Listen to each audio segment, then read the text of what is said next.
the right way to do this, we need to do something else. What are those key metrics that we're looking at? Yeah.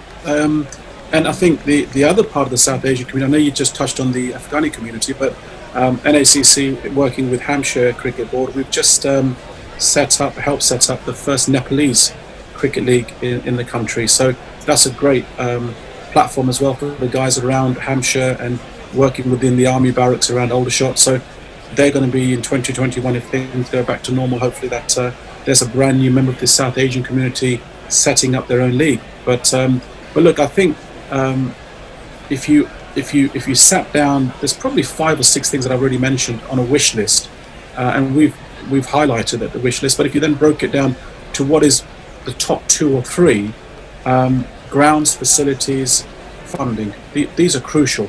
Now, obviously, the spaces and the grounds are sparse. There's not many out there at the moment. Cutbacks happen with local authorities, so where those facilities on Sunday. We're encouraging partnerships between the South Asian cricketing community and the traditional English club whose ground might be available on a Sunday. So to build those bridges and allow access to use good facilities, and the old age one, where Asians are saying that actually we haven't gone on to represent ourselves in the professional game, boys or girls. I mean, women's cricket is equally important, and obviously playing for the national side as well. So those are the top 3 things at the moment. But I know that also in the 11-point action plan, the fans' experience is one of them as well. Knowing that almost every test venue in England at the moment has a multi-faith prayer room. That's happened as well. That's transpired to a reality. But I know also that that fans' experience is important. There were consultations about having alcohol-free areas, halal food, vegetarian food. So all these are learnings. All these were put forward by the South Asian community when the consultations happened. And you will see that actually if you do go to a test venue on a test match, there will be halal food, there will be a prayer room available, vegetarian food equally, and non-alcohol areas as well where people that don't partake in that can watch the game peacefully. Yeah, I mean, it seems like a long time ago, but the World Cup, I went to a number of the World Cup games throughout the summer, and all of those things were in evidence in these COVID socially distanced empty ground times. It seems that these seem like nice problems, but hopefully we can get back to talk about those. And the fan experience segues in beautifully to the Cricket Supporters Association, who we're very delighted to be partnering with here on Guerrilla Cricket. So how did that link come about between yourselves and the Cricket Supporters Association, and what are the mutual aims that you two want to achieve working together? Yeah, so we've known Becky for a number of years. Becky and myself were part of the board at the Club Cricket Conference. Look, the parallels really there are, first and foremost, trying to set up an entity or an organisation that understands the needs of the fans. Once you know and understand them, then you can obviously speak to the stakeholders, be it the county boards, the ICC, the stadium managers, for example. So it's a really, I think it's an important part of the jigsaw for the cricketing family. The teams, the stadiums, the national teams that we support, the players. There's a voice for almost everyone out there at the moment, and there wasn't one so much as for a collective voice. Yes, we've got separate Barmy Army and other fan groups that didn't ever work against each other. They just had their own interests because their heritage and their communities and their fan base was because of that reason. But what Becky's doing and the Sports Association that's coming together, actually it's a win-win situation for everybody, because you again come together. And look, the beauty of cricket is that actually we don't have segregation in a stadium. We can all sit there, and where, like the World Cup last year, although it was New Zealand and England, there was India tops, Pakistan tops, Australia tops, everybody was there. So that's the beauty of cricket, that actually, unlike football, we're not segregated in that sense, and we can appreciate friendly rivalry and banter. But it's important that an organisation such as this brings the voices together so we speak as one. Absolutely. We've seen in football, to take a recent topical example, or at least topical at the time we were recording this, that organised fan pressure caused the Premier League to back down over pay-per-view, and not only organised fan pressure of negativity, but also of positivity, of driving that into something else, where Club Supporters Association says, no, we're not going to give that money to pay-per-view. That money you would have spent on watching us, go and donate it to food charities. And it is absolutely vital to call out stuff that's going wrong, to call out areas where we feel that fans are not being properly represented in decision making. But it's also important to be a voice of positivity and a voice of constructive plans and a voice of hope, if as much as anything else. Where do you see the NACC fitting into that with the CSA in the next few years? Yeah, and these are dialogues which almost go back to the action plan as well. That, you know, we want to understand actually. So, for example, the distribution of tickets as well, because there's huge clamour, isn't it, in terms of block viewings and ballots and so on. So there's a moment of understanding actually how much of that is ICC led, how much is it kind of if you're watching a county game led, or how much is it the people running the stadium led. So I think the fact that it's pretty early stages of this forming and this group forming, it's important that actually look, if you look at the overall ticket pricing, for example, for the working man, most people probably couldn't afford to go to Lord's. That's probably the most expensive venue to watch a game of cricket. But then if you break it down actually that you're there for anything up with 6-7 hours, then it does actually, you know, come into light that actually it is value for money. And of course stadiums are improving. I think that's the other thing that the Supporters Association could possibly work on, is actually the whole match day experience, Nicole. I think that's crucial. But every stadium is different. Every interest of a stadium are a little bit different, and the demographics of the social community, I guess, where the pricing tickets in Leeds and Bradford would be different from Lord's, right? So it's very different. But I think the fact that a supporters association or groups come together, it's actually one of the jigsaw pieces that was missing for a while, actually. Was this something that the CSA reached out to you with, or you reached out to them and said, we want to be a part of that? How did that conversation start?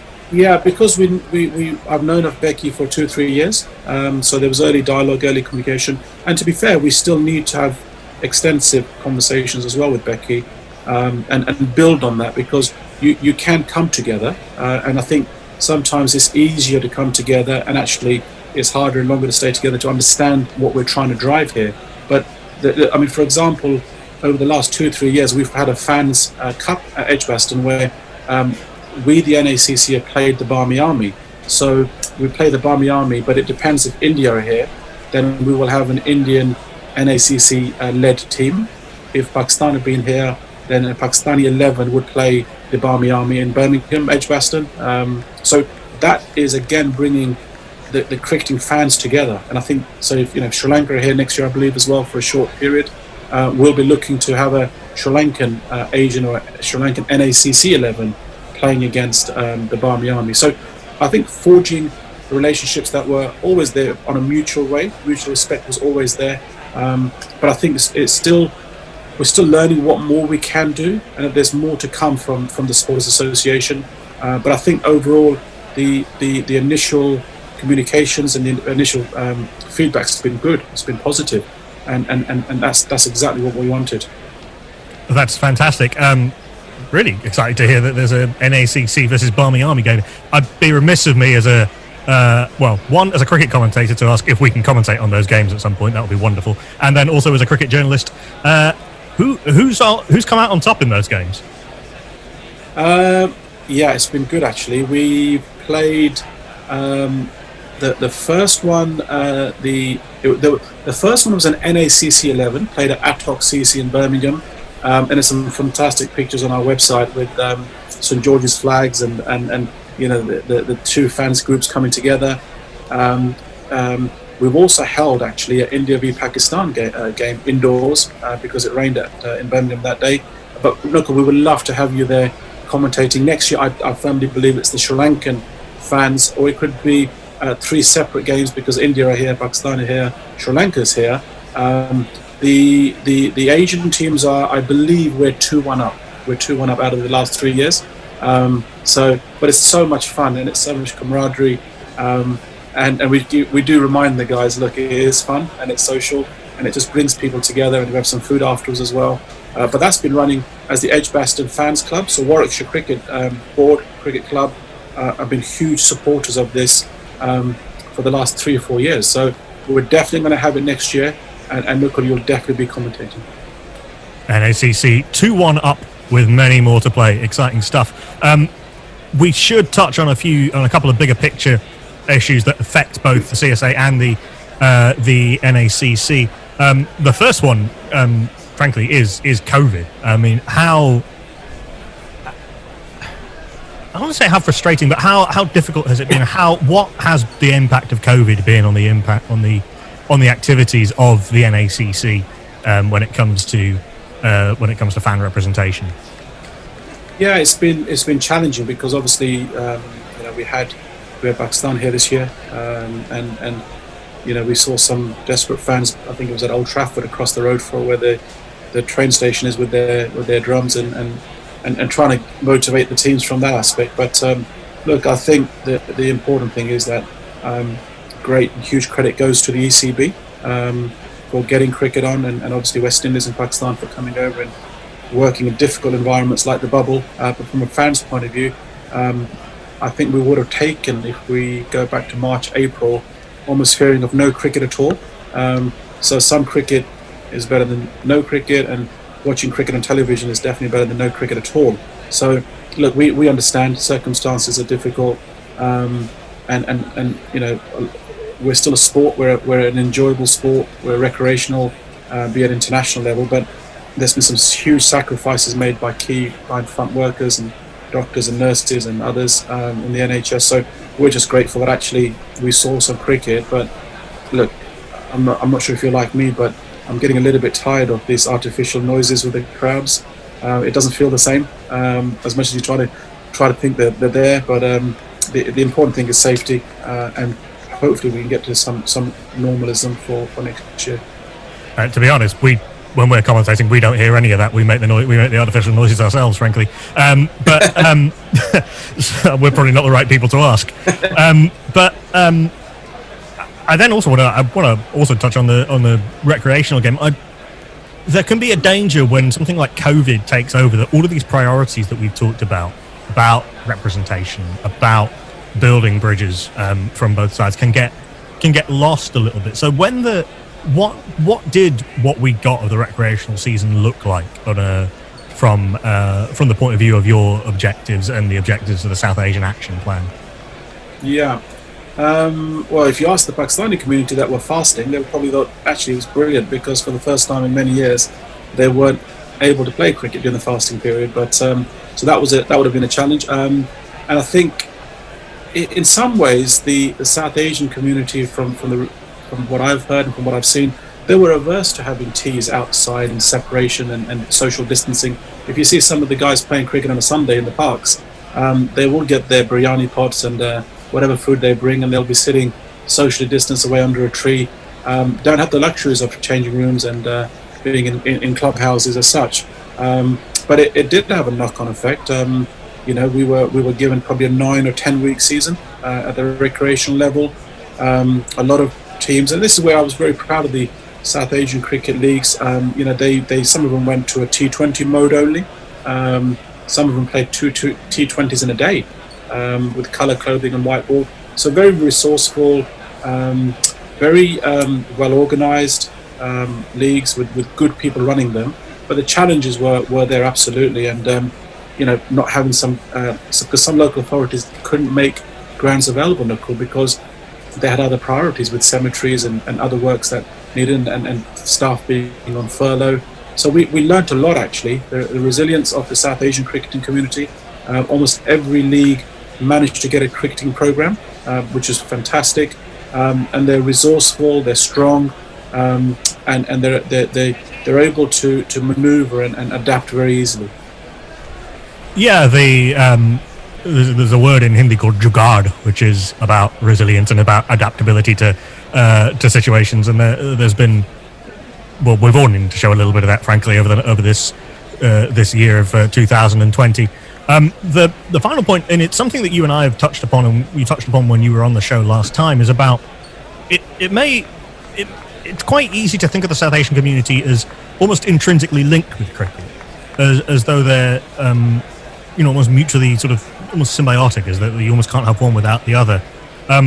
So some may ask why the South Asian community in needs a particular focus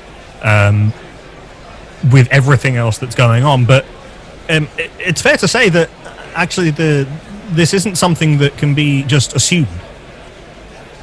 No, and I think you've got to trace back to when the South Asian cricketing community the South Asian community first came to the UK. And look, at the end of the day, I think people and communities are people and communities because they feel comfort in being together, especially when they come to new shores, and they're ultimately products of their own experience and in their own environment, so they feel comfort in that. So, it's transpired that way. It's been there 30, 40 years over the years, and my concern is, and I think we touched on it last time, was that actually probably going into fifth generation now. Where is the growth and participation? Where is the interest of the South Asian community? And I've always said that actually 4 or 5 generations in with any community, Polish community, Somalian community, you will become more British. There's no denying that. You will become an environment or product of the environment that you're in. And I think the point you were trying to make was actually, Nukul, was it's in our DNA. When we first came over, the first generation, third and fourth, but actually we're seeing that the interest is probably not as high as it can and should be. And my fears were always been, when I mentioned last time, what happened to the Caribbean cricketing community. And, in a few generations, maybe in a decade, we may be in a position where numbers are dropping. I know that at least a couple of leagues, especially in East London, weren't even sure after 30 years of being in existence that they would be able to run as a league this year. So that's where the real work is needed. We need to inspire, and we need to get the community investing in their youth. That's really, really crucial, because it is in the DNA. But if you don't engage with children, if you don't bring them in, if you don't spend time with them, we've got the role models, right, Nukul? We've got Moin there, we've got Adil there, and over the years with Ravi and Monty. But the important thing is learn the lessons in some ways, because I set up the African Caribbean Cricket Association. I know what that first generation Caribbean community said to me at the Oval, and you can learn from that. And it's important that the South Asian cricketing community learn from that and invest in their youth. So finally, as we wrap up, how do we as cricket broadcasters and as media, how do you, the NACC and the CSA as fan groups, ensure that the South Asian cricket community not only maintain their status, cricket communities, I should say, maintain their status within English cricket, but also become a more integral part of it? So, what are your hopes and your goals over the next few years as we come out of COVID, as we try and build the vision of cricket in this country that we want to see? What does that look like? I think the key word, Nicola, is integration. You can still have your leagues, you can have your identity, you can have your community setups, but integration is crucial. And where you've got really well-meaning plans in All-Stars cricket, that was the participation growth arm of the ECB in terms of igniting interest in young English children. We firmly believe that actually that same model should be easily transferable into the South Asian community, with Dynamo's cricket coming in now as well. But you need to get the leagues to invest in their children. You need to set up junior leagues. You need to, if there are no junior leagues, you need to take those children into traditional English clubs. They've got fantastic facilities, 150 odd children already. Don't be afraid to go into that world and keep your child involved in cricket. They can have a parent club, be in the English club, Monday to Saturday or Friday nights, and you can still have your leagues on a Sunday. You can still have the community leagues, because they're a rich heritage part of our growing up in England, and we can't afford to lose the South Asian leagues. All of them, Indian, Pakistani, Bangladeshi, Sri Lankans, Tamils, Nepalese now, and hopefully Afghanis as well soon. And it's crucial that we keep supporting them, but keep listening to their needs, and then we can know exactly where they need support. And that and that is a perfect way to end. And it's also very much incumbent on those at the top of institutions across England, county boards and national boards, and existing league structures, to also keep listening to the needs of their constituents, in particular the South Asian constituents, so that we can make this wonderful game of cricket in this country in which we in which we live, properly representative of cricket fans all over the place, and wherever they come from and wherever they hope to end up. The CSA have an initiative called Every Cricket Fan, and that's very much what we here at Guerrilla Cricket want to be striving towards and want to help bring about. Gulfraz Riaz, Chair of the National Asian Cricket Council, thank you very much. Thank you, Nicole, and we'll see you commentating or playing in the NACC game next year. Take care. Revolutionary cricket commentary. Well, every cricket fan would have enjoyed that interview, and they would have relished the contest that we saw and we're watching today with a fantastic test match here. Welcome back to Guerrilla Cricket's coverage of the third day of this test match. The news is, if you've just woken up, and I'm in that number, 578 England made their way to, and in response, in a fantastic session, 59 for 2 India. And what a spell from Jofra Archer, who's taken 2 for 25. David Brooke, welcome you back to Guerrilla Cricket. And alongside me, who've also had the extra Weetabix this morning, we have Sam Dalling and Annie Shave. Good morning to you, Annie, and morning, Sam. Good morning, Dave. Yes, I'm very much in your camp. The alarm rudely woke me up this morning, and I'm still a bit dazed at the moment. But I have seen the highlights. Dazed but not confused. Sam, you've been, I know, as a rookie here, you've probably been following it since 3:55. Good morning. Yes. Hello. Good morning, Dave. Lovely to speak to you. The beauty of technology these days is this is the first time we are meeting, of course. So hello. Morning, Annie. Hello. Yeah, my alarm also rudely woke me up, but it was a few hours earlier than yours, Annie. I don't know why. Last night I was thinking, why did I say to Hendo I was available for the first session? But actually, it was great to be up. And as you said, what a spell from Jofra Archer. You know, I was having a quick look, and July was the last time he bowled in a first-class game. 6 months out of action. I know. Not had any. There's no warm-up game for him. He's been sat in a hotel room a lot of the time. Never played a first-class game in Asia either. He comes out and just makes it look a completely different pitch to everyone else. It's just wonderful, isn't it? It has made it look. Yeah, he's made it look different. And what a great contrast between him and the very exciting opener Shubman Gill. I mean, he played some wonderful shots, Sam. It's a 29 that will live long in the memory. I know it's maybe not a massive score, but I said before, maybe I don't think it really is the fact he just bats without a sticker. I think he's a wonderful player to watch, and you know, I'm sure they will be queuing up to sponsor him. But yeah, it was just a slightly unfortunate mode of dismissal, just miscued that one. And as an England fan, yes, brilliant, got the wicket, but as a cricket fan, I would have probably quite enjoyed. You know, if I want to get up early, I might as well watch someone like Shubman. I know. I was disappointed he was out. I have to Absolutely, it was a bit of a soft dismissal, wasn't it? He hit the ball sort of on the up and taken low down by Jimmy Anderson at mid-on, and he just played a fantastic on drive just a couple of overs before that. So no doubt it was there to be. You know, he saw it in his zone. But would you say it was a soft dismissal, Sam? Yeah, I think it was slightly soft. You know, It was a great catch. it was, wasn't it? Nice low down catch, wasn't it? And that's Jimmy the athlete there. Yeah. Just like, you know, not every quick opening bowler of any age would necessarily get across and get to that one. I know we talk about he is just a fantastic Well, yes, let's athlete. just think about that for a moment, Sam. You just put an image in my mind there of, say, Andy Caddick sort of diving to scoop up a ball, or you know, if I can think back to, you know, I'm old enough to remember the likes of John Snow used to stick out a boot on the boundary. You know, that was the extent of his fielding.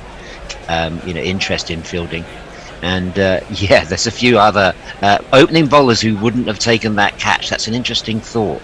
Yeah, Very interesting thought. We might throw that open. Yeah, we might throw that open to the Twitterati, wherever you're listening to us. Get in touch. Let us know where you're listening to us this morning. Here's who you'll be listening to with the bat. The Indian says signals that they'll knock us on her ass. The pitches are prepared without a sign of grass. The score is mounting quickly and they've got a talking lead. We don't mind the challenges of being we don't need. He lets loose all his shots when the bowlers are fatigued. And we wait to find the match is dead and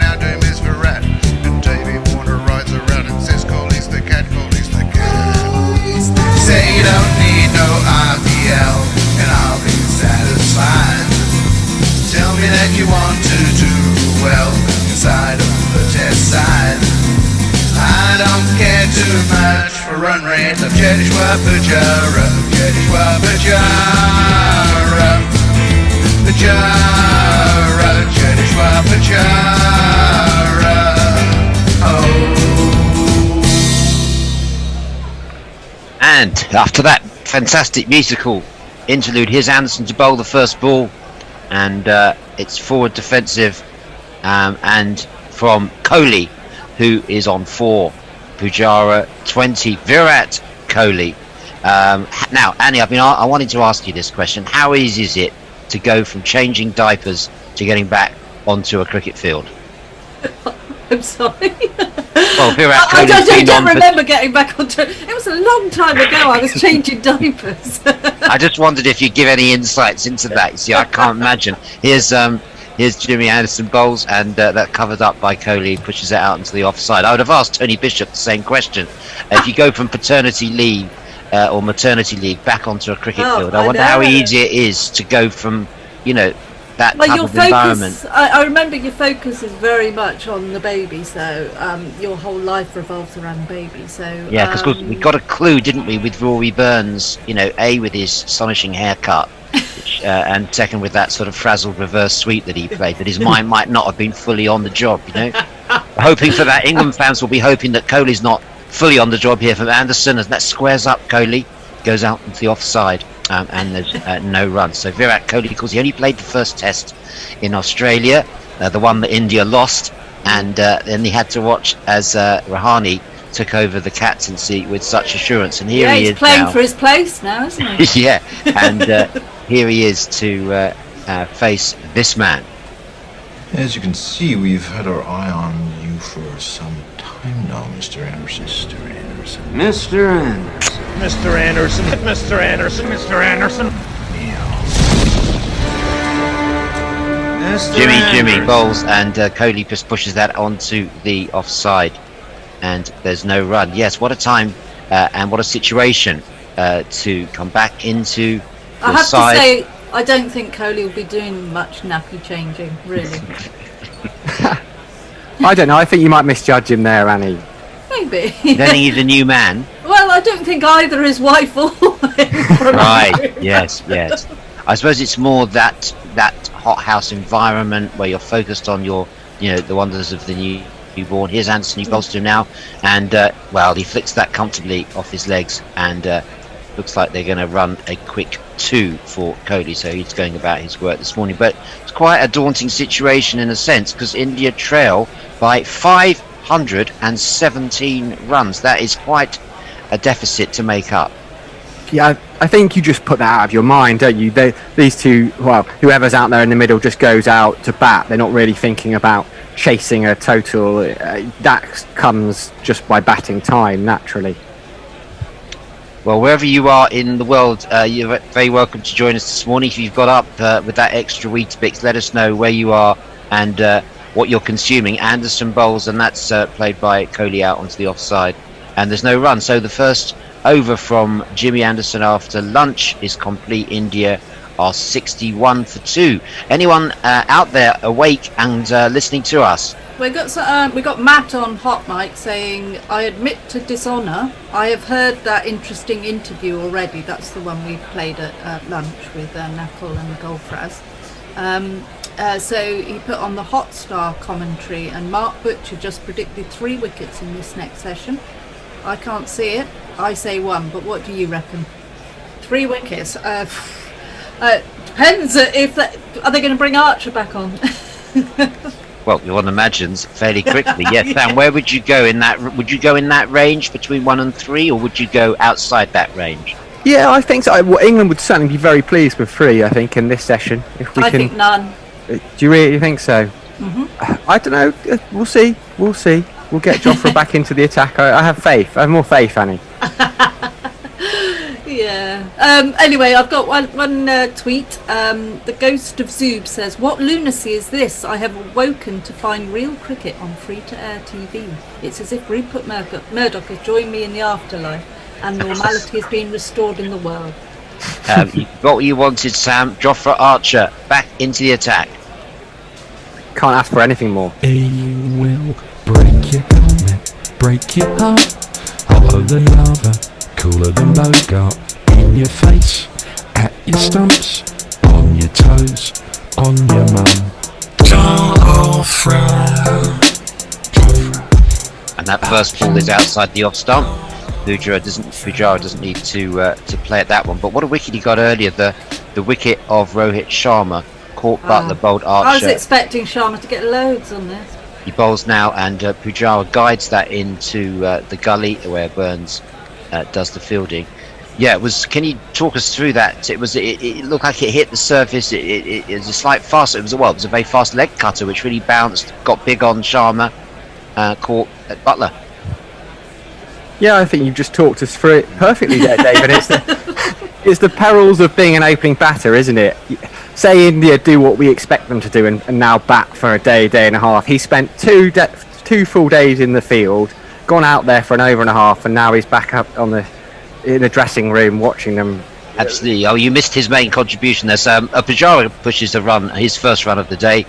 He pushes that down in front of him, and they go through for a quick single. Yeah, you missed Rohit Sharma's other contribution, Sam, to the game, apart from standing around for 2 days, which of course was missing that absolute dolly, which Indian players were still laughing about. I could see as they came off the field yesterday evening. They're all having a giggle about it, and of course that wonderful shot of Ben Stokes' reaction in the dressing room, which was well captured.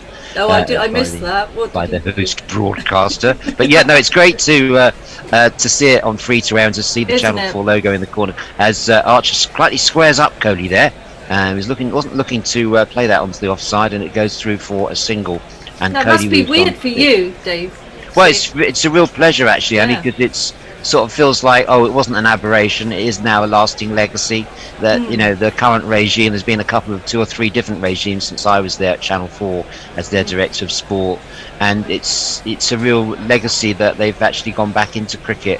And it's been really wonderful actually and I just put out a few posts on social media, just saying I remember the thrill of winning the rights sort of 20 years ago and what it was like, and front page news everywhere, and it was a really big deal, and I had a good big reaction to that, and had some nice messages from the line. I was taunting the analyst Simon Hughes, saying whether he would be back on. Of course, he did make an appearance. Yeah, he did, didn't he? And Archer bowls, and Pujara is solid and plays that down to mid-on, and there's no run. Yeah, I mean, do you think they've got a bit of a bargain there as well?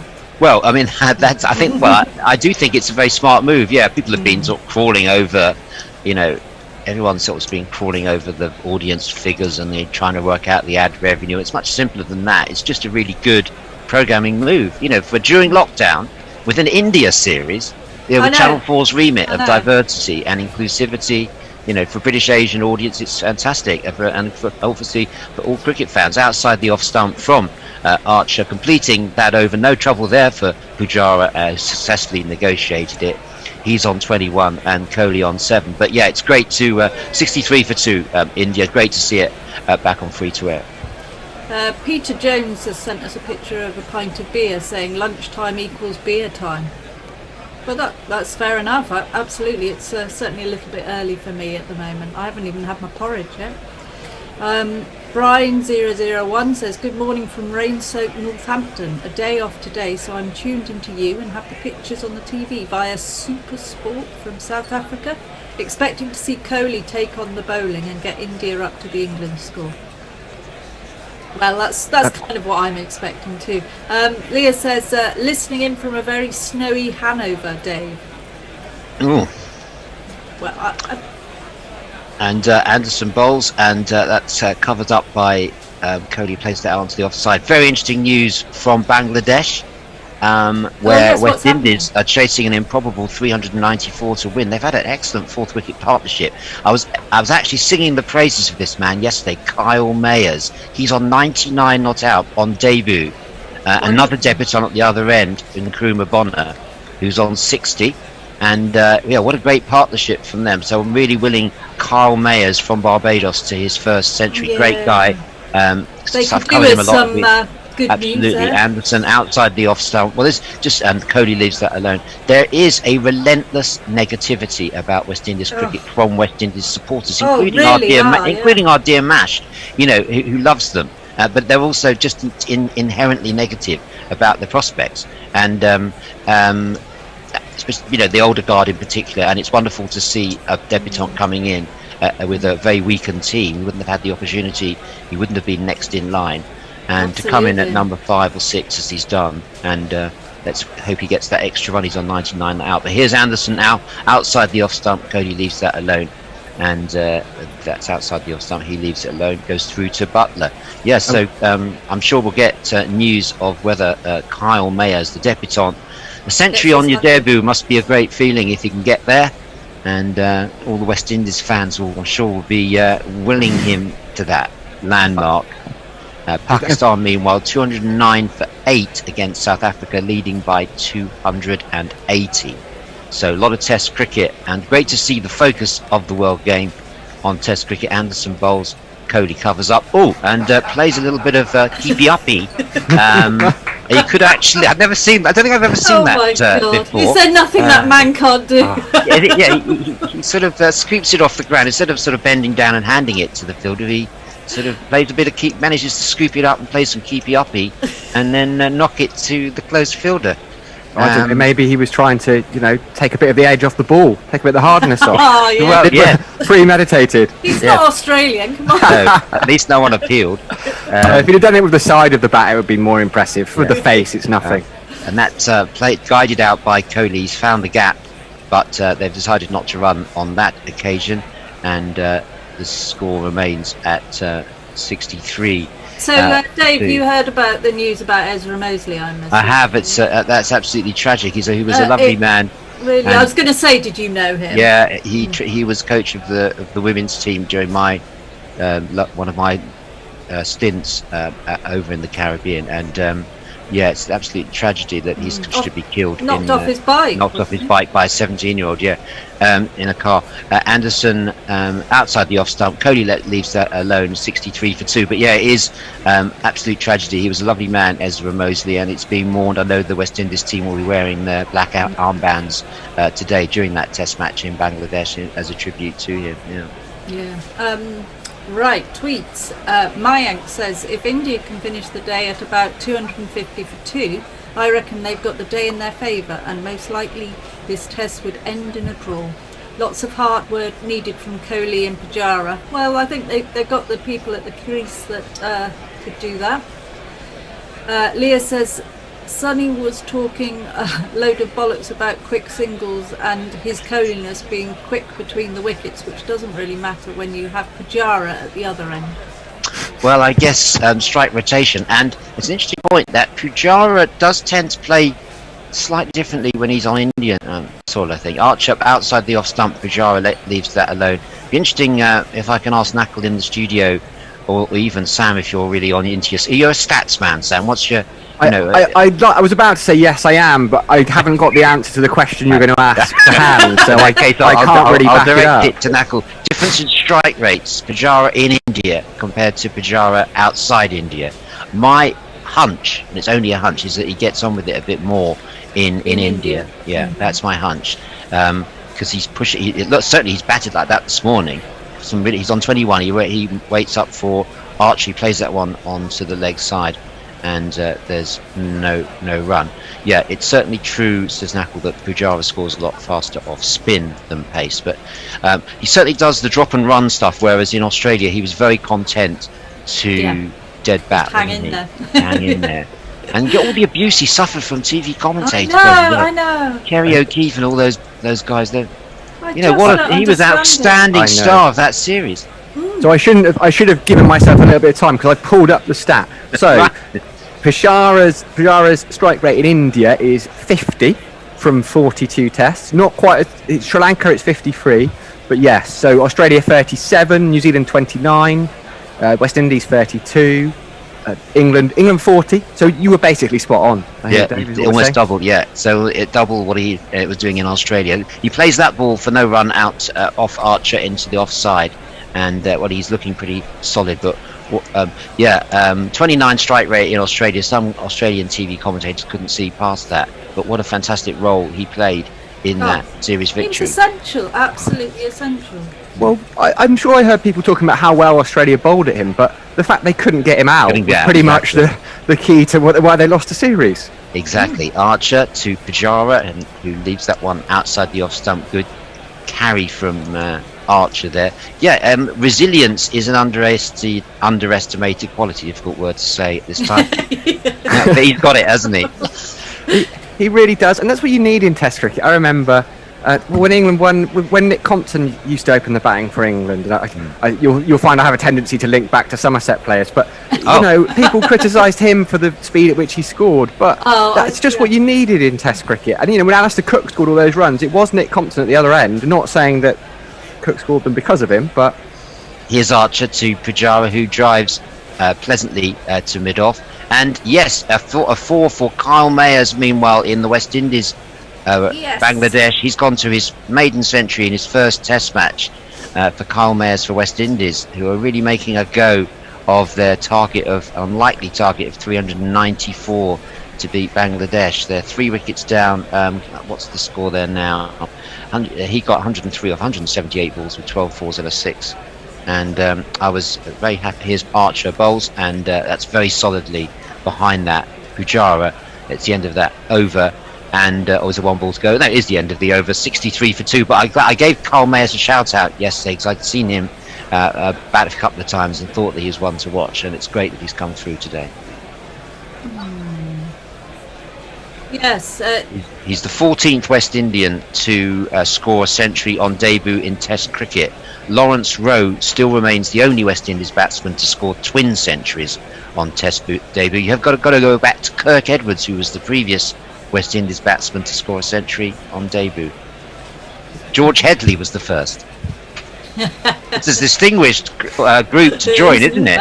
It's a notable achievement, given the pessimism and gloom that surrounds West Indies cricket amongst their fans. It's a sad place to be, considering 2 years ago they won the Test against England at Barbados. They did fire They did fire their entire coaching staff and the head of selectors at the same time, directly after that series win, as a result of a change of regime. That's what happens, unfortunately. You just get this lack of continuity in West Indies administration. And one regime comes in and everyone has to go. Imagine England changing the entire coaching staff and selection team at the same time. What I did enjoy yesterday was, I know I should whisper it quietly that I was watching this on this show, but a bit of T10 action and another senior fast bowler. Don't tell me the result of the final, Sam. I won't. Okay, I won't. I haven't watched that yet. But what was great to see is Fidel Edwards, of course, has made himself available for West Indies again. Yes, 39 brilliant. Years young and still really fizzing it down there. He still fires in there. Oh, it's quick, isn't it? God. Wow. We write these. West Indies is guilty of writing players off too quickly. I'm going to give a chance for a jingle for this man. I won't tell you his identity yet, but he's bowling much slower than anyone so far this morning. As Kohli plays out onto the leg side for a single. Who was it? It was this man. If the pitch isn't good for pace, get this lad on his bowling's ace. But if you need someone who bats, you should just save Dom Bess for last. Well, they're throwing him in early. They haven't saved him to last. It's Dom Bess, yes, a member of the former Somerset Mafia. I noticed if you can claim Nick Compton, I'm sure you're going to claim Benny Dom Best, Sam, because he is one of your. I'm surrounded here. Best bowls, and he bowls to. He's Exeter. He's Exeter born. Is right.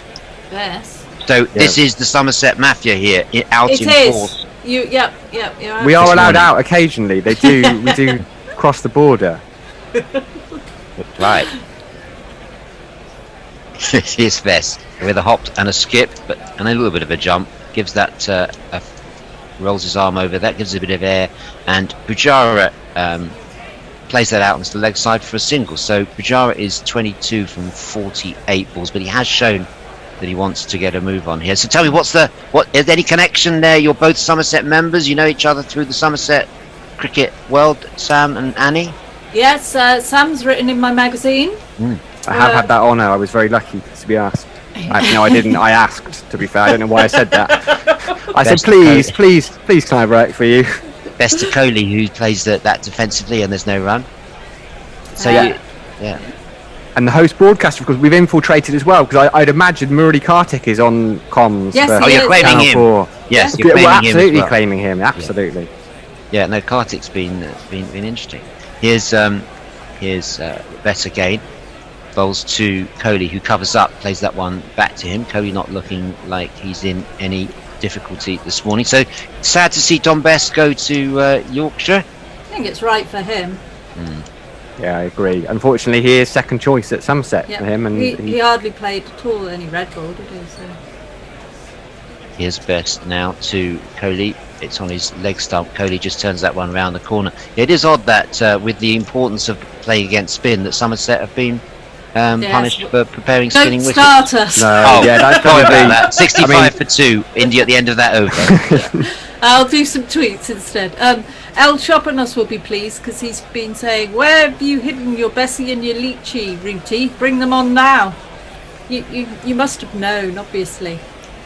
And Leah says, "Too bad Brody isn't playing. He'd have appealed for hitting the ball twice with Kohli keeping up here." Mayer says, Mayers gets his 100 on debut with a thick edge to the boundary. West Indies still needed 169 with 7 wickets in hand. It is a bit famine or feast, isn't it? We're just absolutely surrounded by Test cricket. It's just wonderful. But there's so much to keep him up with. Absolutely, puts a completely different complexion on the lockdown, doesn't it? Archer bowls, and you just feel so differently about it. Gets a bit of lift. Pujara has to remove his bottom hand from the bat as he fends it off down to long leg for a single. But nice bit of pace there for he's been getting Archer. quite a lot of lift, hasn't he? I mean, I saw him pepper Kohli a little bit in the highlights. Yeah, he's been generating pace, and there's a little bit of disturbance of the surface, I've noticed this morning, so that's why England batted on, in case people were sort of criticising England for batting on this morning. The pitch isn't going to get any better. Yeah, and there's been a bit of surface. Archer, they're ruining the fact that there wasn't someone in at backward short leg. It's interesting that, there's one slip for him, that there is a backward short leg, but it evaded him. Here he is now, bowls, and that's turned down onto mid-wicket. Just one slip in the gully, which you might think is defensive, but on these pitches, the catches are not necessarily going to go to slip, and you need your fielders where the ball's going to be, going to be hit. And but there was no one there. They could have had another one in there, do you think, possibly? Don't know. They could have done, but as you say, we've seen catches pop up. Anderson at mid-on. Just if the pitch is misbehaving slightly, then actually it's sometimes if you just mistime a shot, you're popping up a catch. I don't know. We'd love to have a fielder everywhere, but alas, it's only 11 aside. Archer's beaten Kohli outside the off stump. That didn't miss the edge of the bat by much. Kohli rehearses the same shot that he just played, but he missed it, and it just moved away off the seam. And Archer generating some decent pace and posing a threat, asking questions of the Indian batsmen. Yeah, I think Kohli was just thinking about nappies, wasn't he, Davey? Well, he could have been thinking about anything, the joys of fatherhood. How is the lad or whatever. He may not have been fully on the. Almost got an edge there. Another reason I like England batting on this morning is it disrupts the openers. Yes. Cricketers generally, but openers tend to be. Sorry. Exactly. That squares up Kohli, but he pushes it out into the offside, and they are going to run a quickly run single. Best does the fielding, and Kohli's off strike.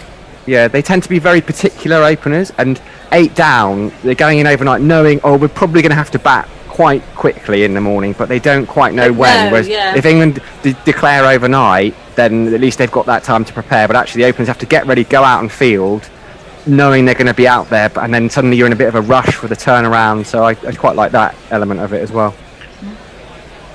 Lots of reasons why England batted on to get 578 this morning.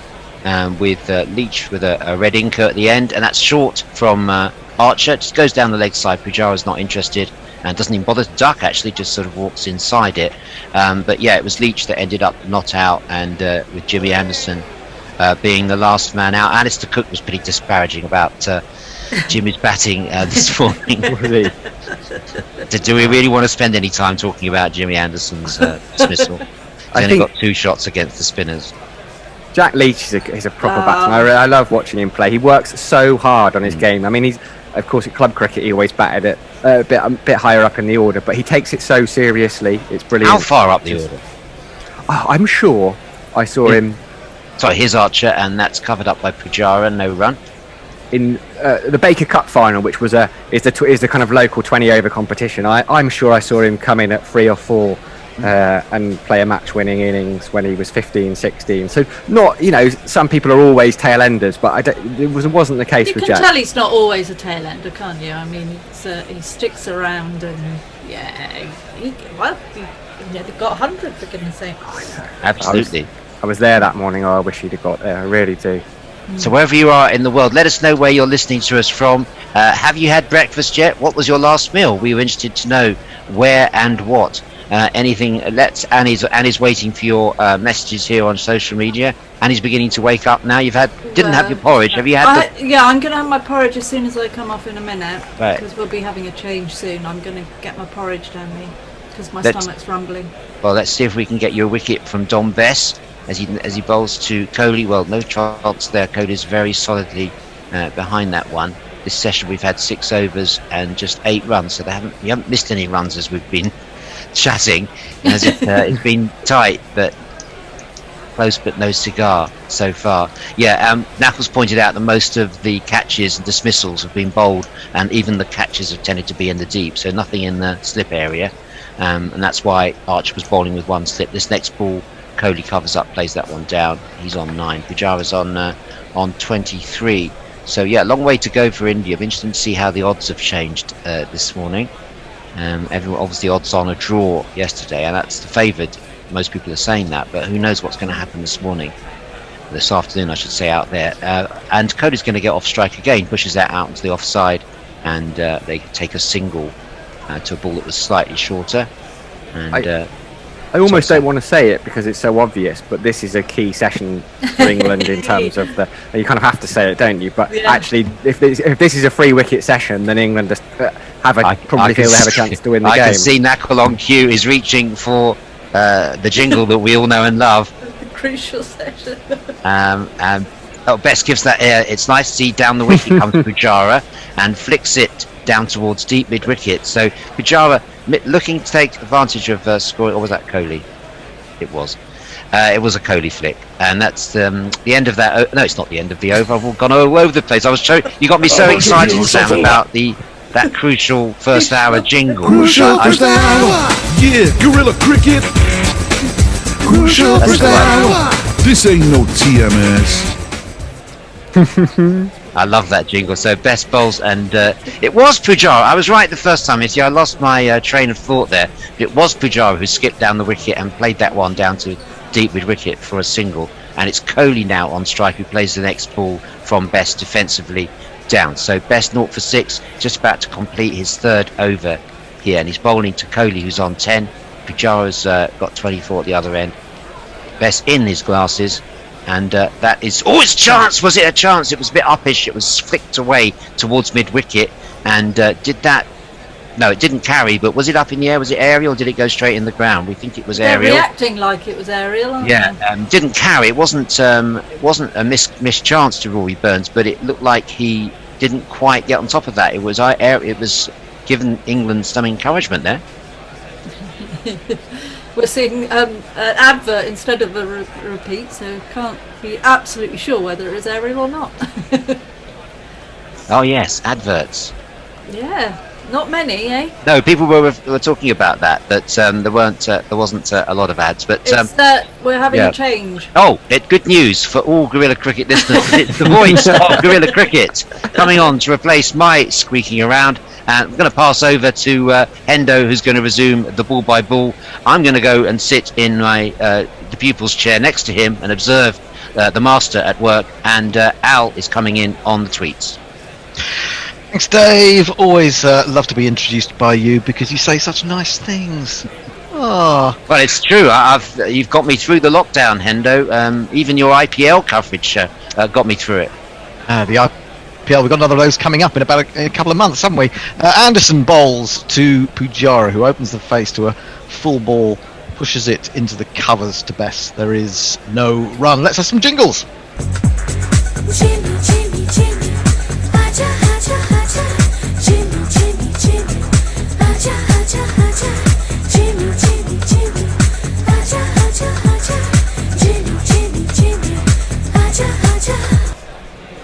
Yes, indeed, it's Jimmy Anderson, England's all-time highest wicket taker, looking to get, well, what would be one of the greats, or two of the greats really out there, Pujara and Kohli. This is defended to extra cover, and there is no run. I'm also joined by Al on the Twitter sphere. How are you doing, Al? Happy second session. I have to say this because I'm starting to lose track of what time of the day it is. Are you trying to remind yourself? Yeah. Well, you've done You've done 2 early days in a row. That is hard. When is lunch not lunch when it's 4 o'clock in the morning? You know, you're just like. I know, it's very strange. You don't really know what to eat at this time of day. I've just gone for chocolate, and that's fine. Yeah, that's about it. Anderson in again, onto the back foot goes Pujara, but leaves this one slightly back of a length. Through to the keeper it goes. We've got the on Hayden in, or as Kat renamed that position this morning. What was it? The Knackle. Can you remember what she named him? The something non-striker. I can't remember what it was. We'll have to get her to remind us again when she's next on. But that is the position that's just in front of the non-striker and just off the cut strip, which was made famous by Matthew Hoggard, really, in that position for Matthew Hayden back in the 2005 Ashes. Anderson looking for some swing there. It hinted at away movement, then just held its line. Pujara, it's going more deeply into his shell now after a rather racy opening by his standards. 24 off 56 deliveries from him. Anderson trying to disguise what he's trying to do there by keeping his left hand over the ball until pretty much the moment of release. Yeah, Sam did some very nerdy statistical work this morning at excellent. Hendo, and was able to tell us that Pujara's strike rate is nearly twice as fast on his home soil. That's interesting, isn't it? Left alone outside the off stump yet again. I guess that Anderson is looking for that in swing. It's just not there. What do you think, Dave, about this pitch? Is it gonna do what we hope from an England perspective and break up, or is it going to be like the 22 yards of rolled snot we had at Nottingham in 2014? Of those two options you've given me, I'm going to go for the third one. Well, we hope so, because otherwise it's going to be a pretty tedious couple of days, or 2.5 days for us at Gorilla. Unhygienic as well, rolled snot. Indeed it is, terrible. Right up there in the block hole, dug out simply enough by Pujara, and that is the end of a maiden. India remain 69 for 2. Pujara has 24. Kohli has 10 tweets. I'm going to just finish off a couple of bits, I think, from other conversations. Fraser Middleton, umpire, used up all of England's reviews during your first over. Murthy can confirm Archer is reversing it in over 20. David, you beautifully described one that just beat Kohli's outside edge. Chris Treat, morning from Normandy. I've got a loaf bacon in the oven already, had 2 cups of coffee. Love watching Jack play cricket. Anna Forsyth, hello GC, just got home from an evening of playing ping pong on a public plaza. I'm glad I took a breath there. Ping pong on a public plaza. It's not easy to say that. Yeah, you've got to say it better the first time out. Yeah, exactly. Yeah, my words are going to be spoken by an actor at this rate. First Saturday out in about 6 months. Congratulations for that, Anna. Anyone having a night out is good in my book at the moment. Yes, indeed. As Best continues, Best bowling to Kohli, and he's in outside the off stump. He goes right back on his stumps in a Joe Root kind of a way, and plays this with the minimum of turn into the onside. One of the issues, Hendo, we were exploring this morning was whether players just coming off paternity leave or maternity leave, what their stats are when they first come back, because Rory Burns didn't look too comfortable in the first innings. That's a fascinating discussion. This is worked and half stopped by Pope, who is stationed at short leg, fairly square. Kohli has 10. And I guess, having had his thunder stolen a little bit by Joe Root, he'll be absolutely determined to make good of this innings. It's a full toss, which he drills up to mid-on, but comes through with a single nonetheless. He goes to 11, India to 70 for 2. So what do we make then? I mean, do we think in general that this stands? I mean, Root missed the first test, didn't he, of the summer against the West Indies, and Stokes took him over. He was on paternity leave then, wasn't he? I'm trying to remember I don't remember him scoring any doubles or singles last summer. No, indeed, he didn't. Absolutely right. He did get a few 50s, but by his standards, that's not really what we expect. Bajara down to face again. Oh, this one does turn as he goes back and drops the ball down. He had no idea where it had gone. It had gone just past the leg stump, between him and the leg stump. And Bess will be encouraged by that beautiful flight on that one. And he got into sort of no man's land really there. He started to come forward, then tried to drag back and was caught between the two stations. And at the last minute, he was also trying to brush the ball away with his foot in fear. In he comes again, down the wicket this time, trying to negate that turn. Drives up to mid-on, there is no run. Yeah, you know how it is. Although priorities change, you realise there's more to life than cricket. The notable lowering of intensity in Kohli's demeanour when he was in the field in the first innings. You think so? Yeah, definitely. Much less histrionics. I think much calmer. There's almost an article in that, isn't there, really? I mean, if we went back and looked at the figures. Certainly the length of the current Guerrilla Cricket articles, yes. Yeah, driven by Pujara straight back. It was a full toss, but Best did well to get across to it. That's the end of the over, just a single from it. India 70 for 2. John Sutton, that was a magical day at Lords, especially for a windy supporting Scott. He must be cock-a-hoot, given what happened with the Calcutta Cup yesterday. Go the batters in Chattergram. Mog, I'm listening to you from deep inside the Vatican secret archives, and you won't believe the documents they have showing the truth of the whole Pope Joan scandal. Leah, have had breakfast. It was reheated pizza. It was delicious. Stop judging me. Listen, mate, I'm having chocolate. You're in a world all of your own. It's not a problem. Good evening from a cold and windy Wilmington, Delaware, from Mayak, home of our new president Joe Biden. President 46. We are expecting 4 to 6 inches of snow starting in a couple of hours, which makes late night winter test cricket even more enjoyable. Stay safe, stay warm then, Mayan. John Alford, greetings from Madrid. Just thinking about getting up coffee with toast, olive oil and tomato for breakfast coming up. That sounds quite nice. Sounds quite prosciutto-y, really.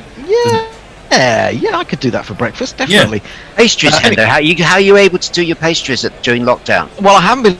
I was saying that I was bemoaning the fact the other day that I haven't had a pastry for 11 months. Ooh, it's absolutely absurd. For just £5 a month. Here comes Anderson, bowls to Kohli. Kohli at the last minute whips his bat out of the way of that. It was just outside off stump, and he goes through to Butler. Now I have more information about returning to cricket after paternity leave. Kane Williamson got 100, was named player of the match in his first game back after taking paternity leave. I'm informed from the green room, and Sam says that Rohit Sharma opted to miss his side's fourth and final test against Australia in 2018. Returned to his home to be with his newborn daughter Samira. He scored 529 runs with 300s in the following series. There goes that theory.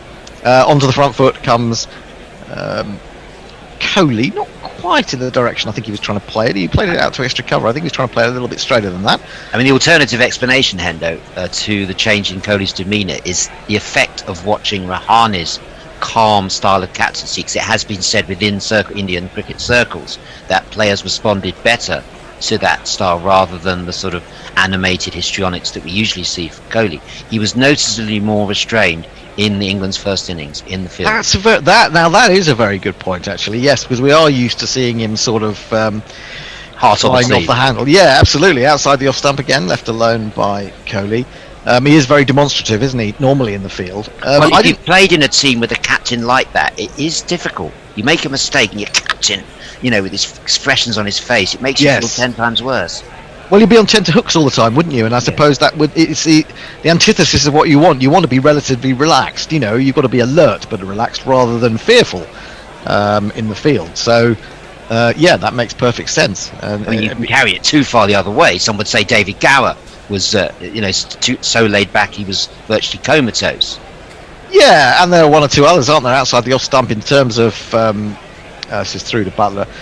I was thinking of Sarfraz Ahmed in charge of Pakistan. Really didn't make anything happen in the field. He just let things drift. We remember that so much from when we covered that match in Ireland. Really, he was definitely a hands-off captain, I think you can say.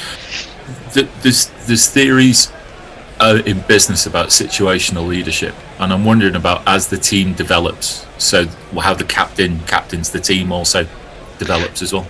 Anderson again, he's probing around that off stump. He's a bit back of a length at the moment, unless that's a plan. And at the moment, Coley is having nothing to do with it. He leaves that alone. He remains on 11. That as your team becomes more mature and as it becomes better at doing all of the things it needs to do, so you can be a bit more hands-off. I'm wondering whether it is that it's a reflection of the evolvement of the Indian team. Well, it could be. The other thing is he might have just learned something from it himself. Anderson in, Fuller this time, but once more, I suppose about 6 inches outside the off stump and left alone again. He may have observed, while sitting back in India and presumably not entirely believing that India were going to come back from 1-0 down after that first test. He may have made his own observations. And you got to say good if that's the case, because it shows he's willing to learn. I have a question for you from Johnny Rogers. If you had to choose one series win, would it be this one or the Ashes away next winter? Do that. Don't do that to me. This one is surely the holy grail. Discuss 25 marks. I think you're right. I think both will be an amazing achievement. If England were to get anything out of this series and anything out of the Ashes, I think both will be an amazing achievement.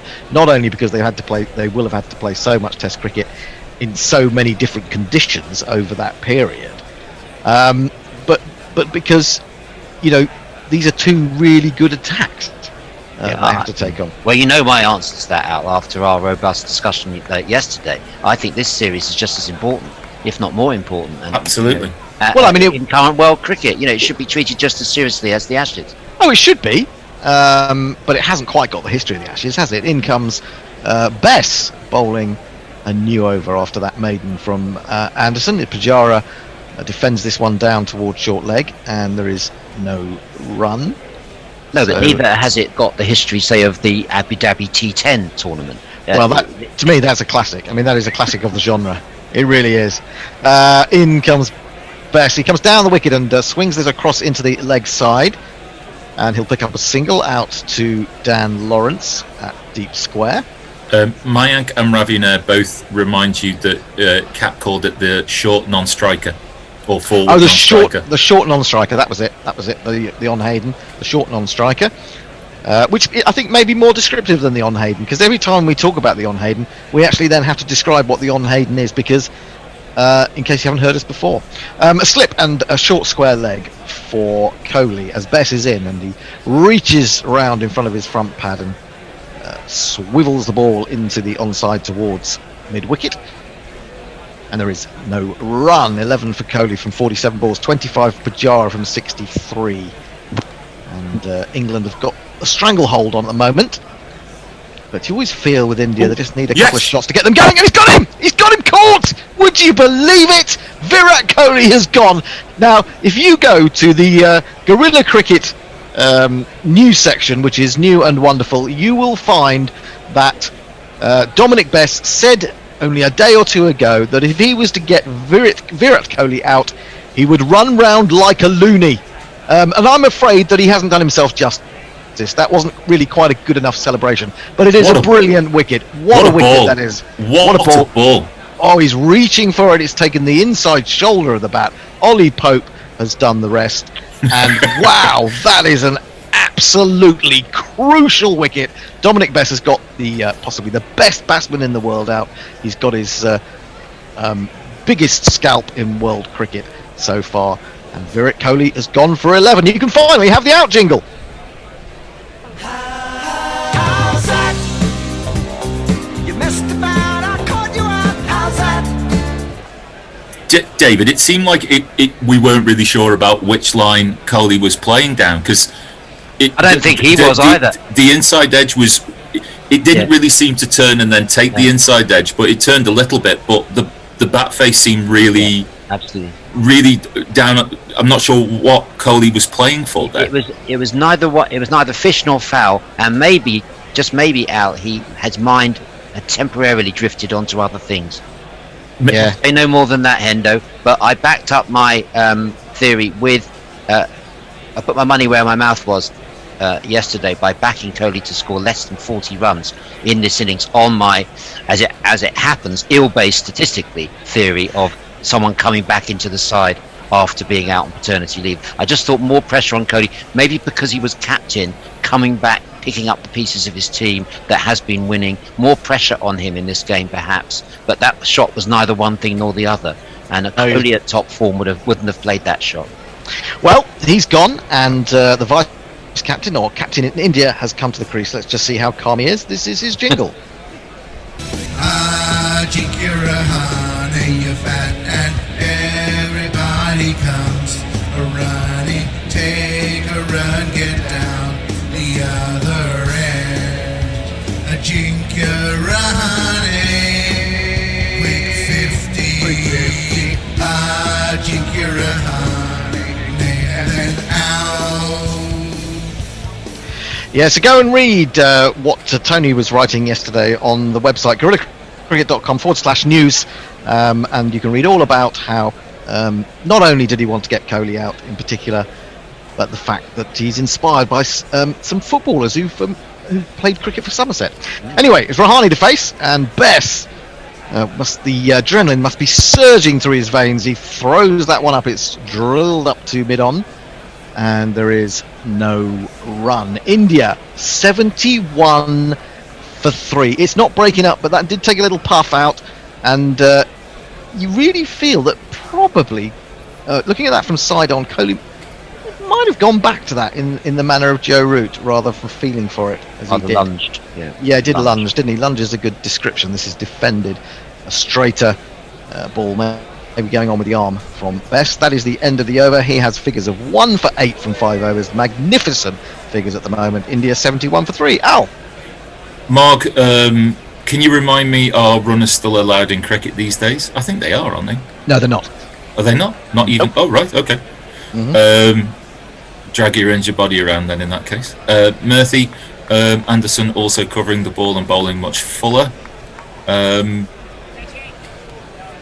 Mark, if I'm in the secret archive, then I'll be going to St. DeForest's Hop House, which is just next door. Ratsy's in there all the time doing karaoke. Not quite sure what's going on with that. Don't understand that one. No, me neither. Nestler's woke up expecting snow and it's not here. Where is it? I think it's in Suffolk. I think it's in Suffolk. So it's stayed in Suffolk, has it? Well, I think it's on its way. Oh, do you think it's on its way? Okay, yeah. Yeah, Mayank, Hendo hasn't had pastries in 5 months.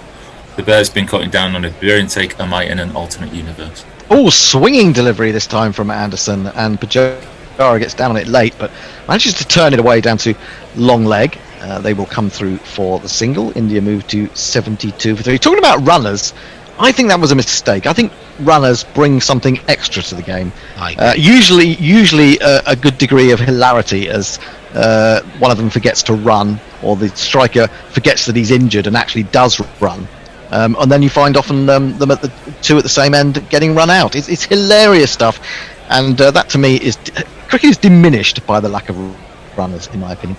Don't know how you feel about that. Maybe you can let us know. I think there's another article in that, to be honest, Hendo. I mean, I'm loving these new short articles on, well, not just short, but interesting, lively, contemporary articles on the Gorilla Cricket website. Seems to have had a real facelift, well, not facelift, but there's lots more news and features on there now, Hendo. Is that a change of Gorilla Cricket strategy? So we want to drive more people to the website. I mean, I suppose a lot of people come to the website just to listen, but we decided to put some news out there. Oh, that swung a mile! Ajinkya Rahane has had to take the bottom hand off the bat as he somehow fended that away once more to long leg. But suddenly Anderson has found some swing from nowhere, and quite considerable swing. It's got Ajinkya Rahane smiling, but he might be a little bit worried by that. Yeah, that was swing, extraordinary. Yeah, the fact that the surface is breaking up a little bit, and the swing as well, suddenly changes the the complexion when you're 70 odd, and when you're this far behind on first innings. It's not Trent Bridge 2014. I suggested it could be in discussion with an Indo the other day. And also in one of those articles that you will find on the Gorilla Cricket website, Gorilla Cricket GorillaCricket.com/news. There will be 3 or 4 more stories going up in probably about an hour or so when the bear finally gets out of bed. I've been beavering away this morning while not on air, writing some stuff for you. What have you chosen to write about, Hendo? What are the headlines? Oh, there's some great stuff. There's some great stuff about Ravi Shastri, and there's some interesting stuff about James Vince. Anyway, that's to come. And Anderson is in, bowling to Pujara, who's on the front foot. Back close together. So I noticed there were lots of Indian-inspired stories. Have you got good contacts over there? Massive Quick contacts. Tracker friends? It is to a certain extent. I mean, if anyone's been on Quick Tracker, you know that they not always quality, but there's quantity on their website. And so we are taking 1 or 2 ideas from them, and we're trying to build the new service so that hopefully you'll come to the website. And of course, there is of course a financial imperative involved in this. In comes Anderson, bowls another probing in-swinger, full on the legs, pushed up to mid-on. There is no run. That makes good commercial sense, just like Channel 4 covering the cricket makes good commercial sense, as well as good good cricketing sense. Well, actually, those articles. I have to talk to you about that, Dave. We'll have to talk about your view of the Channel 4 coverage. Not now, but maybe we'll do an article about it in the next. Oh, I say yes, yes. Anyway, we're repetitively looking at the dismissal of Virat Kohli. Now, what I will tell you about Bess and his celebration is he ripped his sunglasses off outside the off stump, left alone by Pujara. Butler falls to his right in taking. So I was kind of expecting him to do a bit more of an Imran Tahir.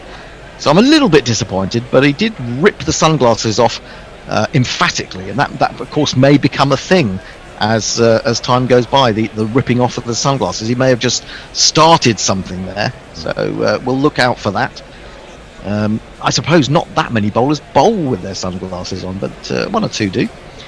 Great news from very interesting news from Bangladesh, where I'll try to fill you in. Yes, after this ball defended again on the front foot by Pujara at the end of the over, 2 runs from it, 73 for 3. Yes, tell us what's going on in Bangladesh. Nip in there and just with the record 4th wicket partnership between 2 debutants, Kyle Mayers 108 not out for West Indies, Kruma Bonner 68 not out. They've broken a record for 4th wicket previously held by Greenidge and Gomes in 1984. West Indies 239 for just 3 wickets, chasing an unlikely 394 to win. They're 156 runs off. Now, those of us who were screaming for Phil Simmons to make some changes to that West Indies team in the 2nd or 3rd test, and ring the changes rather than seeing the same middle order frailties, will be delighted to know that 2 debutants, Carl Mayers from Barbados, Kruma Bonner from Jamaica, have come in, and Mayers with his century on debut, the first West Indian to do that since Kirk Edwards, and continuing a great line of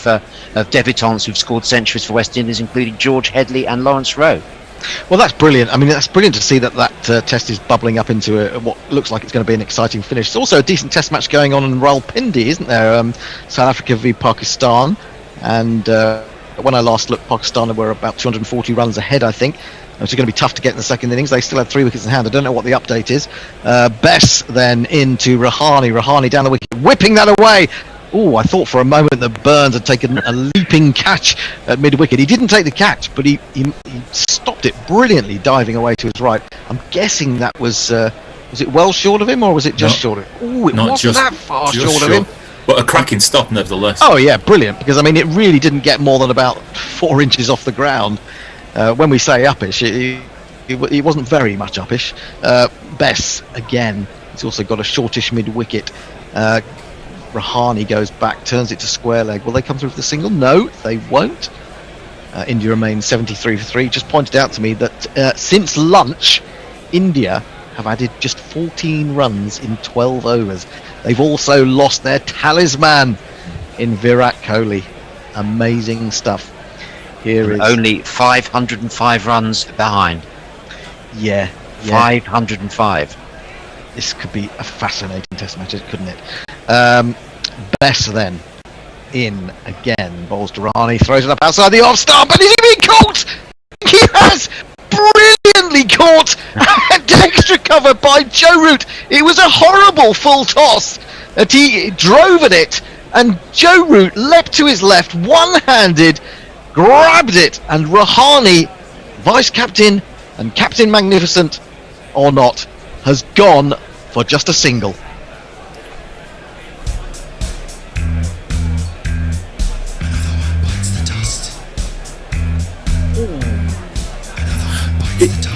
To be fair, he'd come down the wicket to turn it into a full toss. It was wide. I'm not saying it was like the most magic of magic balls, but Rahane had come down the pitch. He turned it into a full toss, and then you'd be happy as any world class goalkeeper to be able to make a stop like that, wouldn't you, Hendo? Absolutely. I mean, it just shows how tight England have been in the field. I mean, there was that stop just a moment ago by Burns on one side of the wicket. Then there was that brilliant catch from Root, who can do no wrong at the moment. He's having a really wonderful period in his cricket career. And you're right. I mean, we can also look and say, as will be on a T-shirt very soon, coming to a store near you, shit gets wickets. it's the guerrilla philosophy. Right. And to be fair, Bess got wickets with a fair bit of shit in Sri Lanka in the first test for sure, and he's done it again. Maybe he's one of those. Maybe something about the air in Somerset that Ian Botham used to get wickets with absolute dross at times. Maybe Bess has acquired that ability. I think it was a better ball than some of the stuff he bowled in Sri Lanka to get wickets. Like I said, I think that Rahane had moved himself into a position to make a not a very good ball into a bad ball, and then Rahane's the one who's managed to pick out Joe Root. So and you said it yourself, Hendo. Pressure was building up. Just 12 runs, and the pressure was on with that, and that huge deficit to think about too.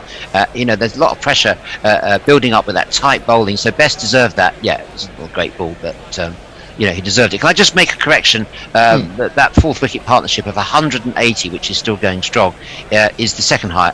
It's the largest fourth wicket partnership since Greenwich and Gomes in 1984, but it hasn't broken that record yet. They've got a long way to go. They've got another 107 to break that record, but it's the largest fourth wicket partnership since then, and given the frailties in West Indies middle order that we saw last summer and have seen subsequently, it's a great turnaround in the fortunes of West Indies. They've discovered a couple of players who can step up. They both averaged over 50 in first class cricket, these guys.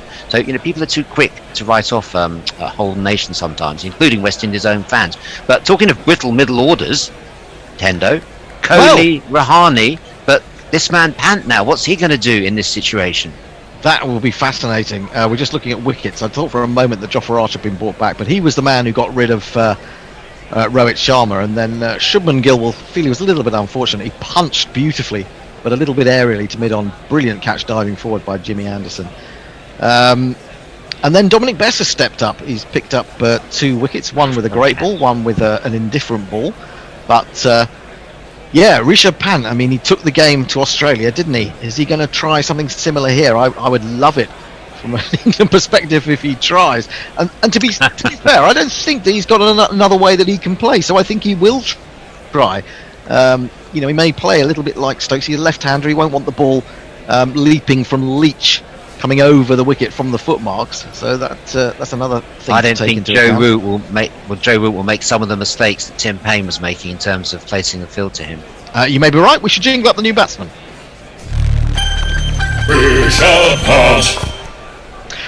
Short and sweet, which is appropriate. He comes forward to the first ball from Dominic Best. Best has decided to go round the wicket to the left-hander, not entirely surprisingly. Thought I'd gone deaf there for a second. I was expecting more of a... you know, some of the jingles are surprisingly short. You're like, oh, right, I was expecting... Some of them are real opuses by comparison. They are indeed. Onto the back foot goes Punt and pushes back the onside of the pitch. When you see a catch, no run. When you see a catch like that, Hendo, that the route took in slow motion looks even more spectacular. That is the sort of thing that a test match on free to air. People will clock onto that, and yes, it's going to build up through the series, the narrative. It's going to be great. Yeah.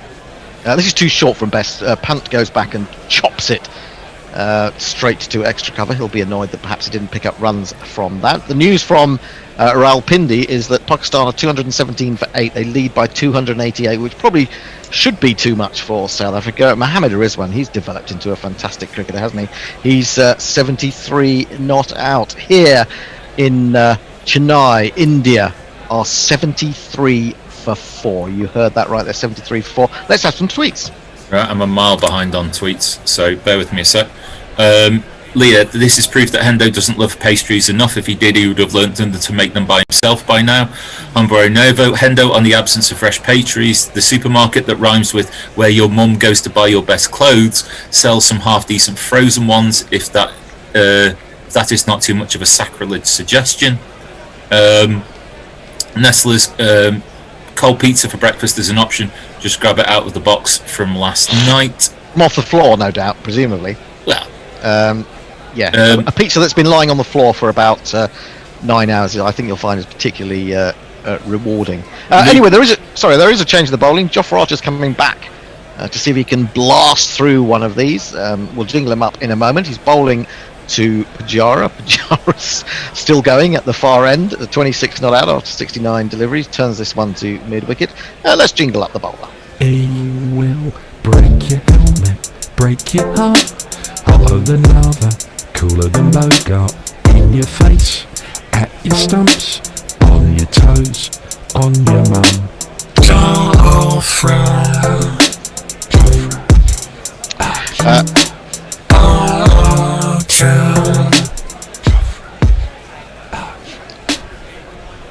Has it finished? I think it has. Left alone outside the off stump. Never quite sure, because one thing that Zoom doesn't do very well is play jingles down the feed to you. So sometimes we lose bits of jingles. Sometimes we lose them entirely, and we just rabbit on while it's blasting away. So apologies for that if you hear us talking over a jingle. Or of course we do obviously talk over a jingle if a wicket falls, and it's the immediacy of it.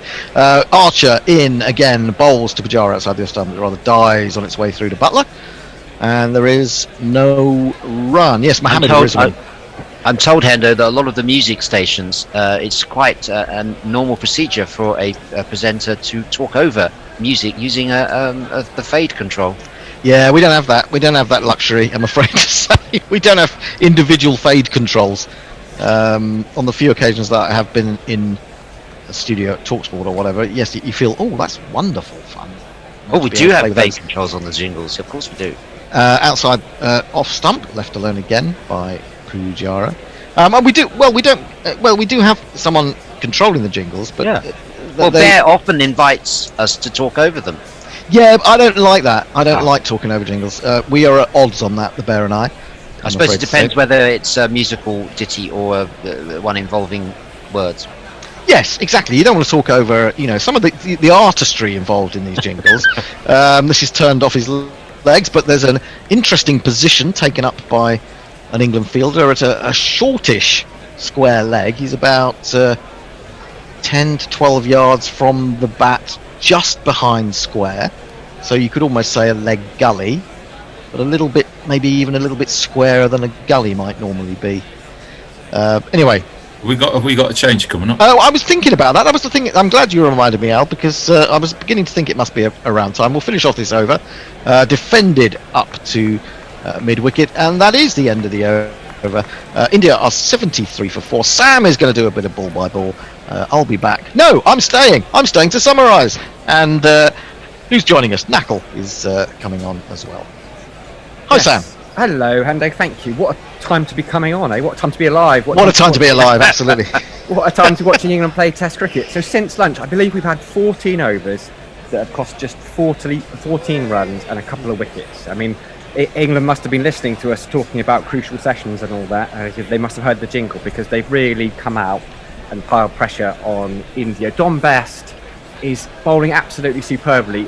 He was the first to admit his 5 for Sri Lanka was not the purest of fifers, but he's bowled 6 overs, 1 maiden, 2 for 8 here, and he's been absolutely superb, of course, backed up by his skipper Joe Root, taking that screaming catch at cover. And they practiced that. That's not fluke. As Best comes into Pant, who just pats one back at him, the left-hander. It's not fluke. They spend hours practicing catching like that. It's at a stage where you'd almost be the player themselves will be disappointed if they put a catch like that down. So hard they practice them. I was wondering whether you were saying that they'd practice bowling full tosses. Well, they may well do that as well. Let's see. Best comes in again. Pant gets onto the back foot and flicks it. He kind of stood up, flicks to the leg side. There's a chase on. Is he going to get there? I think so. They'll get a couple. Joe Root always in the game, sliding just about a few feet from the boundary. I think he's fine. They picked up a couple of runs there, which will ruin Dom Best's figures. He's now got 2 for 11. First runs in 3 overs. Ooh. And it was 3, I think, in the end, wasn't it? Did we get 3? Yeah, we got 3, yeah. It's interesting how Rishabh Pant, I think this is only the 3rd time he's batted in India in a test match, I think, of all his innings. He's been consistent. We've got 92 the 2 other times, but that's a couple of years ago. It's quite interesting, isn't it? Because you look at the situation and you see that actually Joe Root, for all the plaudits that he's got, is much more experienced than some of the Indian players at playing in India. Yeah, I mean, this is his, 3rd tour, although he only played 1 game on his first tour in 2012. That's true. Very true. As Best comes into Pujara, and Pujara kind of took a step forward. It's turned in slightly and hit him on the front pad. No run. Best in his sunglasses, of course. There's a bit of Richard Dawson about Dom Best. Interesting that we're bringing out these comparisons to England off spinners of bygone ages. I was thinking he looks quite a bit like Gareth Batty. Yeah, I heard that one this morning, so I like that. Batty, of course, still going. Or did he retire? I know he's on the talks, but he was playing the T20 stuff this summer. I think he might have hung up his boots as Best comes in again. It's just patted towards Ollie Pope, who fields at short leg, no run. Yeah, I think he has finally called a halt. But yeah, he's been going on for he must be 43, 44 now, something like that. He's had some career. I was watching him. I was at Essex this summer in the Bob Willis Trophy. Very hot day. He wasn't playing, and he was just out on the pitch at lunchtime, running, doing shuttle runs in 30-degree heat, screaming at himself like Mr. T. He's definitely a character. He's a total enthusiast. I mean, I commentated with him a couple of times on TalkSport, and he was great to be with. He just seems to love any form of cricket at any time. Although he is one of the angriest cricketers of all time. Quite angry, but I think he likes that sort of confrontational thing. As Best in again, Pujara just on the back foot, pats it to mid-wicket, no run. Yeah, I mean, the term white line fever is kind of made for people like Gareth Batty, Steve Kirby. Absolutely lovely off the pitch, a pain on the pitch. You wouldn't want to play against them, would you? Ryan Sidebottom, I think, falls into that category. Interesting that these are all Yorkshire bowlers. Yeah, absolutely, something in it. Best in again, Pujara just dances down the track, flicks it towards mid-wicket, no run. Rory Burns doing the fielding there. I was just checking my numbers chart, and that's the end of the over. 76 for 4. Yeah, we've got a few people with us on social, a few people on Hot Mic. M has joined us. The commentary on Channel 4 is unbearable, I speak as an Indian fan. Of course, it's not Channel 4's commentary. They're taking the host feed, which is a BCCI feed, but glad that you're with us. A few people with us on Crick Tracker India, who I will just give shout-outs to. Sajid Khan, Gaurav Pradhan, Wazir Khan, Maninder Kumar, Adnan Khan, Malik Farouk, just the latest of many, so I don't sound like I'm reading out a register for the world's biggest class. A few people with us on YouTube as well, although they're all being a bit quiet. Murthy is defending Dominic Best, saying, guys, Rahane's wicket wasn't a shithouse ball. Good amount of spin on drift in it. Rahane converted it into a full toss and pissed all over it to give Root some goalkeeping practice. I'm not going with this. It wasn't a great ball. I mean, you expect a player to come down the wicket to that. It did drift, and that's possibly the only thing that caught him out a little bit. Oh, I liked it. As Archer comes around the wicket to Pant, he strayed leg side, and it's just been flicked away. The it's gone very fine there, down to fine leg, and we have a boundary. Maybe the first of the session.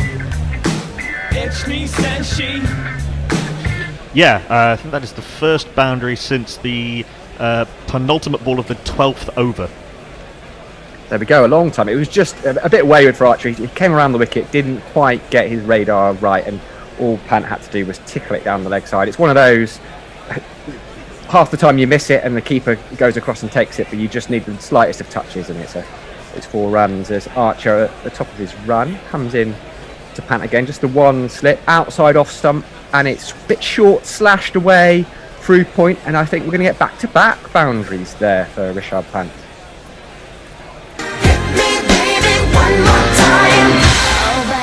Does get into some funny positions sometimes, Rishabh Pant, when absolutely timing the pants off the ball. Yeah, that was an odd one, wasn't it? It was a strange looking shot. It wasn't a full-blooded cut. It was he sort of just reached for it so far that his bottom hand came off the bat. I was going to say he was reaching. It was almost like he took a shuffle backwards, expecting it to be short at his body, and then he was almost at. I mean, he hasn't got particularly long arms, but he was almost at full stretch there. But it's effective, not pretty, but effective. As Archer comes in around the wicket again, driven. It's a better ball this time, and Anderson very nonchalantly does the fielding at mid-off. He's so calm there in the field. Anderson's just completely nonplussed by anything. Yeah, and I mean, it's still a great fielder at his age. He's so fit, isn't he? You know, a lot of fast bowlers we've known in the past who've not been absolutely brilliant, but you know, he stays engaged in a way that an old-style fast bowler wouldn't have done. He would have disappeared off down to third man or long leg and been forgotten till his next spell. But Anderson stays engaged, doesn't he, in the covers really at mid-off generally.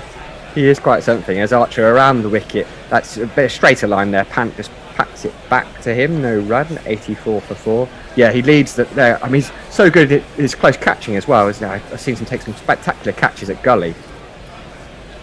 Oh yeah, absolutely. Yeah, see, I mean, he's a good fielder all round. To be honest, I mean, I think he had a bit of a tricky time in one of the innings in Gaul, but where he didn't seem to be able to field it. But you know, those outfields in Gaul are not the best. Happens to the best of us. As Archer again round the wicket, full of ball, not quite, aiming for the Yorker. I'm not sure he quite got there, but Pant just blocked it out towards the off stump. No run. Still scoring at a strike rate above 100. Rishabh Pant. Yeah, he'll sort of runs happen to Rishabh Pant. Yeah, I was just checking out some of my notes, and he's the man who's got. I think he's still holds the record of being the scorer of the fastest 100 in the Ranji Trophy. Is that right? I think so. 48 balls, was it? 48 balls, I think. Yeah, 48 balls. Whether it's the record or not, it's a very quick 100. That is. It only was at one point. Again, Archer outside of stump, just pushed at Anderson again, who does the fielding at mid-off. No run. Yeah, if it's not the fastest ever, I would personally take it. I think he also scored a triple 100 that year as well as a 19-year-old. So yeah, runs do happen to him. That was the 16-17 season. He was unbelievable. Averaged over 100 and scored at a strike rate of over 100. We're quite a long way behind on tweets, so I'm going to rattle through these. Luke Vizashansky says, "Good morning from Malta from a recent convert. Loving the commentary and jingles, especially Dom Bisto Best. Great work, guys." Anna Forsyth says, "Maybe Best didn't get excited enough, but I just celebrated so much that my flatmate." My German flatmate had to ask me if I was okay. Mayank says, "What a wicket! Kohli didn't look very comfortable at all through his innings, and now if Rahane can somehow push through and score big, well, that one didn't last very long." Messi Jez says, "I told you during the Sri Lanka series that Buss's bowling was rubbish and that he just got lucky. Clearly lucky that Kohli's just concentrating on his baby right now. Time to drop Virat. India do so much better without him." And cue about 25 minutes of tweets massively overreacting to recent events. Virat Kohli, what a hack, I think, is probably the best way to sum all that up. From Mog. I'm going to skip through a few. Thank you. As Dom Best then. Pujara on strike. Best just a little twirl at the top of his action. Releases it. Pujara just dances around the track and flicks it past a man at short mid-wicket, but there's also a man holding it kind of a standard mid-wicket position, and no run. Murthy Arelekati says, "This would be a Herculean task, and I don't think anyone would want to listen to this. Could I request you to release a compilation of all of your jingles on YouTube? That would break the internet." Yes, it would. That's true. There's an argument that maybe the internet needs breaking, given a lot of the stuff that goes on it these days. It's Best bowls, and again, flicks to the leg side of Pujara. No run. It's the best thing that could happen to it. I think so. Society could just restart, couldn't it? That's probably the beginning of all our troubles. If we could just break the internet. bugger up our show a little bit, but yeah, in general terms. But what a way to go down, though. If you're going to go down, I suppose. Best comes in, third ball of the over Pujara. It's a bit short of that. Flick on the back foot, flicked it to mid wicket at Rory Burns. No runs as Pujara just so patient. Some batsmen you feel are under pressure when they get dot balls, but it just doesn't faze this guy. He's happy to be out there. England could be saying all they want to him, but it's not going to change the way he approaches the game, is it? How many people have outpatienced Pujara? I wonder. Anderson once at Lords, I think, on that unbelievably cloudy day and grey day in 2018 where the ball was hooping round corners. But why would you bother sledging Pujara? Oh, no point. No, I'm sure maybe Dick Weller might from behind the stumps, but as Best comes in and it just fired into the pads outside off stump, it flicked up in the air. There was a little bit of excitement, but I don't think his bat was anywhere near it. He just plonked the pad outside off stump and up it went to first slip to go around and do the fielding. I wouldn't be against him bringing a man in short on the offside, because it might just stop him from running down the pitch, wondering whether one of those will just take an inside edge. As Best comes in down the pitch, turns it into a fuller ball there for Pujara, and there's no one at mid-off, so that's he got right to the pitch of the ball, pushed it through mid-off, and there's a boundary. 1, 2, 3, 4.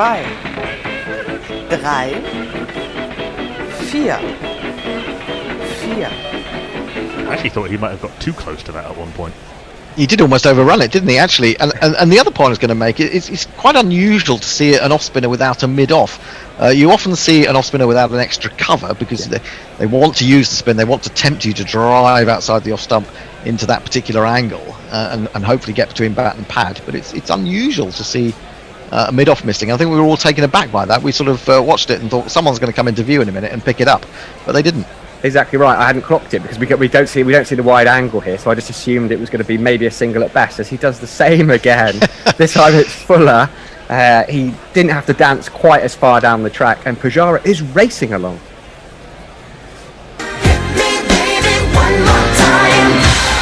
He is a pretty fluent player of spin, and he does come down the track well, probably the best of anyone in the Indian team. Vector Victoria is with us. Morning, been watching for 30 minutes, now 53 minutes, because that's how far behind we are. Has just woken up. Any reason why Leach has only bowled 1 over, and apparently we're ahead of her pictures, so she's relying on our tone to tell her how excited to be. Messages continuing with the best shit gets wickets theme. Linux Leah says, who are these people impersonating the Indian team? Mog says, if you do a shit gets wickets shirt, I will buy it. Mayank has called that India will be following on. Whether England will enforce it is another question. And India Dutta says India are waiting for the C team to turn up. Abhishek says there's a case to be made for reversing the batting order when the follow-up call, follow-on happens. And Mog says, I tend to find that Jeff does the longer jingles as I lose interesting and run out of talent after about 10 seconds.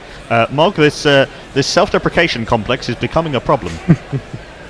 Run out of talent, yeah, well, we all know about that. We do that on a regular basis when we commentate. Jack Leach is going to come into the attack, and I think it's a good move. Archer didn't really look as if he was getting too much out of the pitch in that last little spell, and Leach has got the chance to bowl into the footmarks to the left-hander in the same way that Nadeem bowled to Ben Stokes yesterday. And so it'll be interesting to see if a couple pop and then Rishabh Pant decides to go into full attack mode. Yeah, it was perfectly timed, that tweet, wasn't it? We just left it to the right moment, as if by magic. Leach just that 1 over as a kind of turnaround over for Ben Stokes earlier on in the innings, so Stokes could swap ends, and we've been wondering where he was. Archer maybe just maybe tiring a bit, wouldn't have bowled that many overs in a day for a long time, even though he's only bowled a few. But we have Jack Leach then to bowl to Rishabh Pant, replacing Archer. India are 92 for 4, 31 overs in as Leach comes in. Pant straight down the track. He's not going to let Leach settle here. He danced down, but we've got a man at long on, so there's just a single. But there was a show of attacking intent right from the off. Something's going to give here, isn't he? I mean, he didn't really get hold of that at all, did he? He's probably lucky that he didn't, because it fell well short of the man at long on. I mean, he's got the range. He can certainly pick that up, but he closed the face of the bat as he tried to swing that, and didn't really get hold of it as he would have liked at all. No, but England won't mind that. Joe Root will be perfectly happy if absolutely. We're going to play those shots. I suspect Pujara may not be quite as attacking as Pant at the other end, but Root and Leach here in deep conversation here, trying to work out what the field is going to be. Maybe they will have a man at mid-off after the last over, where we've seen Pujara dance down the track and hit Bess for a couple of balls. Maybe not for the left-arm spinner. You might want Pujara trying to push down the ground to open up and, opening up the outside edge. Anyway, we'll jingle up Jack Leach. Coming up, here's a face that I know. It's Jack Leach. Now Just try to have a look from the wide angle we've got there. I think we have got mid on and mid off, and as Leach comes around the wicket to Pujara, who just pushes it to the left of mid off, and did they take a run there? I don't think they did. Yeah, they did. Yeah. It looked like it, and then the score didn't change quickly enough as we pan to Jeetan Patel, of course, who was out there with England as spin bowling coach. He worked with them. He was with them last year in South Africa when they were touring, and then there were visa issues over the summer, which meant he couldn't join up with the England team, I think, while he was still playing for Warwickshire, as Leach comes into Pant back over the wicket, and Pant tried to work that to the leg side, but it's just gone straight down, I think. Well, it's a bit of a sort of flicky type shot, and did that come off glove, Hendo, as well as thigh pad? I thought it was a bit of inside edge, actually, and Butler was interested, wasn't he, from trying to get round Punt from behind. That easily could have popped up from the inside. Here comes Pant down the ground, a huge hoik. It looked like he was trying to do this first ball, and he has dispatched Jack Leach. If long on is still there, I'm sure he is. It's gone way over him, and that's the maximum. Oh, I say, champ, give me any lip. And that's gone into the second tier. He's one of those players for Pant. People might say, should he be playing that sort of shot this early in a Test match innings? But actually for him, perhaps being defensive is almost more dangerous than playing his natural game, to coin a cliche. He's got hold of that one completely. I just think, he's just one of those players. He just backs himself to be able, even if you've got deep fielders, he backs himself to be able to clear them.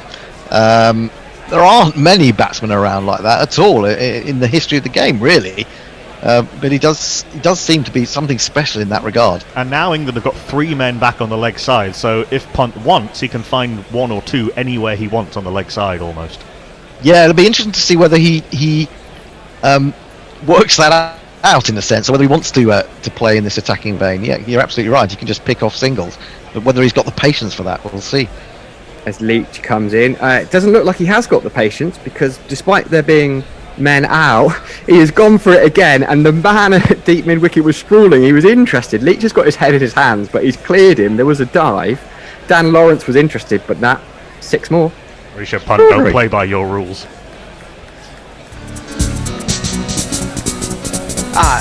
2 6s in a row. 2 6s in a row. 2 6s in a row. I suppose the thing is, Rishabh Pant didn't get that anywhere near the middle, and it still cleared Lawrence by a fair distance. I know. I hit very few 6s in. Well, I probably won't call it a career. In the cricket games I played, I find it hard enough to hit a 6, let alone miss time one. But the boundary rope, interestingly, is a couple of yards in from the edge of the oval there. If we were using the full pitch, that might have been out. But as it was, it just cleared Lawrence as Pant sweeps to high. It's a bit boring from Pant, really. Just gets down and plays an orthodox sweep shot and picks up a single off Leach, and that's the end of the over. 15 runs off Leach's over. Maybe that's why he hadn't bowled earlier. 107 for 4. Oh, this is such an interesting one, though, isn't it? The left arm spinner to Rishabh Pant. Yeah, brilliant. I mean, technically that was a chance. Lawrence did get a hand to it, although he would have struggled to stay inside the boundary rope. Skipping through a few more of these tweets and going through it. Anna Forsyth gives some praise to the Jofra Archer jingle. Alex Graham says if shit gets wickets as a truism, then some of our bowlers of yesteryear were unlucky not to get a shitload of wickets. Nicholas Morris is listening to us from Trinidad and Tobago, hopefully enjoying the exploits of Nkrumah Bonner and Carl Mayers, who've now put on 202 for the fourth wicket. Remarkable stuff. Closing in on the record for the highest ever partnership by 2 debutantes, which is 249. Ooh, that's another good stat, isn't it? I like that. Ian Dacre, presumably not no relation, says the guy from Madrid is right. Spanish breakfasts are the best. I'm in Sevilla. Oh, I love Sevilla. I was there this time last year. And just sorting up my bread, oil, ham and tomato now. Wonderful. It's a lovely city, Seville. It is. As Bess continues to pant, left-hander just leaves that one alone. Yes, Spanish breakfasts are the best. My last holiday before the world changed was Madrid, and I just fell in love with the city. I love how all the little cafes, they basically are multifunctional. They breakfast, into coffee shop, into bar. You don't need to move. You can stay and watch whatever sport you like throughout the day. Yeah. Kind of the place we should do guerrilla cricket from. Oh, it'd be wonderful. Sounds perfect, doesn't it? As Bess comes around the wicket, just defended back at him by Pant. A bit more watchful against Bess then than he was. There was a clear plan to attack Leach. Food's an interesting one with these early mornings. It's the first early morning I've got up for either this series or the Sri Lanka ones, and I think I made the mistake of going straight for breakfast before play, and now I'm just very confused. I don't know. I learn from my mistakes. As Bess bowls outside off stump to Pant. A shorter ball, he just rocks back and cuts it. Doesn't quite get hold of it, so he has that to deep extra cover, and they just take the single. Going to rattle through a few more tweets between deliveries. Linux Leah says, I always thought white line fever involved certain illegal substances. Anna Forsyth says, I will always irrationally hate Gareth Batty because he quote-unquote stole Ollie Rayner's England call-up. Yup, and that's tribal. Darren Macy says he's up watching us while writing an essay on stat education and teacher agency, and also making some bets. Post Limon says it's 3 a.m. and I'm making quesadillas, having a drink and listening to guerrilla crickets. Nights like this hit different. Neste Boy tells us it's snowing in Faden Boys. Hawkster is building a shed in his backyard in Adelaide just after 6 p.m. Holly Jolly Jessica is joining us after a day of backyard cricket. How did you do? It's been a long time since I played backyard cricket. It's a long time since I had a backyard. That's very true. She said, Holly Jolly Jessica says she batted decently, bowled horribly, that the highlight was the young child, who after being taught how to bat for the first time, produced to play a nice switch hit as her first cricket shot.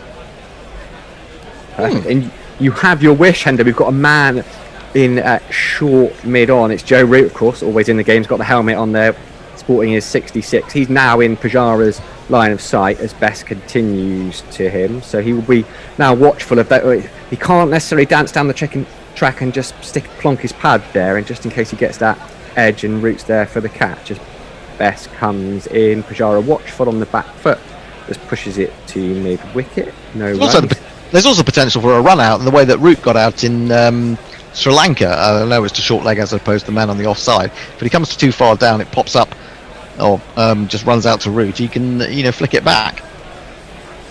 I have great admiration for anyone under the helmet. I remember I used to do it as the kid in the side. Ooh, as Bess comes in and Pope sprawling across there, I think it fell short.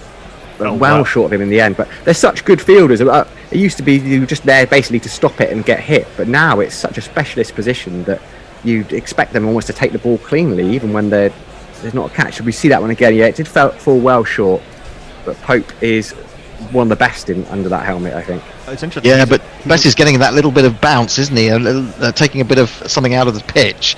And when they play those defensive shots, it's right much higher on the bat than they want it to be, and that is when the opportunity comes for it to hit the shoulder or hit the splice, and maybe pick up the catch there.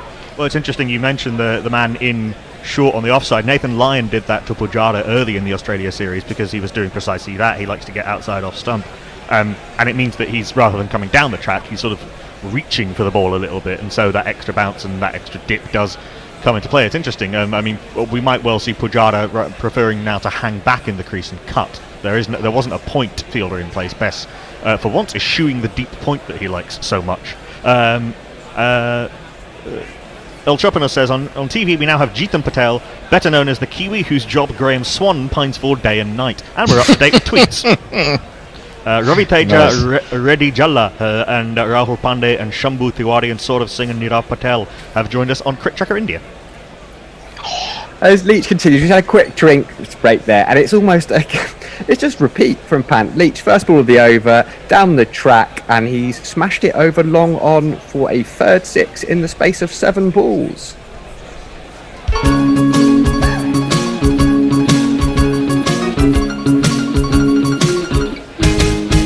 came out of your hand and into my zone. Now it's up in the stands. It's a 6. It's beautiful and it's mine. Fantastic to watch. Talk about backing yourself. This man really does. As Leach continues, just a bit of a better line in his body there. Pant, who just gets onto the back foot and flicks it man at deep backward square, picks it up, and a single. We're just...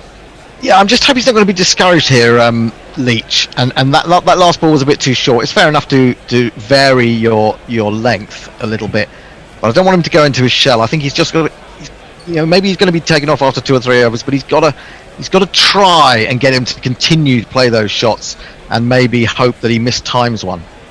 Yeah, there's a danger of dragging it back too far, isn't it? And then they will just... There'll be no danger. He might not be hitting those 6s over mid-on anymore, but they'll just continue to build the runs. These two have already put on 39 at a run rate of 9 as Leach gets short outside off stump, and Pujara reaches for that one. It's kind of pushed it, and it's gone down to third man. Third man has been doing the chasing. I think he's pulled that in just before the rope, but they will get at least a couple there. I think it was 2 they've taken in the end.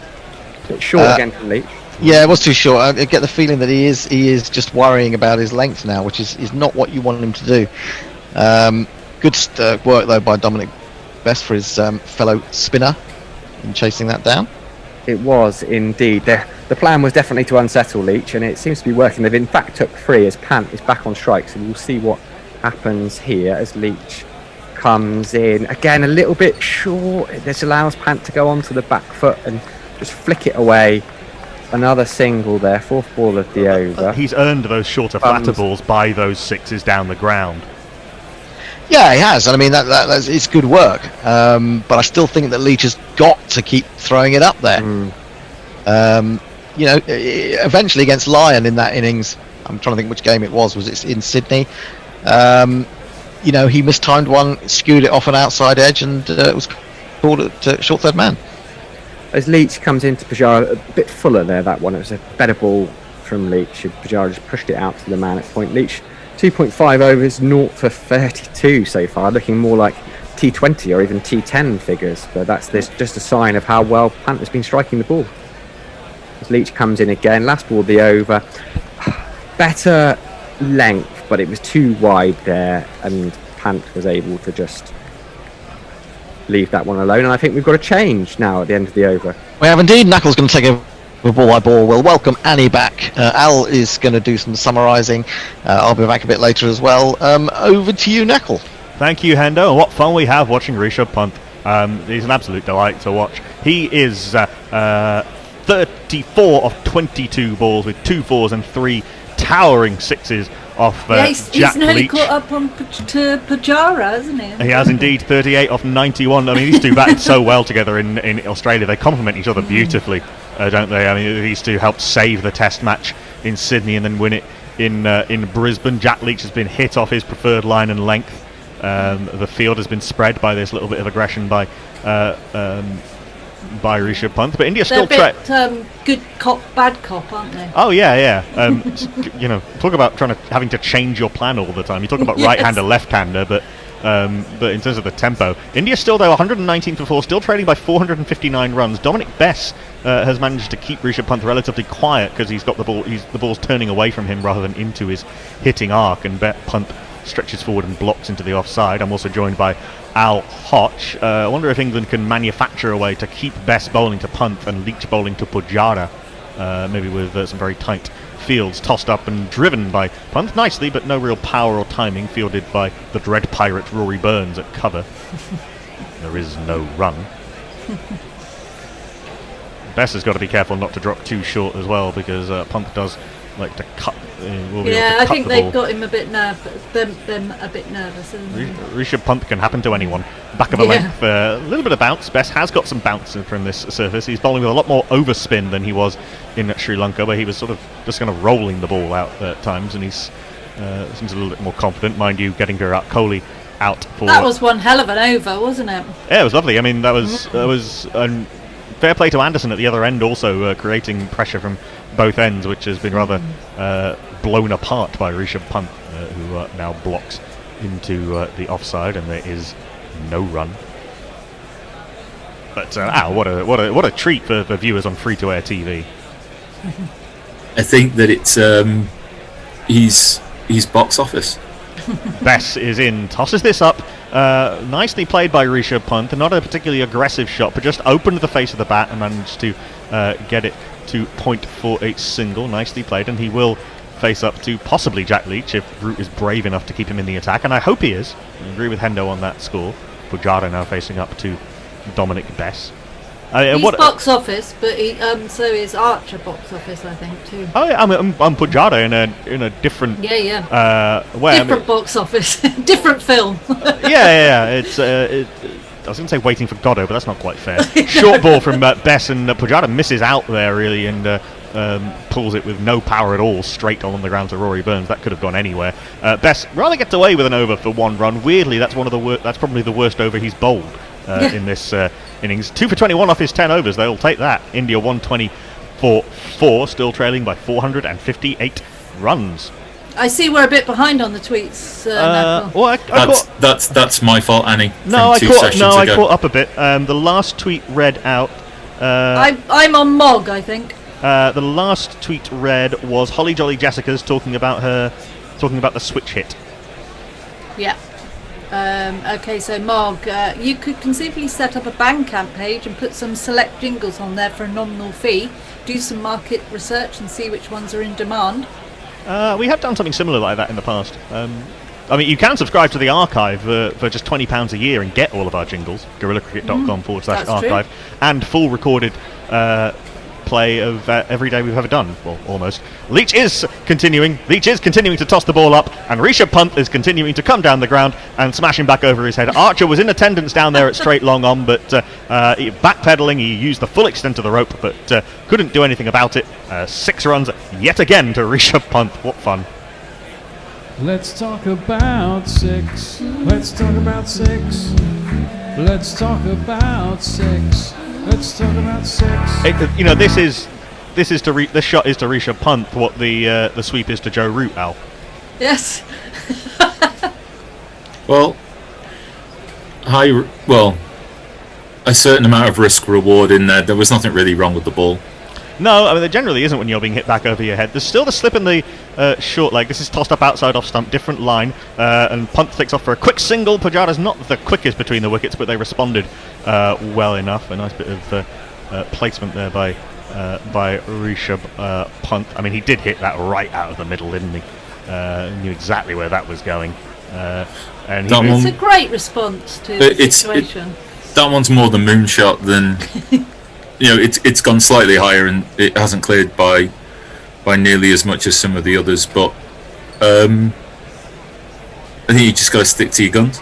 Yep, and he has to some extent, although he's dropped the odd one short. The ball that Pant just pushed a single off was a decent delivery, tossed up outside off stump. Partnership now 54 of 53 balls with Rishabh Pant, 42 of 29. And Pujara just paddling along merrily in the slipstream, just unconcerned as ever. I mean, England have got a sorry, Annie, decent... Annie just nudges this to mid-on for a single.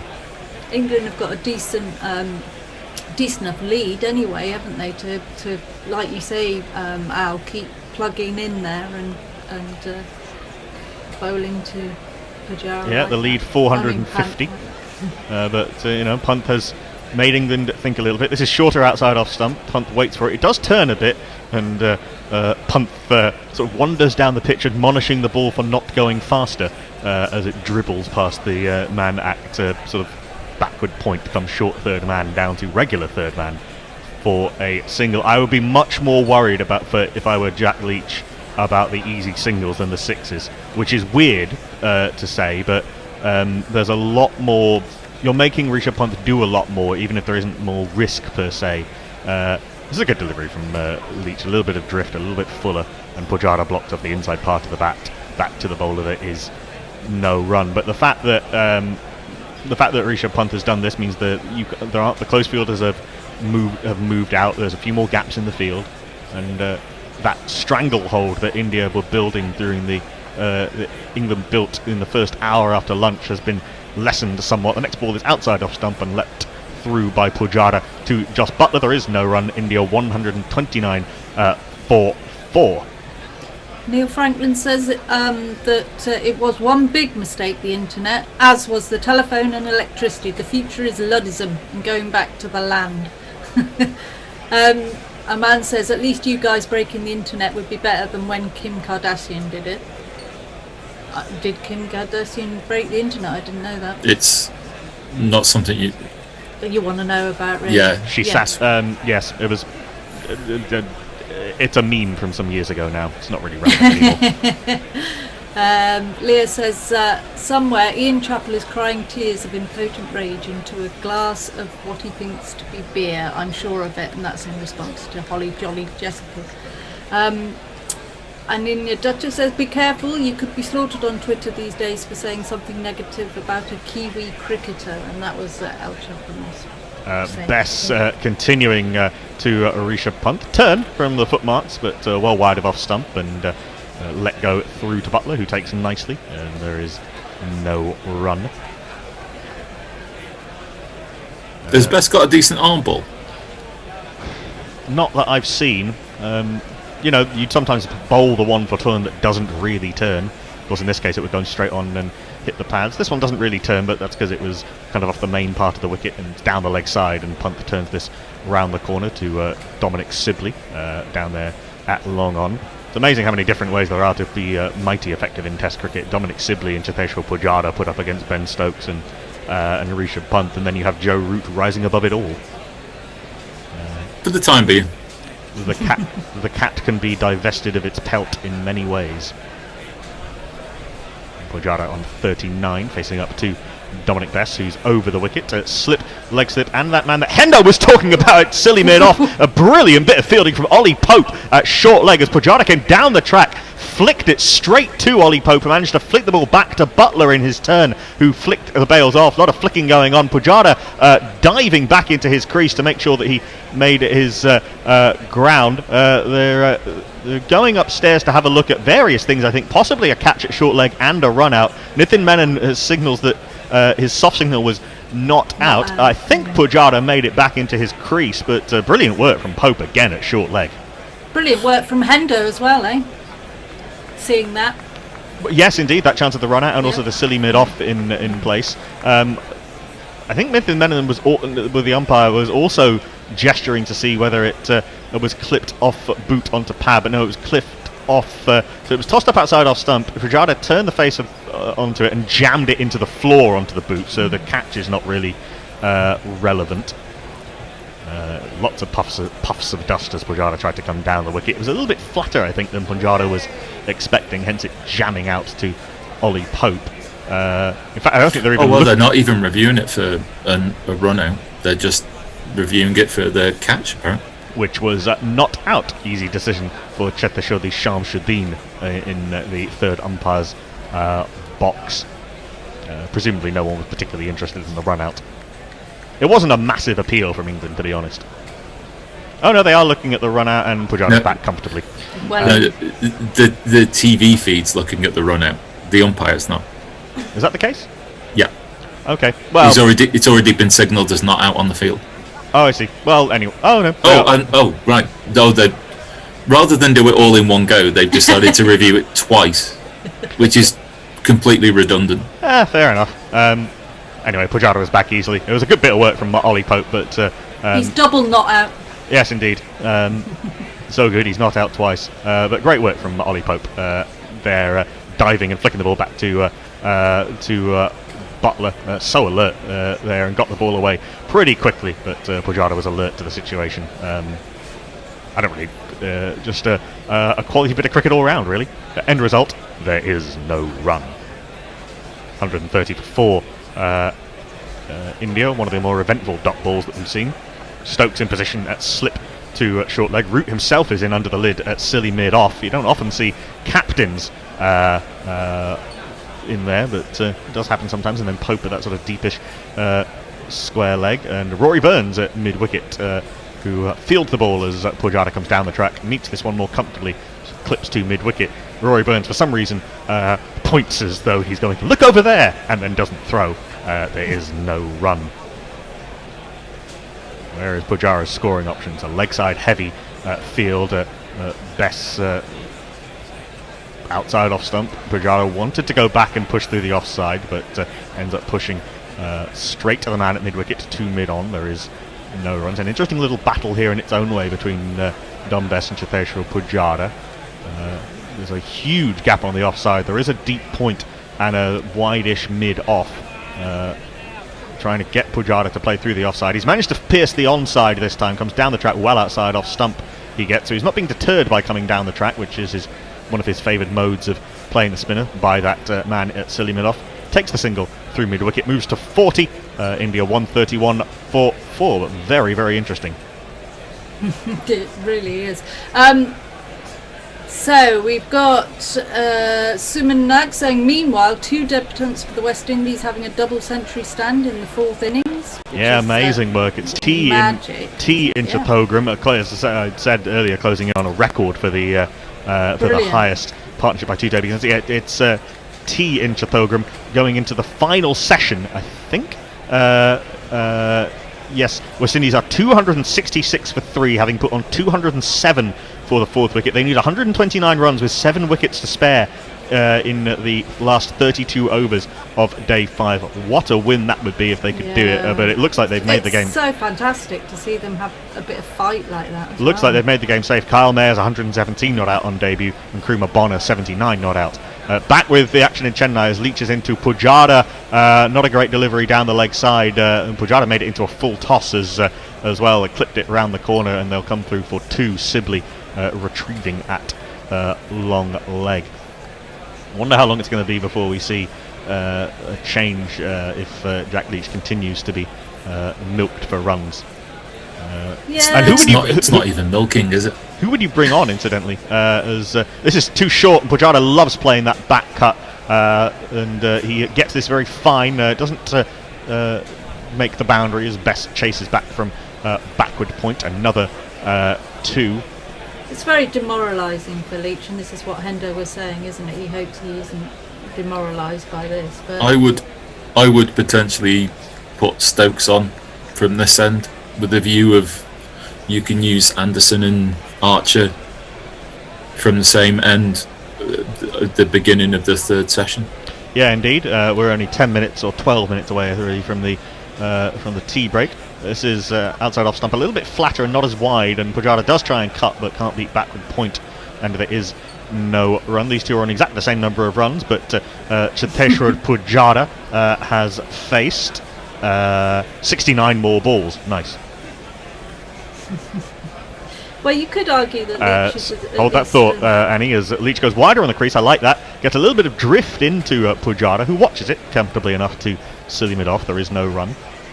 Leach is at least providing the possibility of a wicket.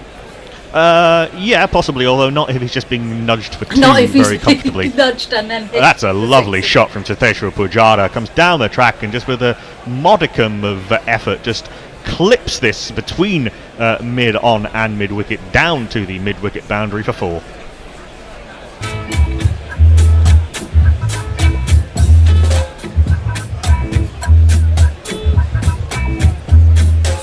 Really not a lot wrong with the delivery. It was a perfectly inoffensive delivery, tossed up on middle stump, but Pujara plays that shot so well. If Leach was bowling to Bess's field, that would have not been a single. Maybe, but he is turning the ball the other way, so you can understand why he's not bowling to that field. This one does turn a little bit away from the right-hander. Pujara blocks to short third man, and there is no run. India 139 for 4. It's amazing. This session's had 80 runs, but for the first 14 overs, India only scored 13. Absolutely remarkable stuff. Test cricket, eh? Speaking of Test cricket, by the way, Pakistan are 280 for 8 in Rawalpindi. Mohammad Rizwan has gone to his 109. He is reaching that with a blizzard of boundaries, and has taken Pakistan into a dominant position. They now lead by 351 runs. That's great for Pakistan, isn't it? Armchair Cricket Podcast says, don't go anywhere. Pant approaches the mammoth task at hand in his own way. He's surely come out with an agenda to put the spinners off the game. Waiting to see when England bring on Archer or Ben Stokes to try and fire some short stuff at him. The short stuff would not be the way that I would go. He does play the pull shot well, but I agree with...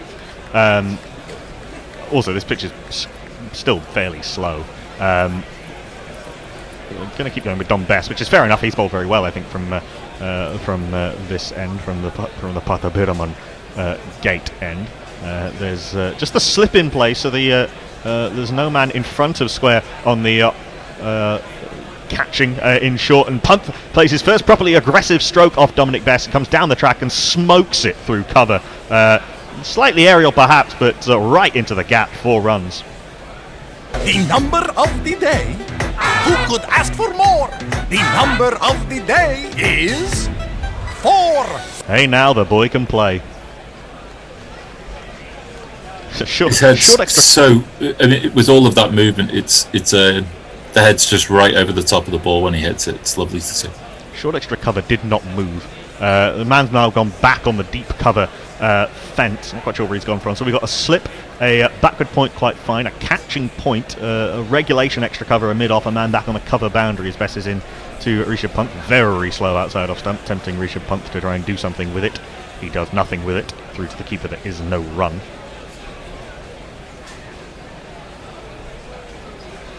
Trying to give you the leg side field when I can, but don't seem to be being allowed to. They're not giving you that option, are they? It's a very offside dominant field, 6-3 in favour of the offside, so Best can't get 2 straight. He's outside off stump, bowling to his field, and there is no run as Punt lets it go through to the keeper. There is no run. I know we got a lot of wickets in Sri Lanka, but he's bowled, I think, significantly better in this innings than he did at any point in that series. Without doubt. It's those 2 balls are a nice comeback after. It's just like, okay, if that's the way you want to play, here they are. Rishabh Pant on 48 of 35 balls, stretches forward and pushes, slightly checks his stroke, and it just dribbles along the ground to Burns, who's had a lot of very easy fielding to do, and there is no run. It's just what the Indian innings needed, wasn't it?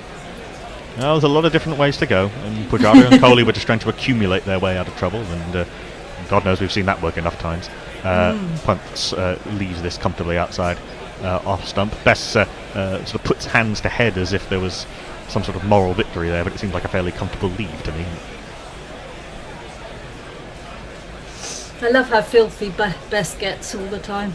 Well, he had to do one fantastic diving stop of his own bowling Yes. off Virat Kohli, and yeah, he's a grubby little fellow. This one turns sharply out of the rough, but was much more of a problem for Jos Buttler, who takes it nicely above his shoulder. There is no run. Another interesting over.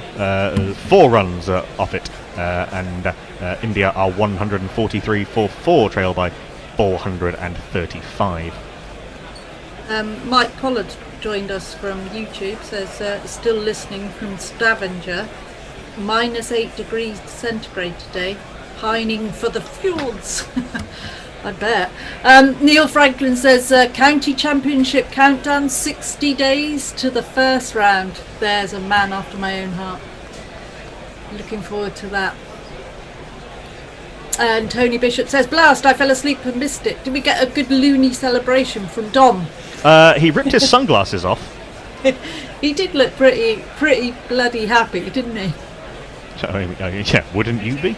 It's not quite. It's not quite. Yeah, one of my favourite ones was who was it? I can't remember which wicket it was, but when Leach got a wicket caught by Buttler at extra cover in Sri Lanka, and he ran towards him saying, "Caught Buttler, bowled Leach, caught Buttler, bowled Leach," because it's something they've dreamed about since they were 12. Leach sweet. in down the track and he is in round the wicket, and Pujara comes down the track and finagles this beautifully with just a little bit of bottom hand between extra cover and mid off down to the boundary for 4 to bring up his 50. The number of the day. Who could ask for more? The number of the day is 4. 50 runs. You have 50 runs. Well done, well done, well done, well done. 50 runs, your 50 runs. The job is only just begun. Lovely innings from Tateshwar Pujara. 52 off 106 balls. That is his 47th 50-plus score in Test cricket. He wasn't going to let Pant get 50 before him, obviously. No, he's going to be lapped at some point, but not just yet. Yeah. A lovely controlled shot down the ground from Cheteshwar Pujara. These two complement each other so well. Partnership between these two, 74 at 5.8 and over. As leads back over the wicket to Pujara, trying to bowl like England's current director of cricket, Ashley Giles, back in 2001. Padded away by Pujara. There is no run. I'm always interested in that sort of thing because there's no shot being offered. So you look at it and you have to look at it slightly differently. And he goes a little bit across Pujara this time, who cuts down to Dan Lawrence, who appears to be given the job of fielding 50 yards away from anyone else. And there is no run. No run. There's an easy single.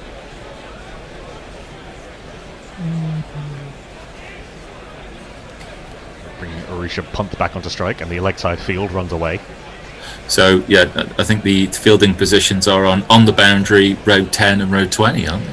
So we've got we've got a slip, a third man, a sort of deepish extra cover, short leg, short fine leg, mid wicket, and then three men back on the boundary at deep square leg, deep mid wicket, and long on as Leach tosses this up outside off stump, and Pant turns it two leg, finds only mid wicket. There is no run.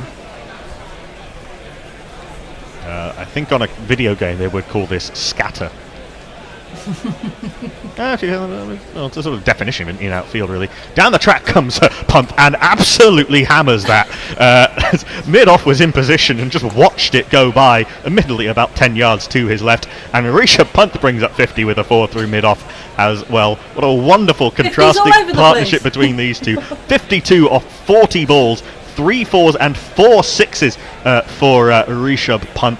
And that is his 7th 50-plus score in 17 in his 18th match, in his 17th match, and his 3rd in 3 innings in India. We'll jingle that up after this ball, which he comes down the track to and nudges down to long on. So first, the boundary.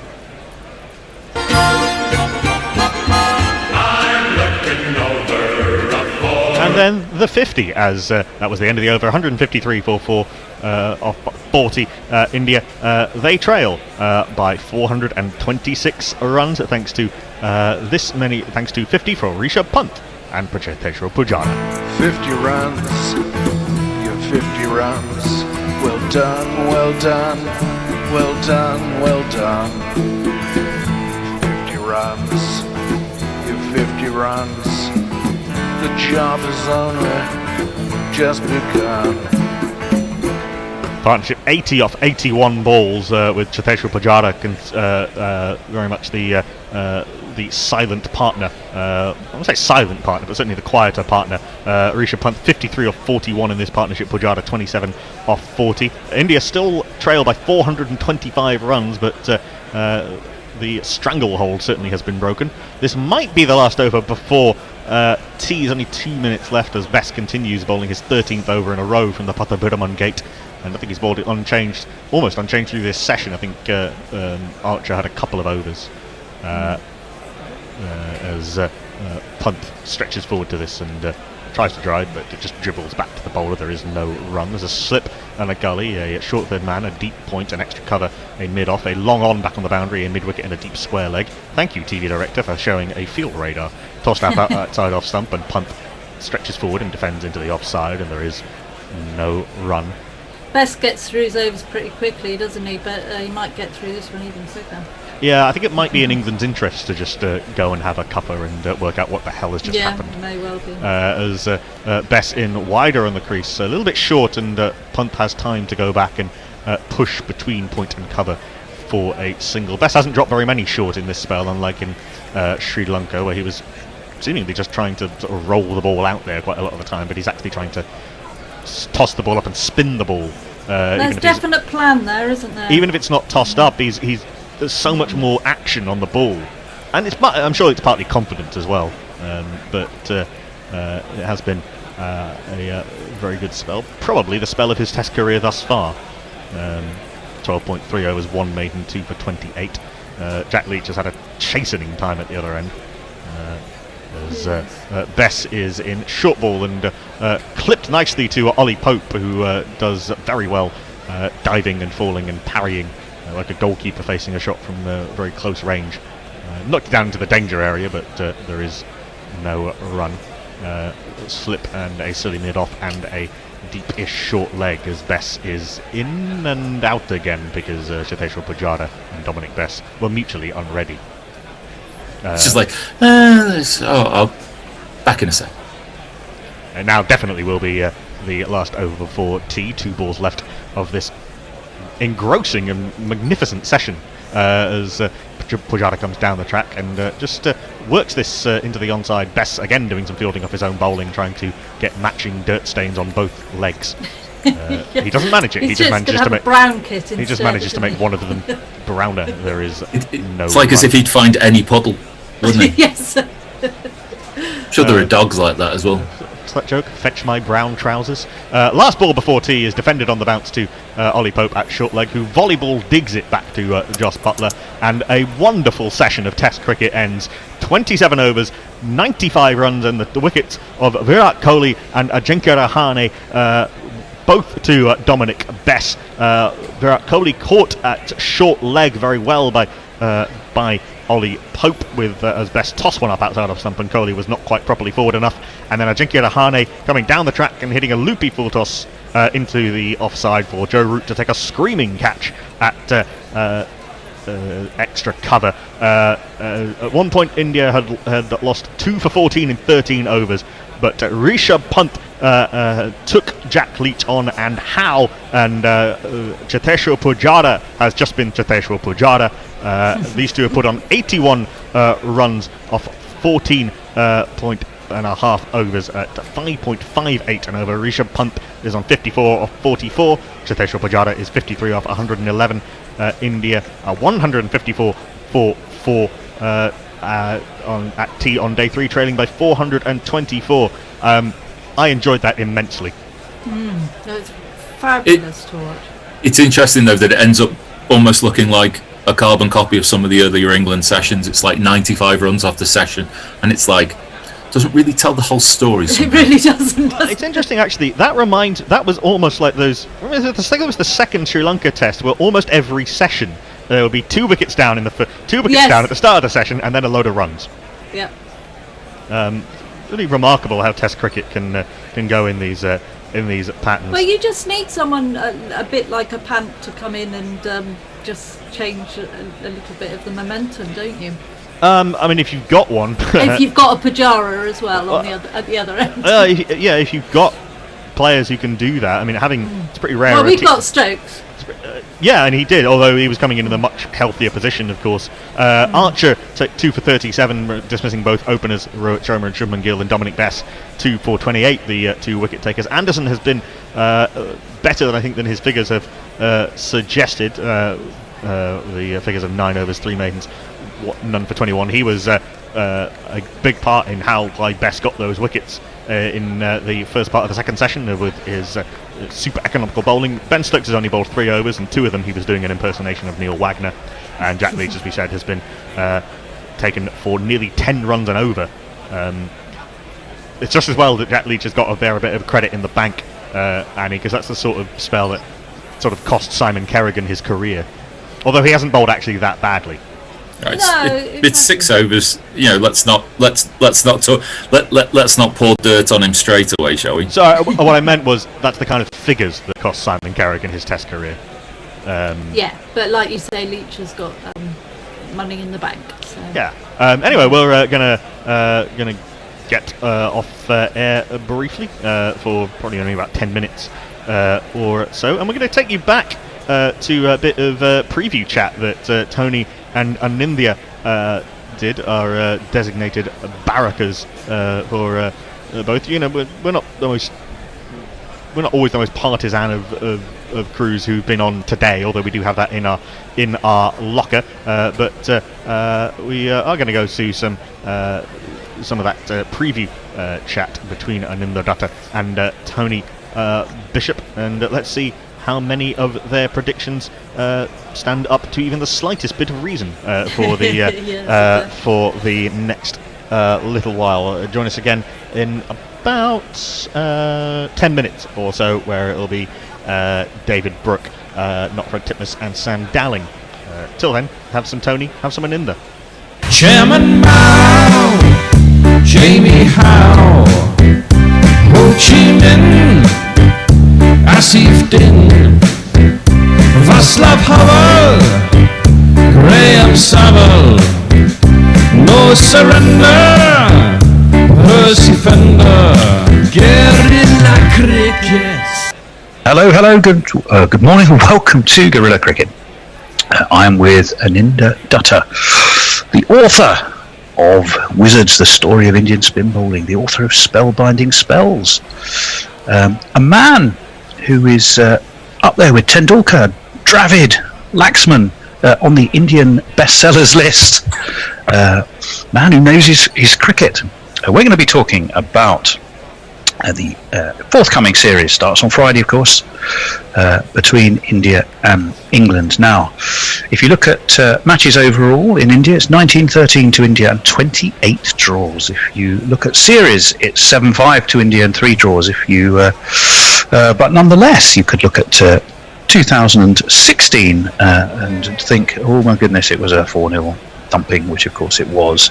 But times have changed.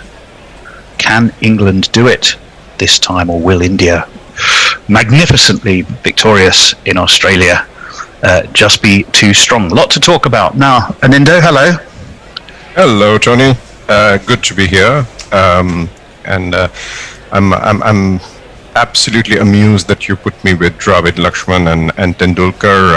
I mean, well, to be fair, you've sent me an email about once a week with the list of who's on the bestsellers list for Amazon. So it's you who tells me. Exactly. You know, if I can't get to their level on the cricket field, I try on the Amazon list. So yeah. Anyway, you think India are going to win this, right? don't you?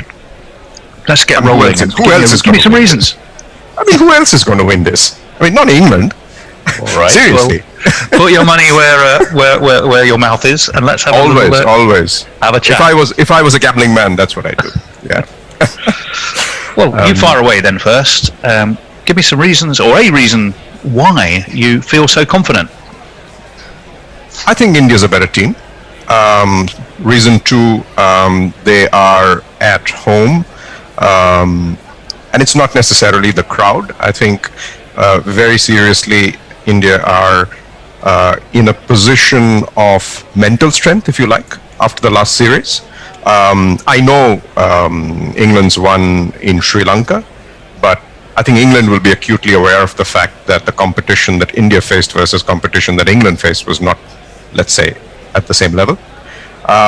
So while they will be confident given Root's batting, and the fact that wasn't that some sort of a record where pace bowlers took all the wickets in the one innings and spin bowlers took all the wickets in the second innings, which it was the first time that had happened, certainly at that ground, certainly at Galle.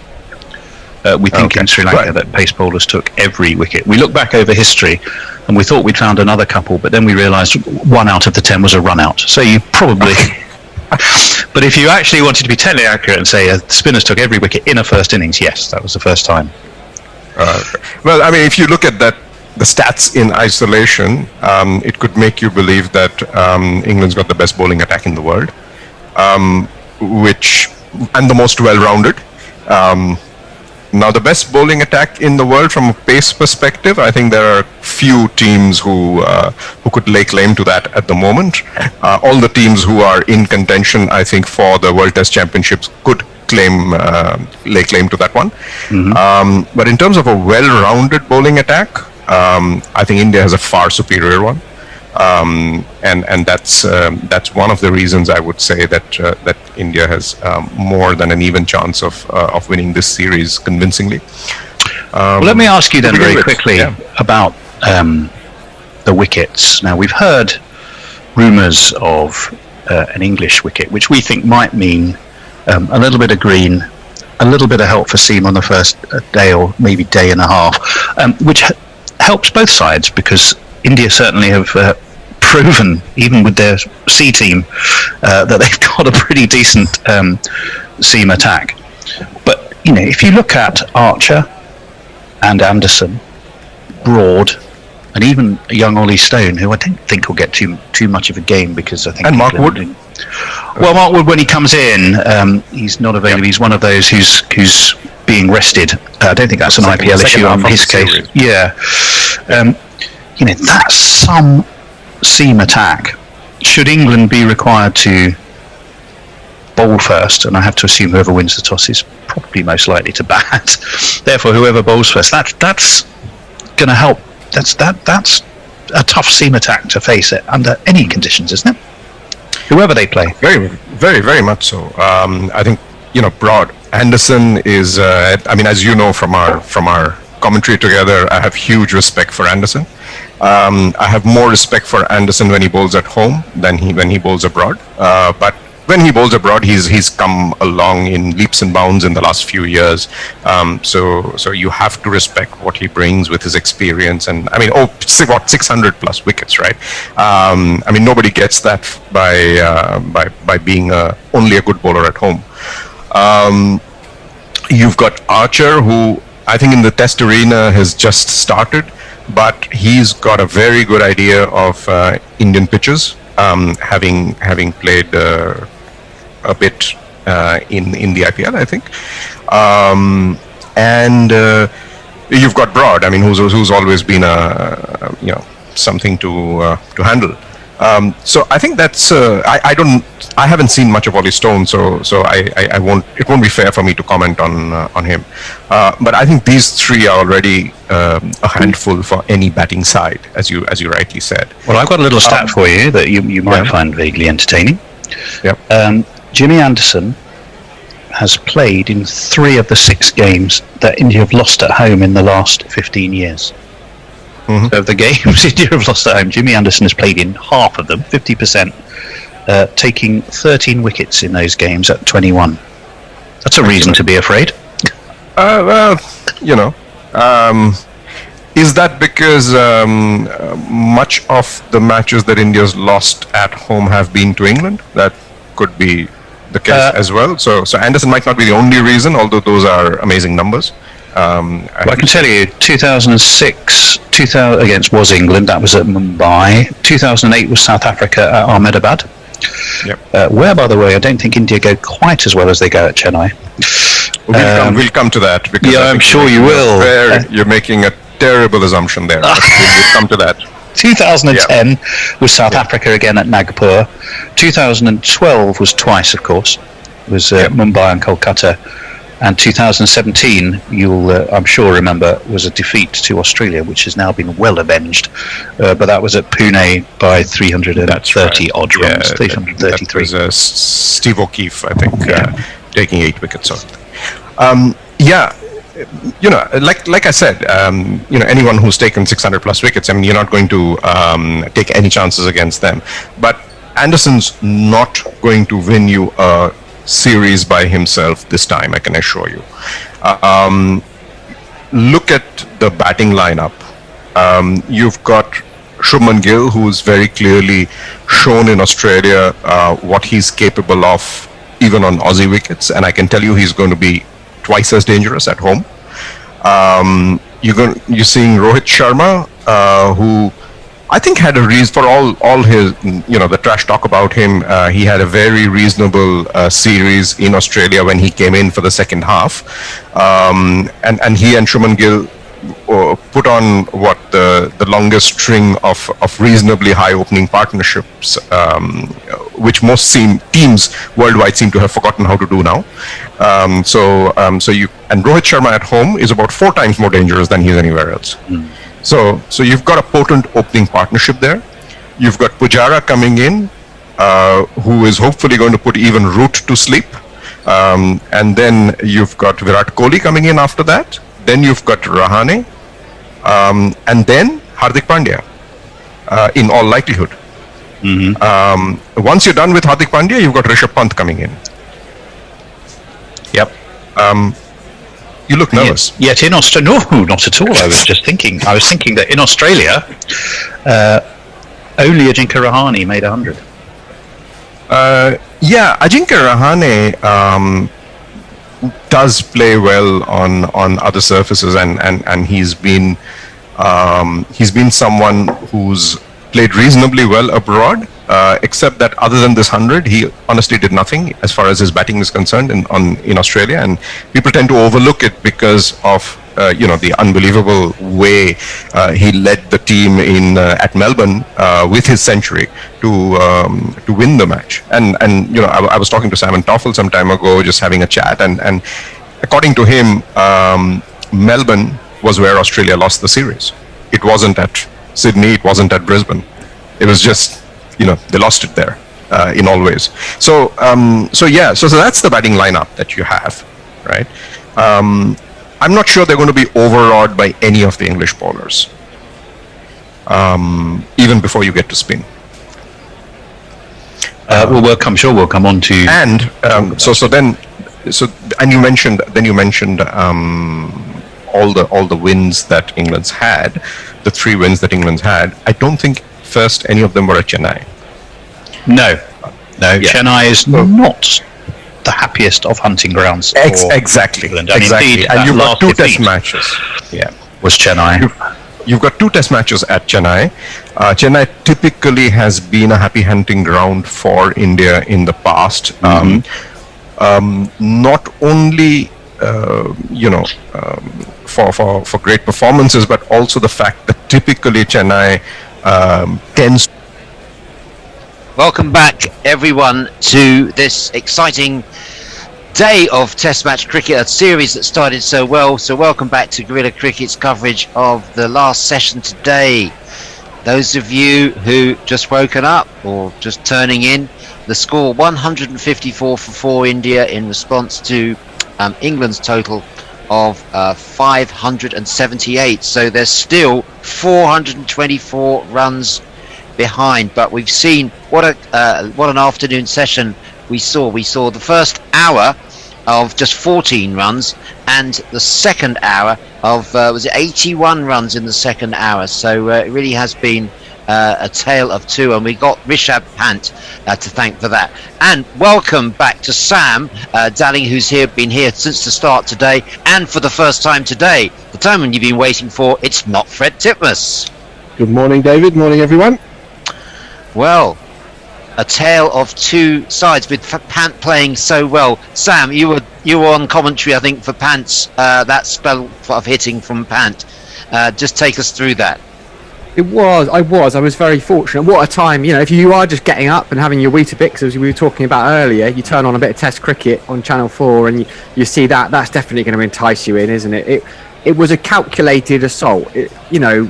High risk, yes, but he got down the pitch and played a couple of big shots into the stands, but then that made Leach drag his line back a bit, and he was just milking him, and he was much more defensive against Best. So it wasn't mindless hitting. There was a lot of thought that went into that, and it paid off. And Pujara doing what he does best at the other end, it's kind of chalk and cheese, I suppose, but showing there's different approaches to Test cricket, and it was thoroughly enjoyable.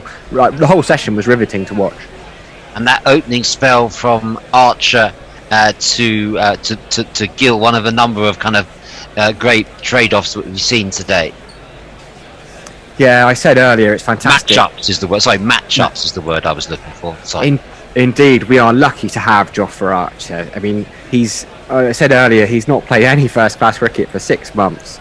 He's come off no warm-up games, and he was getting things out of the pitch that no one else was coming anywhere near. Like, he is a superb fast bowler, and criticise him at your peril. We're very lucky to have him inside. It was wonderful to watch first thing this morning. Not Fred, I know you're very shrewd financially. Is your money down, and where would it go on this series? Well,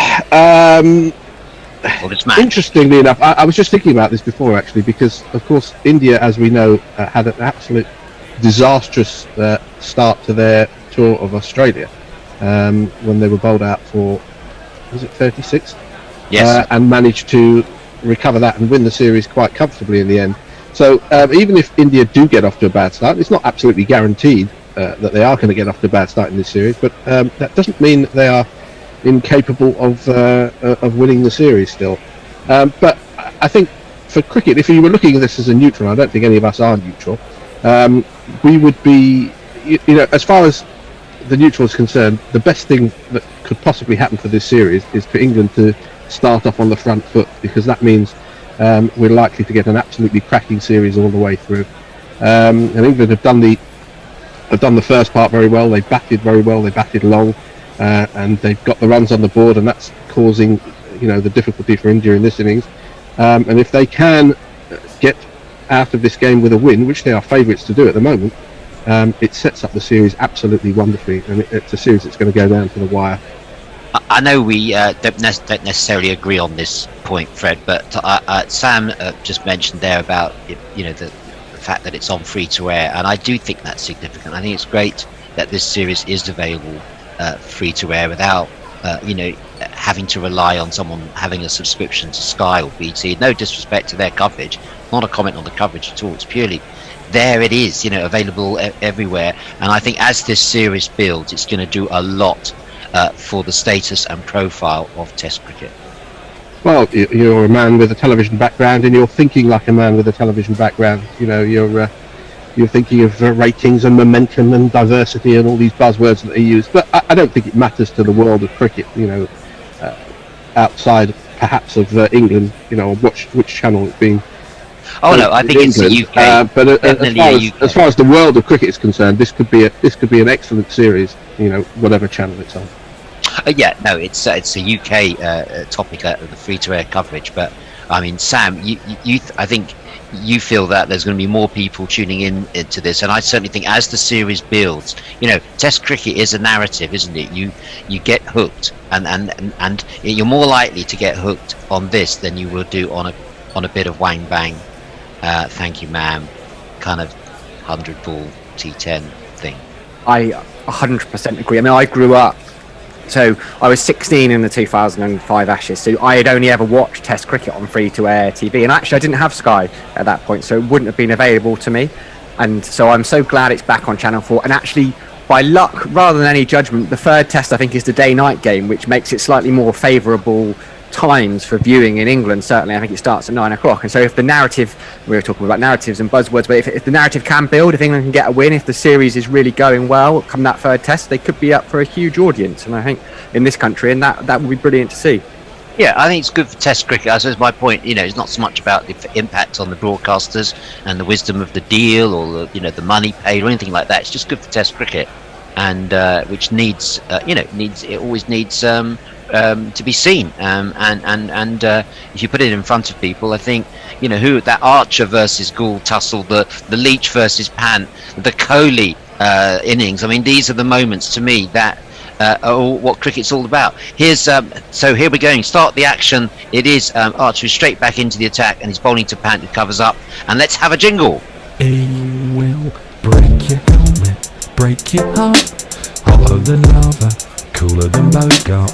In your face, at your stumps, on your toes, on your mum. Don't frown. But when cricket's in the shop window, what better display than these two teams are putting on at the moment? It's got everything, and Rishabh Pant has contributed a lot to the entertainment today. That's for sure. He's on 54 from just 45 balls, and he's taking strike now from Archer, who's bowling to him, and he's forward defensive solidly there. And Rishabh Pant, what a run of form that he's having too, and the way that he set about Leach, who has the bowling figures, in case you missed it, of 6 overs. No maidens, no wicket for 59, and that's the sort of figures that you would expect to see in T20 if someone was allowed to bowl 6 overs. I'm going to get that in before you could say anything, Fred. Those are figures you wouldn't normally see in a Test match. I know people have been saying that Leach won't mind that. I think Leach will mind that, but I think England as a team won't mind that. Yes, which is more to the point. Yeah, that's a good point. Here's Archer now to continue to Pant.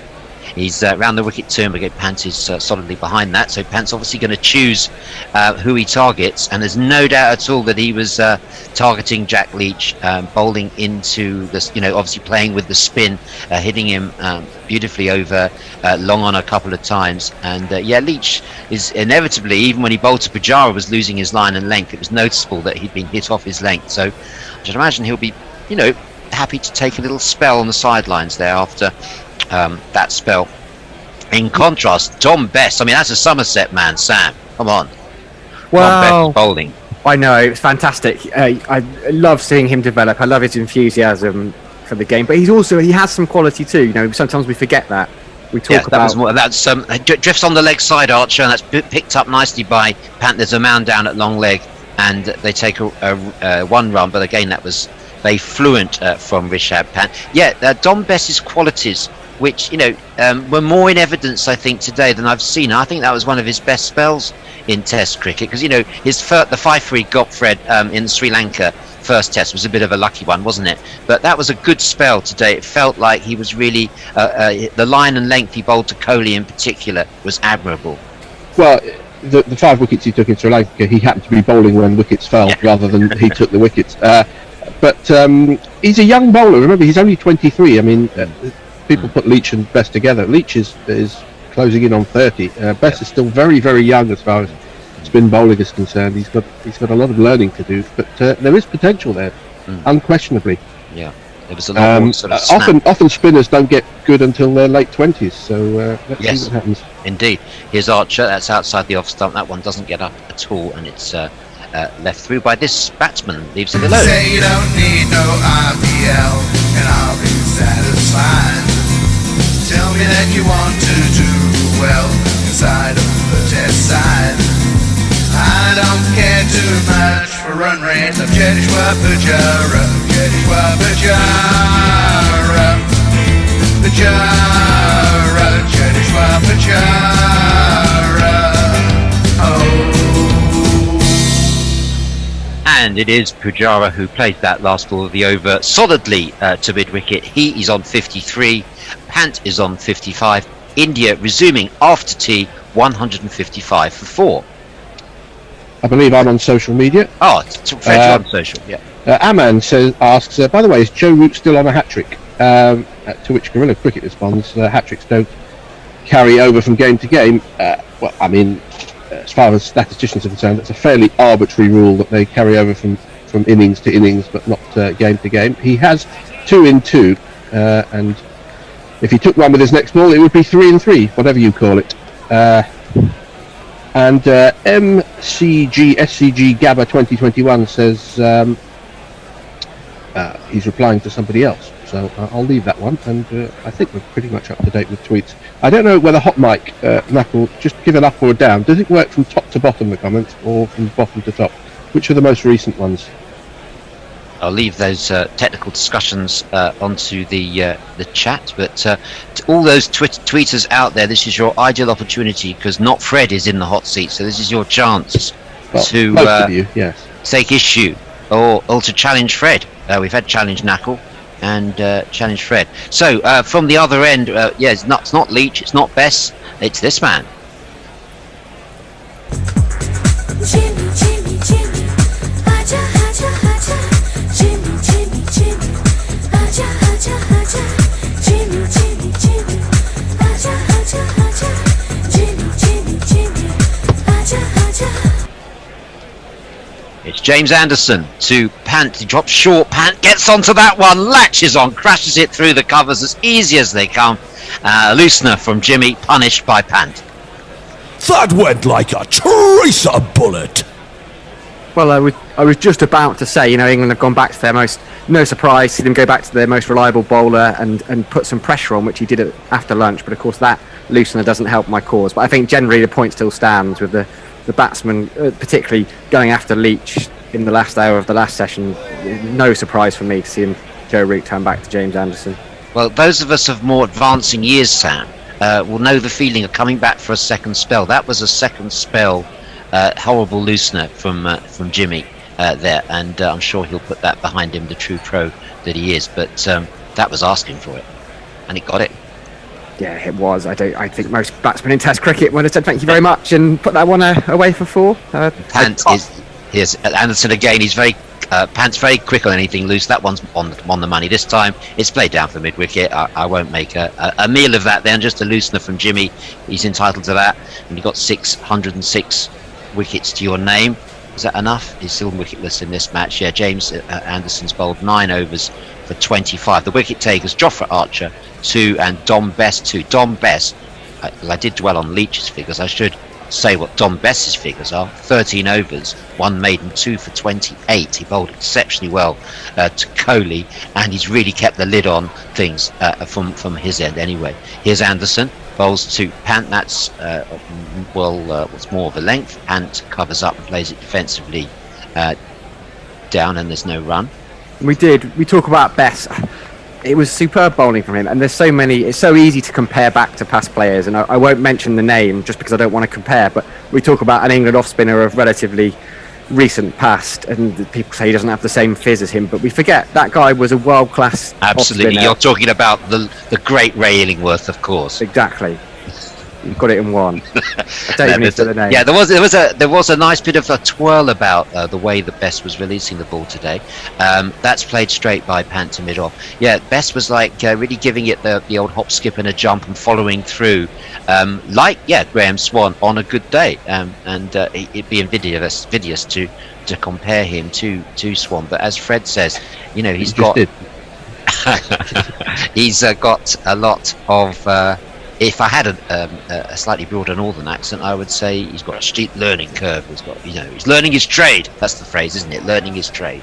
Well, he is, and Swan didn't play Test cricket until a much later age. I think he might have even been older than Leach is now. So, he had 10 years of first-class cricket under his belt. So, well, indeed, and not only that, Sam, but that's why that next ball was played out for no run.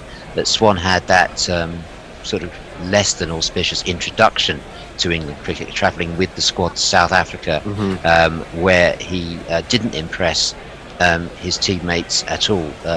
Sort of gobby and late was what I heard someone say at the time, and he was then dropped, and it took him a while until he came back. Probably still quite gobby, but here's Anderson bowls, and that's played nicely by Pant. It's almost effortless. It's got Pearce to field, and there's a chase for the field. He's going to give up there. So it was an effortless shot through the covers by Pant, and it's second boundary in the over.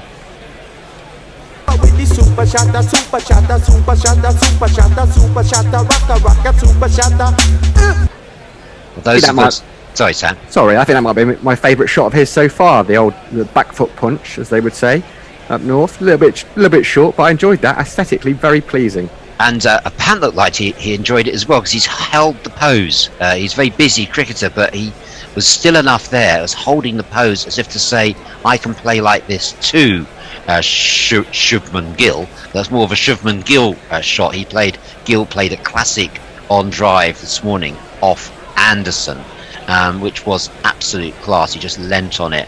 And the neutral would have liked to have seen Gill perhaps a bit longer. In the end, it was a fairly soft dismissal. Good catch by Anderson off Archer. He was out for 29.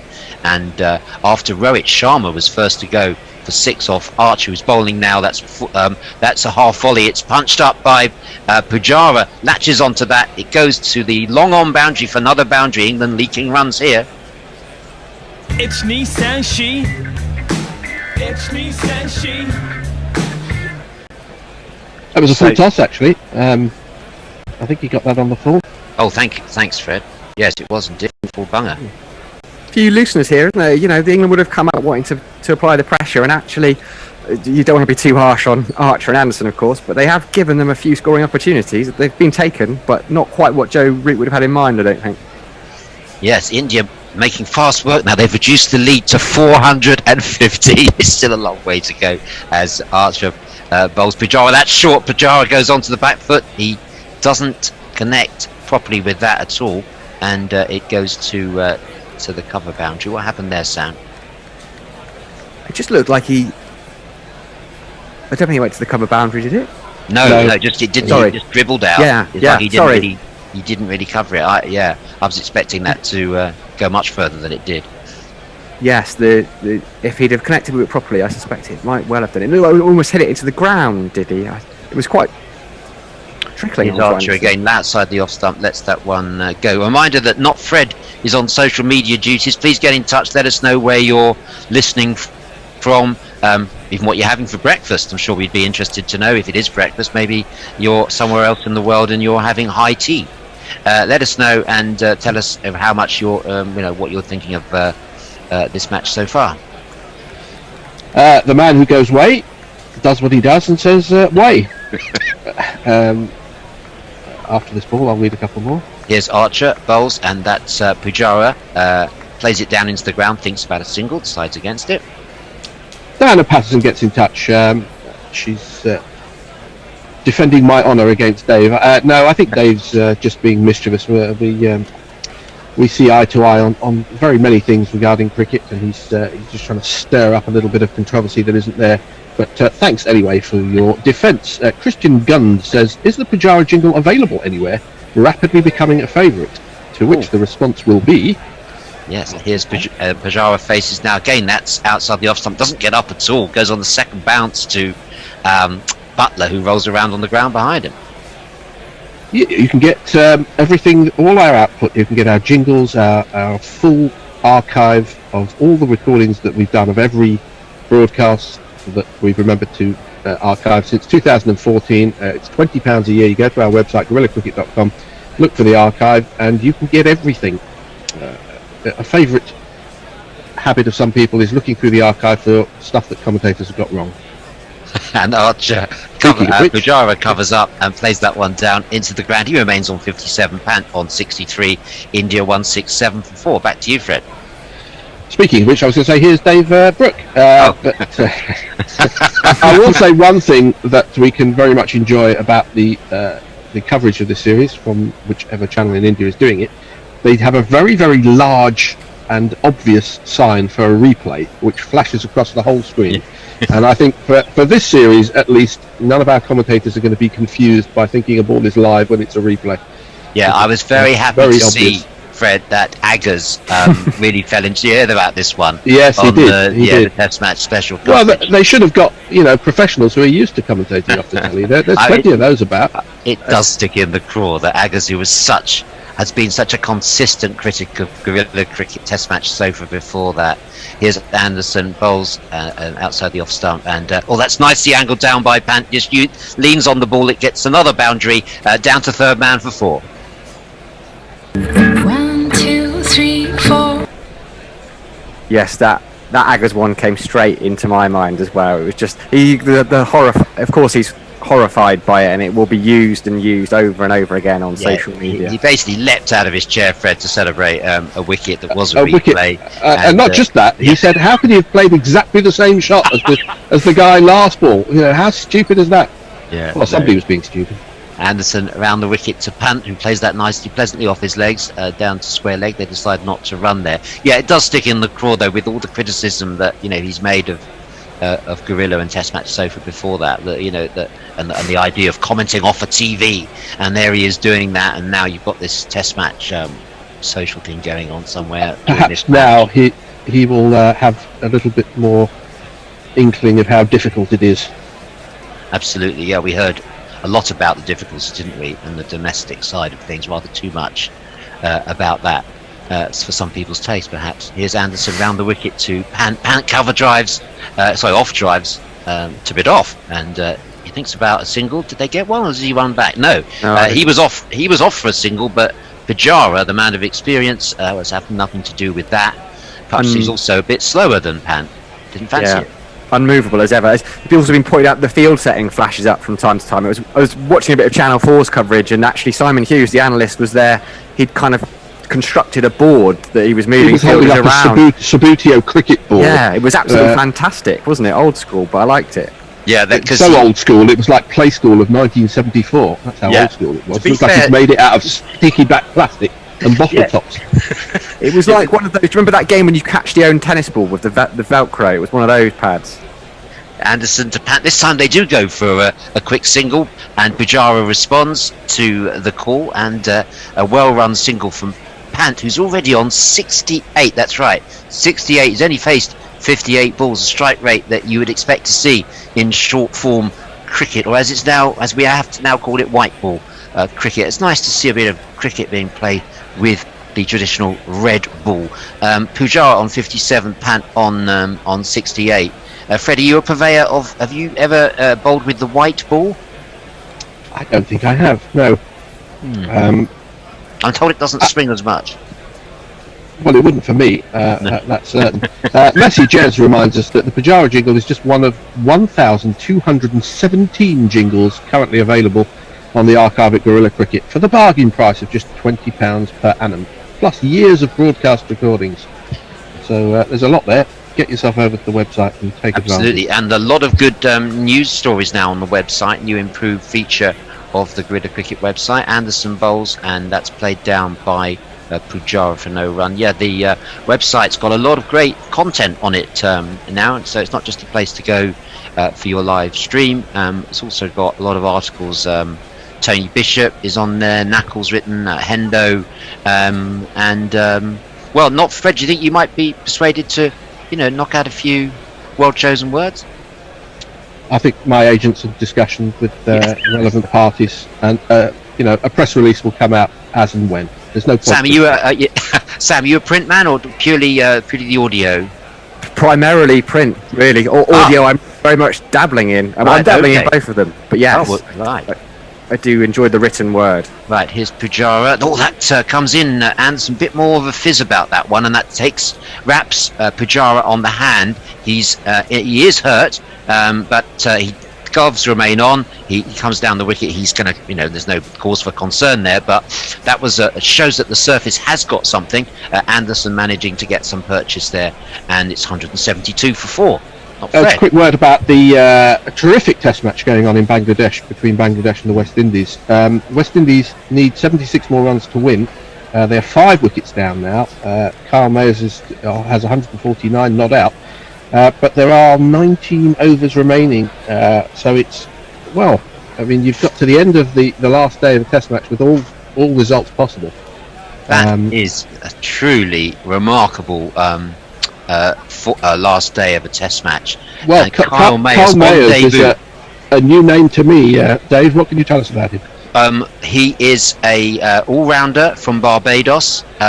No way you would have said he would be playing Test cricket if it wasn't for the fact that Brooks and Bravo and Hope have made themselves unavailable. Brackets, I don't see any of those 3 getting back into the West Indies team quickly now. That's the risk you take when you opt out of the tour. He averaged over 50 in first-class cricket. He's a very, very stylish player. He reminds me, this is it. I shouldn't make comparisons like that. I'm not going to say what I was going to say. He's just very stylish. I'll just Jack say. Hobbs. He's very stylish, and he's powerfully built, so he's got a combination of he plays all forms of the game.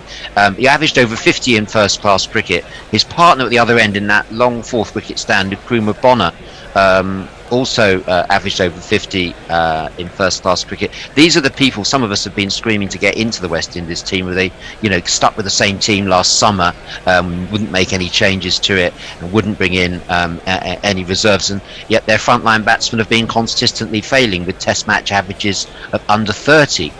So there's room for new people. The talent pool is there, and it's great to see Kyle Mayers taking this opportunity. First West Indian to score a century on debut since Kirk Edwards. There's a Lawrence Rowe before him, George Headley if you go back, so incredible performance. But I hadn't realised, Fred, that the overs were running out quite so fast. So there's only 18 overs left to score. How many was that? 75. 75, yeah.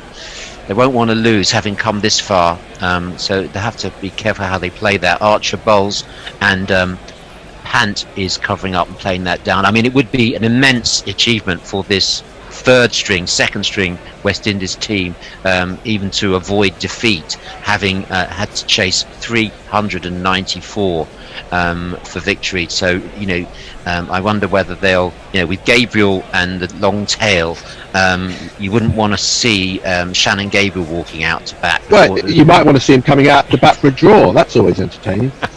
I was going to say, I'd quite like to see Shannon Gabriel. Why did he do that? Here's Archer around the wicket to Pant. That gets up a bit on Pant, and he plays that down. on the to mid wicket, as if to say, I'm not going to take any liberties against you, Jofra Archer, because Jofra's been getting it to seaman bounce. The wicket of Rohit Sharma he got early on was a wonderful ball. It was leg cutter. It got big on Rohit Sharma, and if you have been playing a lot of white ball cricket, you suddenly get a fast bowler tearing in with the old red ball, and you've got to be prepared for that type of delivery. Here's Archer again to Pant. That's what short and wide, and Butler has to run down the leg side to take that, and there's no run. Well, yeah, you're right, Kate. Sorry. No, go on, Fred, after you. But Mog says he would remind Aggers of the particularly nasty pejorative he says he is, but he's blocked him on Twitter, so he can't. So he has to do it via us. AD Bryan says, Aggers and TMS out of touch. I'm shocked, I tell you, shocked, as he's channeling Captain Renault of Casablanca. And this is full pitch from Archer. It's a flowing drive from Pant, but this time for no run. There's a good bit of fielding there. Didn't quite get hold of that, but he remains on 68. But my other Aggers story, Fred, I've got to tell you this one, is when Channel 4, I was lucky enough to be at Channel 4 when we got the rights, and Aggers was the one to take to the press to say this is a disaster for cricket, disaster for Test cricket, but he would have been on the phone a few weeks later looking for a job. Here's Archer around the wicket, bowls to Pant, plays that one down the leg side, and there's no run. But God love him. I believe Karmar's just made it to 150 not out. It's his, the first West Indian to hit 150 in the fourth innings since that, of course, famous Brian Lara 153 in Bridgetown, and it's his top first-class score as well. Not a bad time to get it, really, on your Test debut, isn't it? Yeah, he hasn't got that many centuries to his name, I think, only 2 or 3. So, what a fantastic debut, 154 not out. So we'll keep our eyes on that game as it comes to its denouement in Bangladesh, chasing 394 to win. Was he playing in that Ireland game when a couple of years ago when you were stuck in Barbados and couldn't leave, Dave? No, he had trouble getting into the Barbados team. I'll tell you about that in a moment. Drives, and that's to the mid-off, drives driven by Pant. It's a nice shot, but it's for no run. He remains on 68, Pujara on 57. Just as a preamble, I would say I was supposed to meet Dave in Antigua for the Test match, but he never got there. No, I ended up doing the linking coverage on the host on the radio station in Barbados. By phone, which wasn't ideal, but so it was like when we heard Grubby doing his broadcast yesterday by phone. It was a bit like that, but Carl Mayers had to leave Barbados to get a first-class gig. He played for Windwards, and he's only just broken into the Barbados setup, and some of the selection policies, in West Indies are curious. Like Jofra Archer, he was not selected even for a trial for Barbados. That's why he's plying his trade in the UK. He was in the Under-19 World Cup for the West Indies, Jofra, and then couldn't make even the Barbados trials, which is the top 22 players. And he just thought, I've got to go to England if I want to play first-class cricket and continue my career. So West Indies have a habit of not, their selection can be very erratic. Let's run through a few tweets. Mog is disputing the number of jingles with Messi Jess. He says he only has 845 completed jingles on his list. Clearly some have been lost, to which Peter Ward says there's an album there somewhere, Guerrilla Cricket, The Lost Jingles. Well, here's one of them now for Don Bess.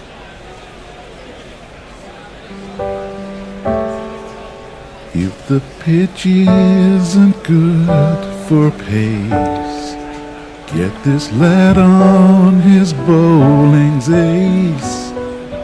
But if you need someone who bats, you should just save Don Bess for last.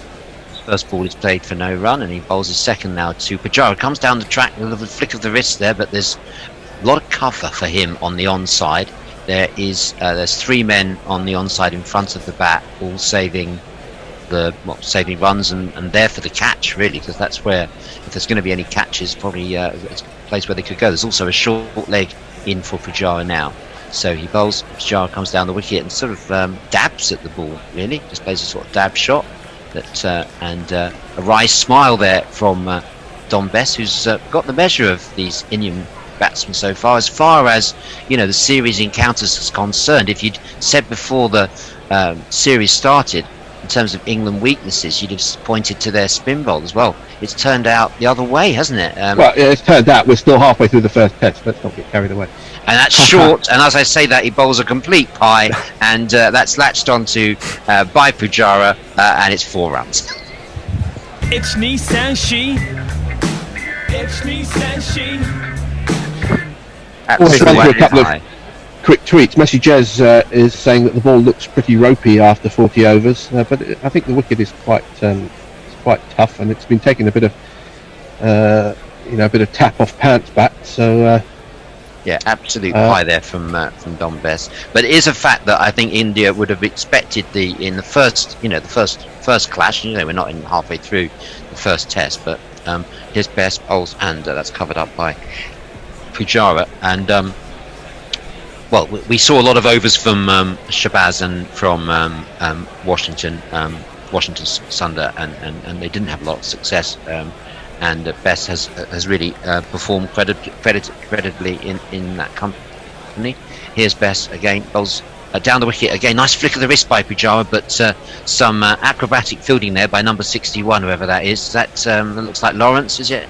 It's slightly obscured. Yes, it is Lawrence who fielded that well. And that's the end of the over. We've got a change here now. Knapple's going to take over on the ball by ball with India at 177 for 4. And we're going to hand over to Knackle. And I think alongside me will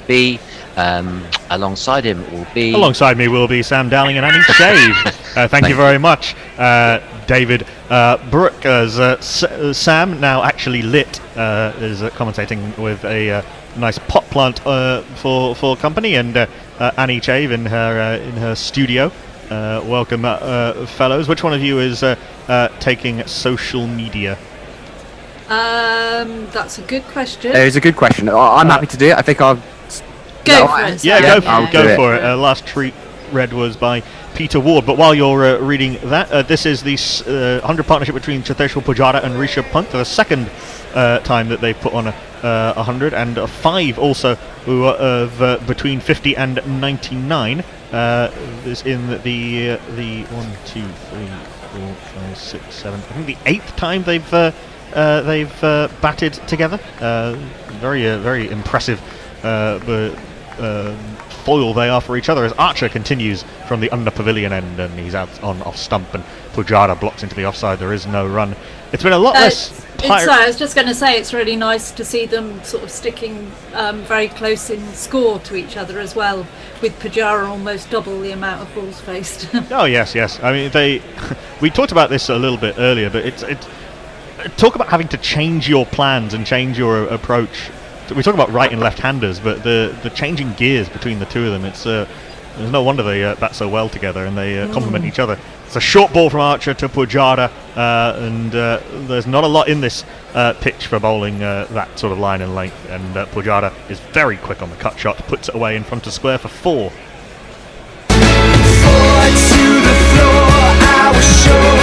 Archer's 1, 2, third or fourth over in this spell. Wouldn't imagine he'd be staying on for too much more. 1, 2, 3. His 4th spell. I imagine this might well be his last. I mean, in their way, Sam, it's not been a lot less pyrotechnic, but India have managed to maintain their fluency after tea. Yeah, they have. They've been aided by the bowling slightly in those early couple of overs, and yes, Rishabh Pant has reined it in, but I'll hark back to that on drive. Yeah, it was a lovely shot. Full delivery, and keeps it a bit low, and Pujara with his very low hands just blocks it out into the offside, and then decides to practice the shot again for reasons unknown. There is no run. Do you think he was asked at the break to rein it in? You'd have to be a madman to tell Rishabh Pant to do that. Why would you bother? I think even if he was asked, I don't think he'd take any notice, to be honest, Annie.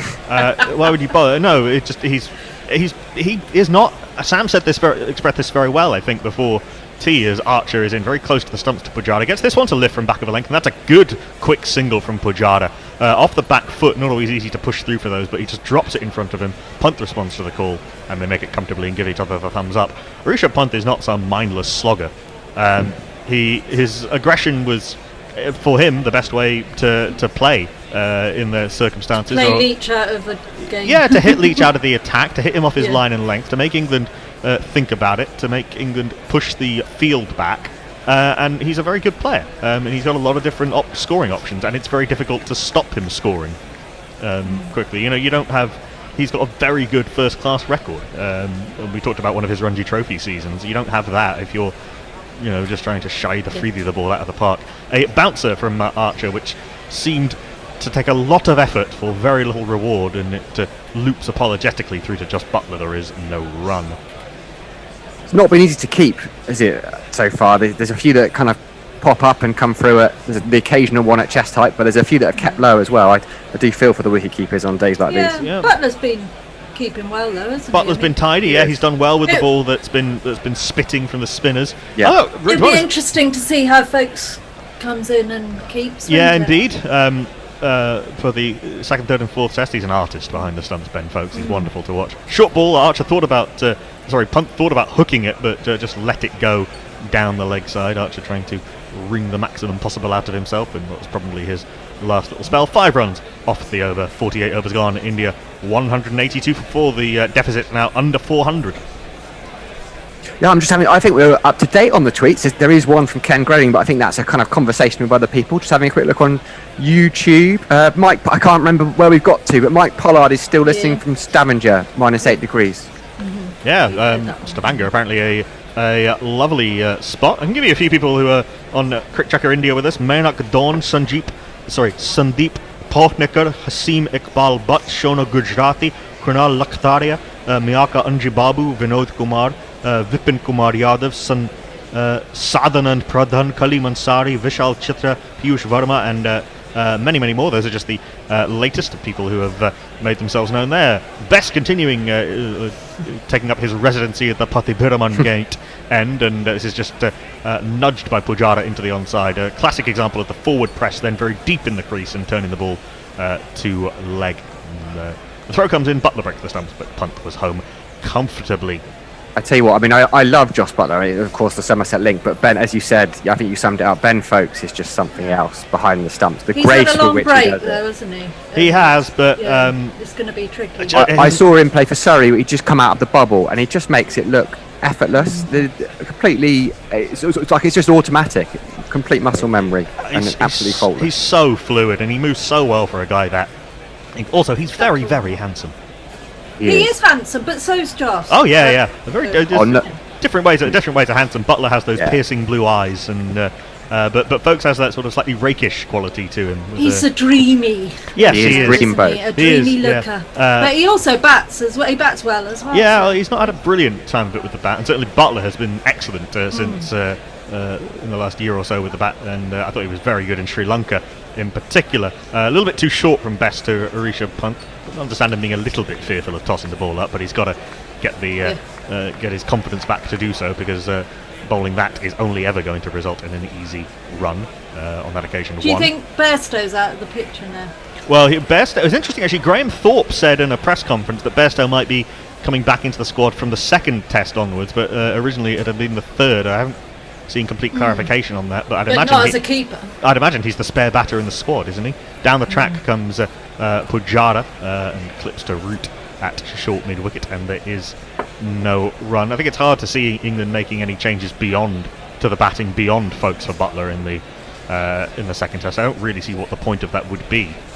No, I think it's only Dan Lawrence, isn't it? But that would seem very harsh after 3 tests to leave him out. I think they've got to stick with him. What a shot that is from Cheteshwar Pujara. It was floated up outside off stump, but Pujara again coming down the track. Very difficult to stop him doing that, and he just opens the face and guides this past extra cover. The man got a hand on it, James Anderson, but not enough to stop it going away to the boundary. The number of the day. Who could ask for more? The number of the day is 4. Just dug it out past Anderson, who I do a little bit of a disservice because it was so well placed by Pujada that even Anderson, springing and running away to his left, couldn't cut it off. Those yawning chasms on the offside. In fact, even more yawning now because covers moved to mid-on, which presumably means that Bess is going to bowl even straighter because there's only a slip, an extra cover come mid-off and a deep point on the offside. Down the track comes Pujada, getting himself well outside the line of off stump, and even if that was pad first, there's no way that that's going to be given out LBW.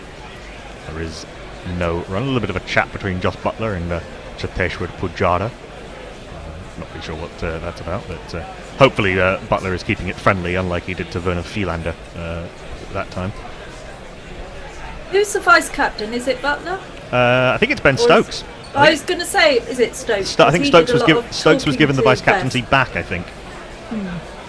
As Bess is in last ball of his 15th over, the 49th of the innings. Too short, and well, just that one doesn't really turn, and Pujada was expecting it to, and just decides to block it into the onside. There is no run. 6 runs off the over from Dominic Bess.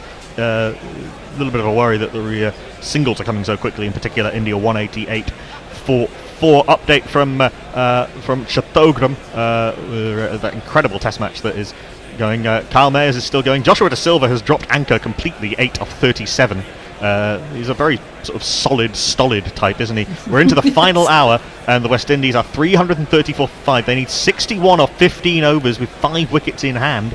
Still got Rakeem Cornwall, by the way, who is in next. Is a seriously good hitter of a ball. Yeah, he can tee off a little. Yeah, that could be a lot of fun if that gets going. So a hell of a test match developing in Chattogram. South Africa are 19 for naught in Rawalpindi, by the way, chasing a notional 370 to win. Dean Elgar and Aidan Markram doing each other's jobs. Dean Elgar 17 not out of 20. Aidan Markram 0 not out of 22. Very unusual. Archer is continuing from the end pavilion end, round the wicket to Rishabh Pant, a short ball which Pant has to wait for, and sort of jumping backhand smashes it down the line for a single. There's been a lot of talk about this pitch looking like Roland Garros, and there was a little bit of that. Apologies. So I'll rattle through a couple of quick tweets. Shall I, Mog? Mog says there's upwards of 11 good jingles, although he does say, admittedly, I did do the entire UAE team before they failed to qualify for the T20 World Cup. Mog, your jingles are brilliant, and you know they are. We've got Jay, who said, I just want to say good morning and that I properly love Pujara. I look forward to listening to you all later. David has never seen a hyperbolic comet whose train he didn't try to grab. David Hype Train Brook. As Pujara is into Pujara is not in. Pujara is standing at the non-striker's end. Archer is into Pujara, and Pujara blocks it from the crease to the onside. There is no run. Been noticing this on the star coverage that Murali Karthik, who's in the box, is doing. He seems to have been designated as the spin bowling analyst, and fair enough. Somerset's Murali Karthik. Murali Karthik, yes, indeed, played for Somerset for a long time after not ever quite being able to establish himself in the Indian team. I always quite liked Murali Karthik. I always thought he should have played more, but then Harbhajan and Kumble. This is full delivery, and Pujara blocks to mid-on. There is no run. So Dominic Bess, unlike Ashwin, who bowls with very upright action and has that sort of locked front knee, which allows him to get that extra bit of height, Bess slightly collapses on that front knee and is leaning much more over to the left, which is all these little technical tweaks. He can be a little bit more upright at the crease. Perhaps he can drive through his action a little bit more and get a little bit more dip and drift. So all these little things, as Fred rightly said, he is only 23 and relatively inexperienced as Pujara drops a single into the offside. I think I remember reading a stat that he had bowled significantly fewer overs by the time of his debut test than almost any other spinner England had picked for some time. We talk about the fact that he's not first choice at Somerset, and even on turning pitches, and the fact that the way that the English season is constructed makes it difficult for spinners. I'm sure you've seen him bowl a bit, Sam. Yeah, I have. It's a funny one because Hold that growing up. Hold that thought. Archer around the wicket. Punt for drives. I'm not sure he was quite aiming it that straight, but he does manage to get a fair chunk of bat on the ball, and Root has to scamper back towards the long on boundary to field, and they come through for 2. I was going to say, often you hear about these kids coming up through. So when I was in Somerset, you'd hear names of people who were dominating schoolboys cricket or age group cricket, and Bess wasn't necessarily one of those. But then, so often, a few of the guys that I remember who were scoring runs for fun when I was 13 just were never heard of again after they reached 16. So Bess kind of came from nowhere, straight into the Sidmouth. He first came team. from Sidmouth. He was doing well. Wow. He came from Sidmouth. He came from Sidmouth with a thirst for knowledge. Yes. Who have now placed restriction on 6 hitting, of course. Yes. Back of a length and jabbed by punt into the offside. Half fielded by Burns. Back up fielded by his opening partner Sibley, and there is no run. 50 overs gone. India 192 for 4. Sorry, what's this? Yes, I saw that. How can you possibly do that in a league cricket? So Sidmouth is down on the beach, and there's a lot of tourists kind of walking very close to the ground, and they've had a few near misses, I think, with cricket with 6s being hit. So I think the rule is now that you get 1 warning, and then the second time, I think it's 5 penalty runs. They've got a net in place, but if you clear the net, I'm not sure it's quite 6 and out, but it's certainly, I don't know, maybe a few of their bowlers get fed up of going the distance. That seems extreme. Yeah. It is. A couple of quick tweets. Messi Jez says, given that Annie Chavez in her son's Doctor Who studio, I'm a little concerned that the head appendages may not actually be headphones, but rather the start of her Cyberman conversion I'm not process. a Cyberman, and I'm not in my son's office. I'm in mine. Okay, there's obviously a deep running one there. Josie Oak says, England let India off the hook here. This could be another 2-day snore draw. There's nothing snory about this day's Test cricket. Down the track comes Pujara to Dominic Bess, turns it into the onside, beats short mid-wicket, doesn't beat regular mid-wicket. There is no run. I mean, if you're bored by this, stop watching cricket immediately. Absolutely. You don't deserve it. I'm joking, boy, we love you. Slipping a short leg in place as Bess gets one to hold up outside off stump. Not sure that was what he was intending to do, but that's exactly what happened.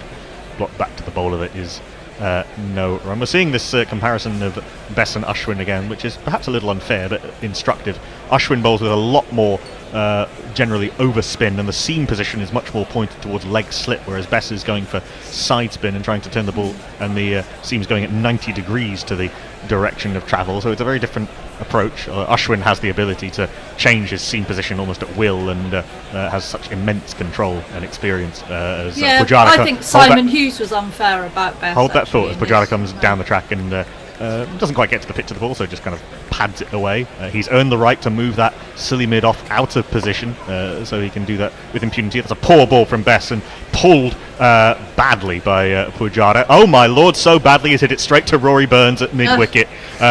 I wonder if that hit short leg, because that seemed to go very slowly to the Dread Pirate, and I think it might well have hit Ollie Pope at short leg and rebounded to Rory Burns. Dominic, was it Napoleon who said something about I prefer a lucky general to a good general? Where it seems that Joe Root has got himself a lucky off-spinner, because Cheteshwar Pujara, the immovable Cheteshwar Pujara, has smashed a pull shot straight into the sort of back of the head, shoulder blade of Ollie Pope, and it's looped up to Rory Burns at short mid-wicket. That's an absolutely extraordinary dismissal to remove Rishabh Pant and end Cheteshwar Pujara rather, and end that partnership of 119. My word, Cheteshwar Pujara caught by Rory Burns with an assist from the unknowing back of Oliver Pope, and Dominic Bess has 3 in the first innings.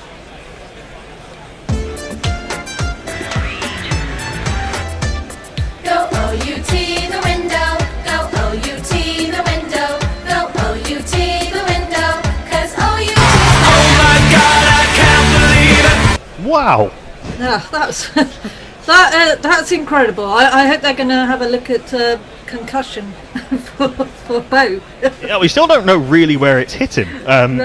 But Sam, you do see this occasionally, but to actually hit the ball into someone's head and be caught at mid-wicket. Yeah, it looked. You normally get a kind of little flick, but that hit him full on. It looked like it was kind of almost the top of the left shoulder blade, as you said. That is definitely an assist, and maybe Napoleon has got both a good and a lucky off spinner. I think that's the perfect combination. We'd always prefer both. I'm sure that's the first time that Joe Root's ever been compared to Napoleon Bonaparte. The season, he's definitely scored more runs than him, so. Yeah, way better. I am officially giving that down, by the way, as caught Rory Burns / Ollie Pope. I kind of like we know those boundary fielders, those boundary catches where you get two fielders using it. I think the guy should get an assist. Anyway, India 192 for 5, still trail by 386. The partnership was so good that we almost you kind of forget how far England are ahead of this game, and they're in to the bowling all-rounders. And this man on home test debut, and very home because he and his father both grew up in the same district as this stadium. His name for his granddad or something with like that. So it turns out that you are looking at Washington Sundar. Good player, Washington Sundar. Averages 32 with the bat in first class cricket, and kind of bats in the top 6 really for Tamil Nadu. Sometimes he's even opened in first class cricket and has 100 opening the batting. He stretches forward and pushes this tall left-hander to cover. There is no run. Yep, right on the top of Ollie Pope's head, and well watched by Rory Burns to be alert to that position, laughing as he did so. I hope Pope was checked for concussion. I mean, he's out there. He was putting his helmet back on. So. Well, I mean, they should change the helmet after it hits it, shouldn't they? Well, I don't know if it's the same one. As Best continues, finishes the over, and Washington Sundar pushes to mid-off. There is no run. India 192 for 5, thanks to that rather fortuitous dismissal of Cheteshwar Pujara. What's remarkable is he didn't even flinch, Ollie Pope, did he? No. Not at all. Josie Oak says, an album suggestion name here. Now, that's what I call Jingles 187. I think that's definitely got legs. Tony Bishop says, when do you try and get Jack Leach back into the horse? Back onto the horse? Into the horse? Sooner rather than later. I think onto better than into. I think he definitely meant onto the horse. But yeah, sooner rather than later. The wicket may well be the perfect opportunity. Messi Jazz, that's an update on the West Indies score. Maynak says, at this run rate, India could get to 330, 340 by the end of the day. They could, but the wicket has now fallen, which might stifle them a little bit, although Rishabh Pant is still there. Back into the horse. Is this some Trojan horse that someone has inadvertently fallen out of? Which would have rather given the game away outside the gates of Troy, one would think. I'd love the idea of Leach being into a horse. Well, I think that Joe Root and Tony Bishop and Sam Dowling and whoever else it was who were talking about that are in sync, because this man is back into the attack at the fall of the wicket of Cheteshwar Pujara. Coming up, here's a face that I know. It's Jack Leach. Now coming bowling to his nemesis, speaking of Greek, Rishabh Pant turned from outside off stump, but Pant pads away at it, and it flies up into the gloves of Joss Butler, and there is no run. Archer was bowled 5 overs, and that's I think pushing it, frankly. Very leg side dominant field with only the slip, the backward point, and the extra cover already mid-off on the offside. Pant wanted to smash that into the ocean. I'm not even sure if he's facing the right way to smash it into the ocean, but ends up just blocking it as it turns from outside off stump into the onside, and there is no run. There is a short leg in place, so Root is giving some, and a leg slip in fact, so he's giving Leach a little bit more to work with. This one turns from the footmarks outside off stump, and Pant walks across to off stump and just lets it hit him, really. Leach is helped by the fact that there is a little bit of rough, a little bit shorter than the line and the length he was bowling when Pant was smashing him back into the ether. Oh, that's a wonderful shot by Rishabh Pant. Fair play, because Leach had taken the advance down the track out of the equation, but Pant just waited for it, went down on one knee and ramped it up over his shoulder. That's a brave shot with a leg slip in place, but he got it fine enough of him down to the unprotected fine leg boundary for 4. Talk about him not being mindless.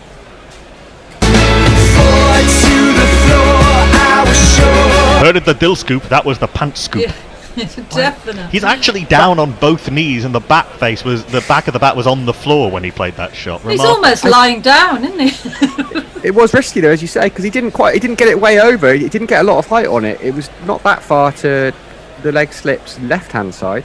Down the track comes Pant, just held back a little bit by Jack Leach, and Pant blocks back to the bowler. There is no run. Yeah, he got it fine enough of Root that he had no chance of picking that up.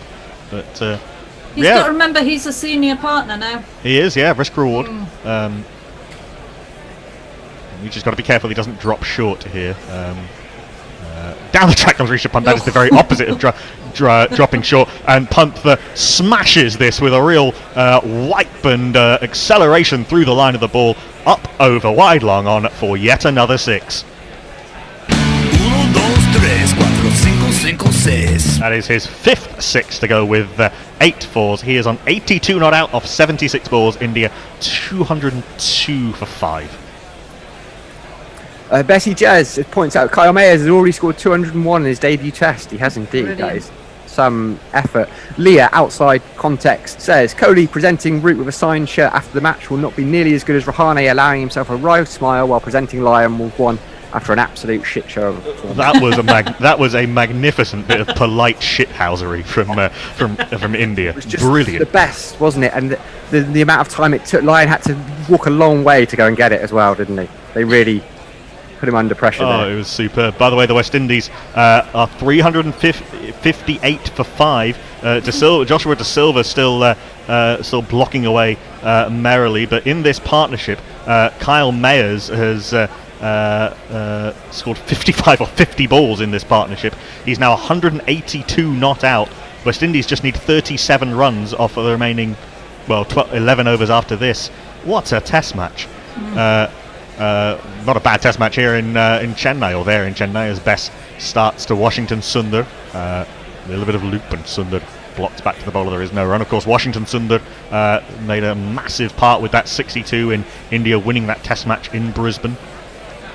Ashwin still to come with the bat, and then you're into Shabazz Nadeem, who is okay, Ishant Sharma, who can block, and Jasprit Bumrah, who is a proper bunny. This is a full toss, which Washington misses out on and drives to Root, who fields well at extra cover. There is no run. Dominic Rabbit's Foot Bess. How about this for a stat? Mayank says that Myers now has got the highest 4th innings score ever in Asia, 173. Can't verify that, but I've got no reason to believe it's not true. Forward comes Washington Sundar and blocked back to the bowler. There is no run. He's now on 182. Absolutely remarkable. So many stats. And such fun. Well, yeah, and like David said, he wouldn't be there if it wasn't for the fact that some of the West Indies have pulled out. No, indeed, and he's just hit another 6, by the way, off Mustafizur Rahman. Short ball from Bess, and again, Washington misses out. He doesn't really wait for it long enough, and just flat bats it to Joe Root to cover, and there is no run. It's just a feast of Test cricket, isn't it? I mean, part of me doesn't want lockdown to end. I'm sitting here, it's snowing outside. In the first lockdown, we had no cricket. And it was 3 Asian Test matches going on at the same time. It's brilliant. As Bess comes in, tosses this up, a better delivery, and Washington stretches forward, and Ollie Pope has a bit of a lie down as he pats it back to the bottom. There is no run. South Africa, by the way, are 37 for 1. Dean Elgar caught behind off the wonderful Shaheen Shah Afridi for 17. Wonderful hair as well, Shaheen. As Bess is in, last ball of his 17th over, a maiden thus far, left alone by Washington Sundar, and it is indeed a maiden. 3 for 39 he has off his 17. India 202 for 5. Yes, Aman says lucky Bess, laughing, or crying with laughter emoji. I think I can definitely agree with that one.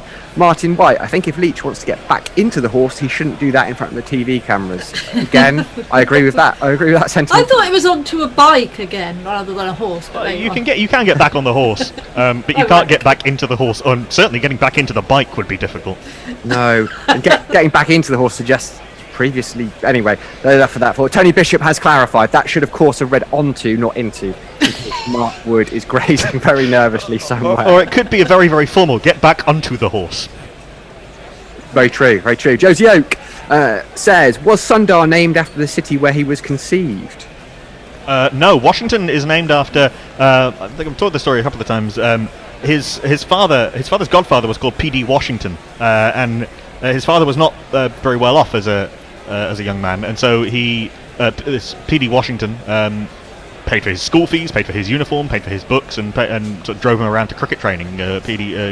Washington Sundar's father was a promising cricketer who never quite made it at a professional level. And so he named his son after Washington Sundar. Rishabh Pant gets away with the sweep off Jack Leach, who tossed it up well outside off stump. Nice bowling, nice brave bowling from Jack Leach, having been hit to all parts.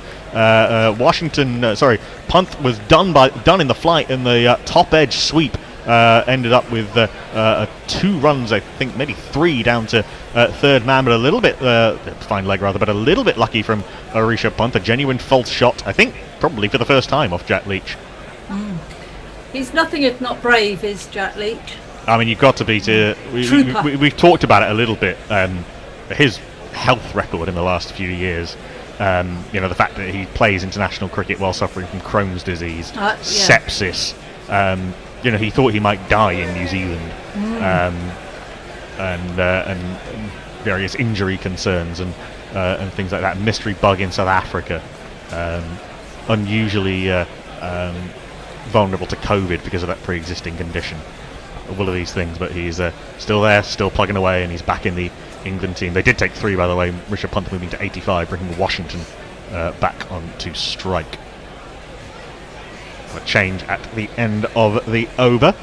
Annie and Sam are going to stay on, and not Fred is going to replace me. This is outside off stump, but sharp turn from Leach, but slow turn, and Washington can stand up tall using all of his height and block into the onside, and there is no run.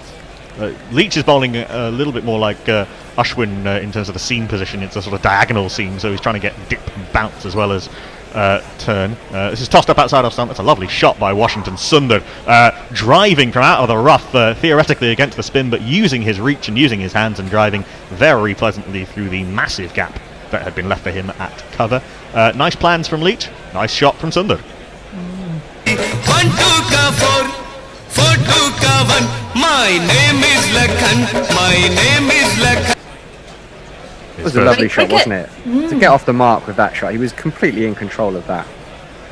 Yeah, I mean, I suppose you can't really get anywhere near Indian professional cricket if you're worried about the ball turning, or playing against the spin, which is, I mean, against the spin isn't actually a concept in Indian batting. It's a sort of thing timid English people say, back of a length, or timid South Africans, back of a length and nudged by Washington on the bounce to short leg. There is no run. It's a lovely story you say about Washington, actually. It's very. I was very happy when I found that. Oh, by the way, it's snowing outside the GC studio. Little flurry here. No such things in Chennai. That would be some sort of apocalypse sign. Turn from out of the rough, but Washington is very comfortable on the back foot and nudges to mid-wicket, and there is no run. Last ball of the over, last ball of my spell before Fred takes you through the next half an hour. And what a half an hour it could be. Nearly another very good catch from Ollie Pope at short leg, but Washington got it just fine of him, or square of him, depending on how you want to look at it, given that he's in front of the square, and takes a single. He's on 5, Rishabh Pant on 85, India 210, 4-5, trail by 368. And if you think this is a good test match, what remarkable happenings happening in Chattogram. Well, I think I should take over tweets from you now, Sam. Yeah. That works for me. I'm going to disappear for just 1 minute, and then I will return. If that is okay. Well, I'll wait. I'll read Mog's. Can I read one final tweet that I was just reading? Yep. Mog has poured cold water over the forthcoming album by saying, apparently the company that did That's What I Call series of compilations gets very litigious if you use the title. So, while we could take them on, I suppose. I don't think it's worth it, really, is it? No, all publicity is good publicity. So, yeah, a little court case. I suspect they might have a little bit more behind them, funding power. As Don Bess starts a new over to Washington Sundar, bowls a full toss, which is driven quite easily, just pushed back to the leg side of the stumps, and straight down to the boundary for 4 runs. The number of the day. Who could ask for more? The number of the day is 4. Bit of a gift there from Bess. Nice ball for your first stint there. Good morning, Annie. Hello, good morning, Fred. Sam, when he comes back. It's been a while since we were on together. One of the Sri Lankan tests, I believe. I think it was the first one, wasn't it? Yeah. I think it was possibly also a Sunday morning that was snowing in England, in the southeast of England anyway, as Bess into the left-handed Sundar. This is, he turns it into a half volley by coming well forward and drives this to the deepish extra cover, but straight to him, so there's no chance of a run. 214 for 5, India now trailing by 364 runs. Their first target has to be to get past the follow-on. As best ball's short and wide, and this is cut. There are a couple of men square on the offside, but it was a filthy ball, and that's an easy boundary for Washington Sundar.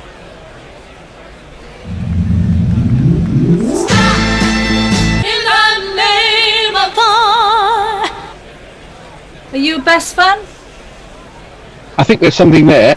The question is whether it's there yet, and how much better it's going to get. Well, we were speaking earlier about he's actually very young for a spinner, certainly an English spinner. He's 23. He's still learning his trade. They tend to get better as they get older, but it does stop because otherwise they'd be picking, as my brother said, Gareth Batty in his sort of late 40s. There is a sort of a Laffer curve about these things where you start falling off. Otherwise, I'd still be getting better at my age as best. In again to Washington Sundar.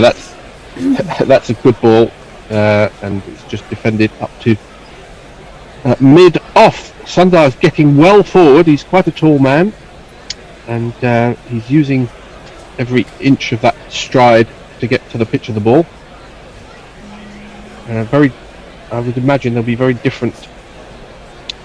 But bowling to batsmen is different as Sundar and Pant is also a challenge for the bowlers as best bowls again. And again, he gets well forward, pushes us through the offside. There is a sweeper out, so it's a single to Sundar, bringing Pant back onto strike. The best is bowling at two left-handers, which I think he'll be pleased about. Yeah. They're still a long way behind, aren't they, India? As far as series management, if it's quite possible that the Indians don't rate Jack Leach all that much, or have chosen to target. But if that's true, I'll expand on it after this ball. The last ball of the 55th over. In comes Best and bowls to Pant, and he flicks this puppishly off his legs towards square leg. The man has to come round from long leg to field. They're going to get an easy two, or do they? Yes, they do. No, they only got one. So 220 for 5 at the end of the 55th over. Just if they don't rate Leach and they want to hit him out of the attack, I think from series management point of view, they'd probably say, well, let's keep him in for a couple of tests rather than absolutely murder him and make sure he doesn't get picked for the next test.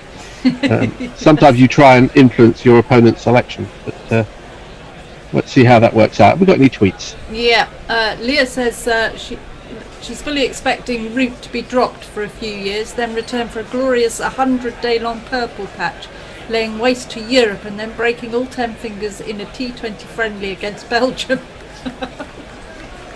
AD Bryan says Leach is having a bit of a mare, a real drain today. Angelic Scooter says 38 to get from 12 overs in the Windies, assuming the light holds out. This looks pretty good, and that was a little while ago, so that's moved on a little bit. Holly Jolly Jessica says, is there any part of cricket greater than polite shithousery? Yeah, it has moved on a little bit. West Indies need 24 runs to win, and Kyle Mayers is on 192. Oh, brilliant. With 24s and 5-6s. We're seeing a bowling change. It's the man who's not technically on a hat-trick, but if he gets a wicket now, it'll be his third in third balls. It's England captain Joe Root. His voice is high-pitched and ginger hair like a pick, but massive runs he has hit, so there's that. Introduce yourself. Joe Root. But short and wide outside the off-stump, he doesn't get the non-hat-trick. I did wonder whether they'd bring Root on actually. Well, why not? I mean, he does have a very good wicket-taking record, as this is again outside the off-stump. Keeps a little bit low, but it was very wide, and Butler slams his legs together. No jokes there from the smutty crowd, please. As in comes Root again well wide the off-stump, gets turned, but it started very wide and went further. Sam's far too polite to be smutty, aren't you, Sam? I was thinking more of our tweeters, to be fair. I think you're on mute, Sam. As Root bowls again, very round arm, but again starts wide of the off stump and goes a little bit wider. Sam has rejoined us. Rejoined us in vision, but not in voice. As Root bowls again, this is closer to the off stump, and it jabbed at by Pant. Goes to cover, no run. Have I returned by chance? Yes, you have now. Excellent. I suppose a maiden boat from root to pant would be somewhat unlikely, but it's one ball away from happening. And it doesn't happen because this is picked up, driven out to long off. There is a fielder out there, James Anderson, so it's a single to pant. He keeps the strike. India 221.45. Let's run through some tweets.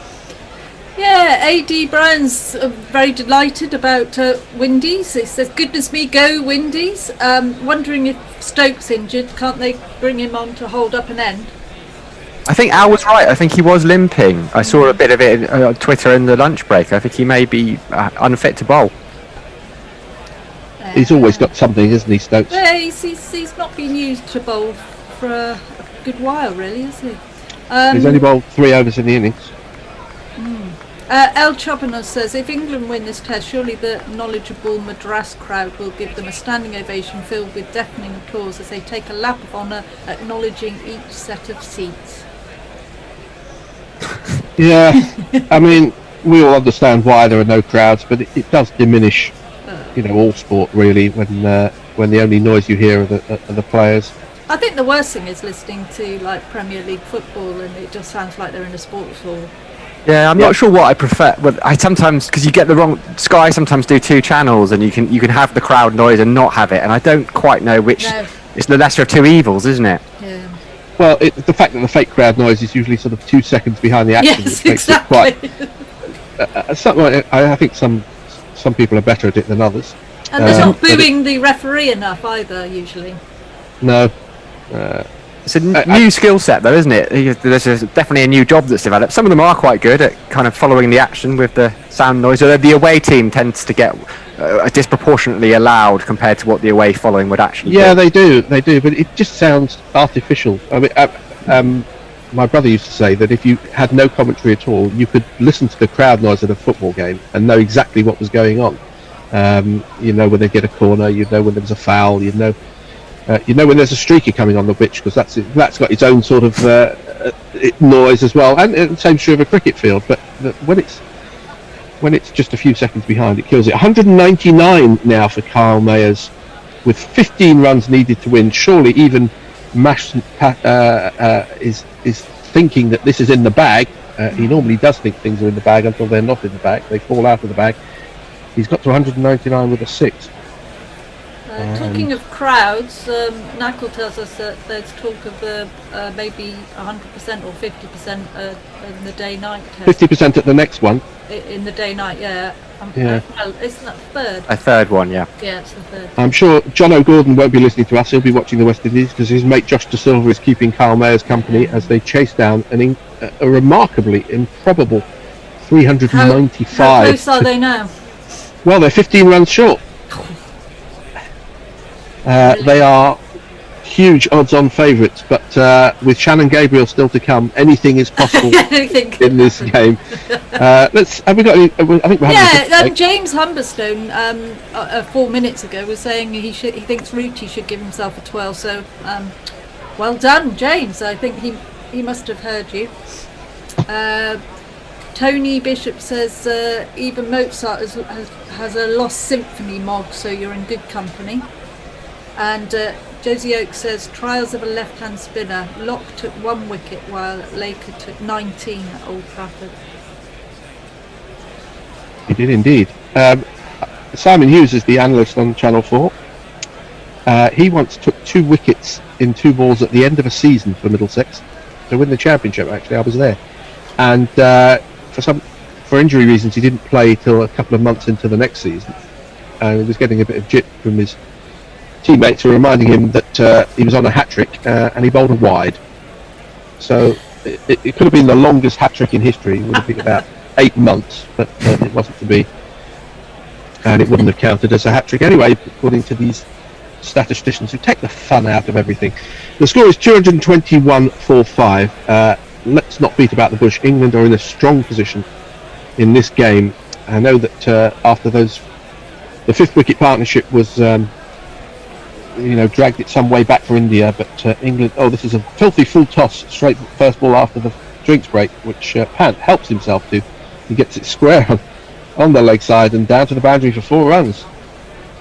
The number of the day. Who could ask for more?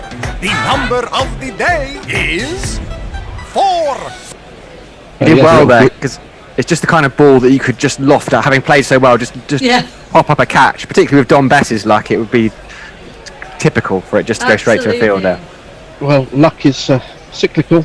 200 for Kyle Mayers as Bess comes in and bowls to Pant again. That's a much better delivery, which Pant defends.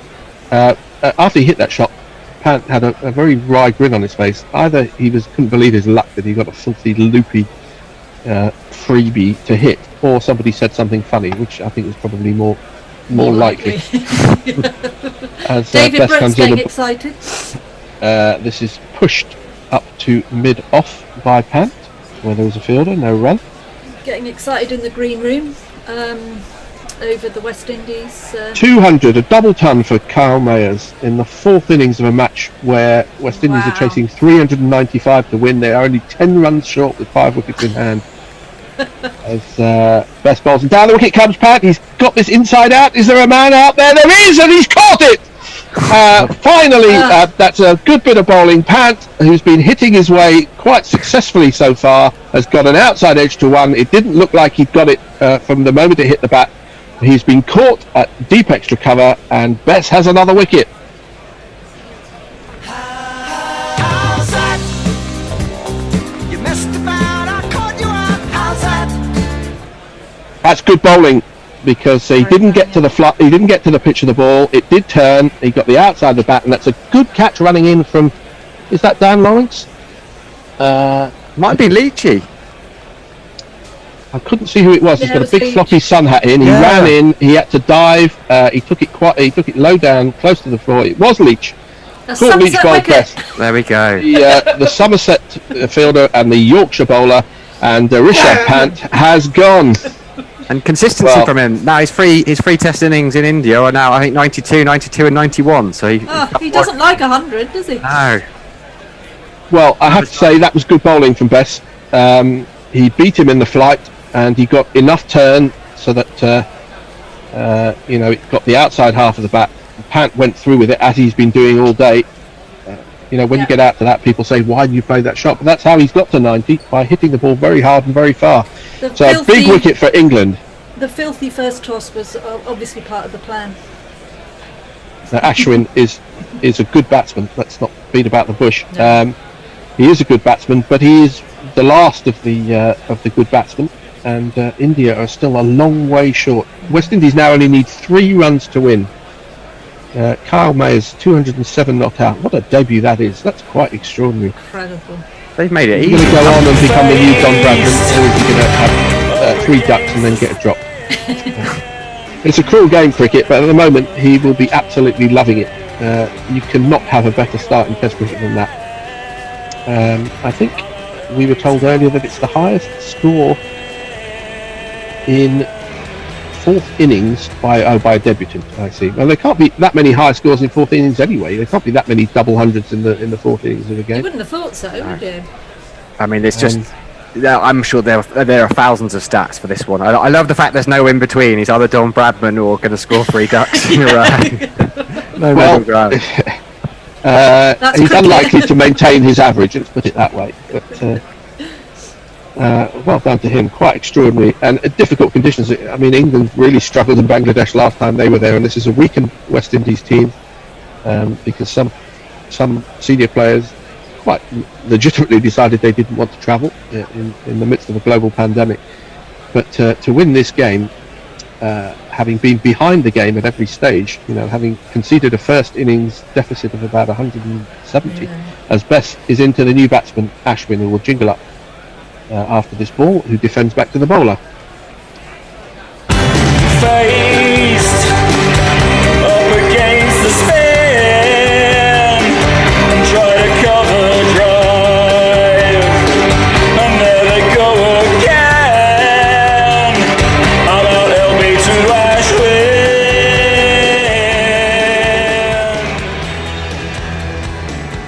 Well, Bess completes the over with a full ball, which is driven up to mid-on. The end of a successful over for England. 225 for 6 India. They still trail by 353 runs.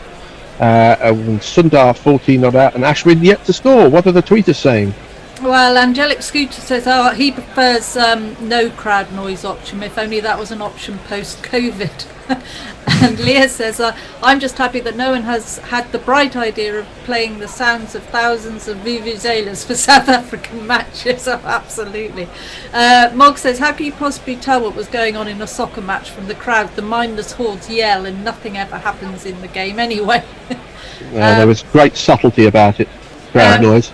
Mayak says he's done it. Mayers has got his first double century in the 4th innings. And a wicket has fallen. Just a wicket has fallen in the West Indies, I should make clear. De Silva has gone. He was bowled by Tajul Islam for 20. So there's only 3 runs needed. Surely they can't. Oh, God, the butterflies. Surely he does.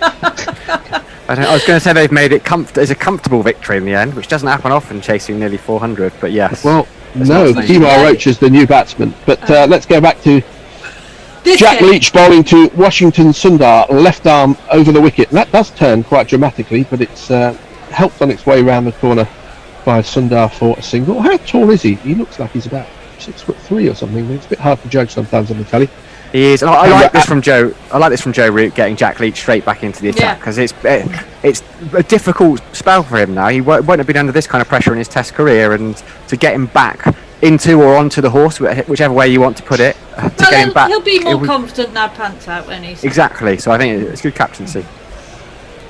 It is a good opportunity to do it, and England have the luxury with leading by 350 to be able to do that, as he comes in and bowls to Ashwin, who's right-handed. He's turning the ball away from him. It just turned a little bit, but Ashwin leads and Butler takes. Well, yeah, exactly. I mean, he just got taken apart by a brilliant a brilliant innings, and that's all there was to it. There's no necessarily a slight on Jack Leach. He could have bowled a bit better, but it wasn't terrible. This is shorter, and it's very easy for Ashwin to go on the back foot and cut it square out to the deep point fielder for a single. Yeah, it wasn't terrible, but it was fairly ordinary. It was. West Indies only need 2 runs to win now. Come on, West Indies, for goodness sake.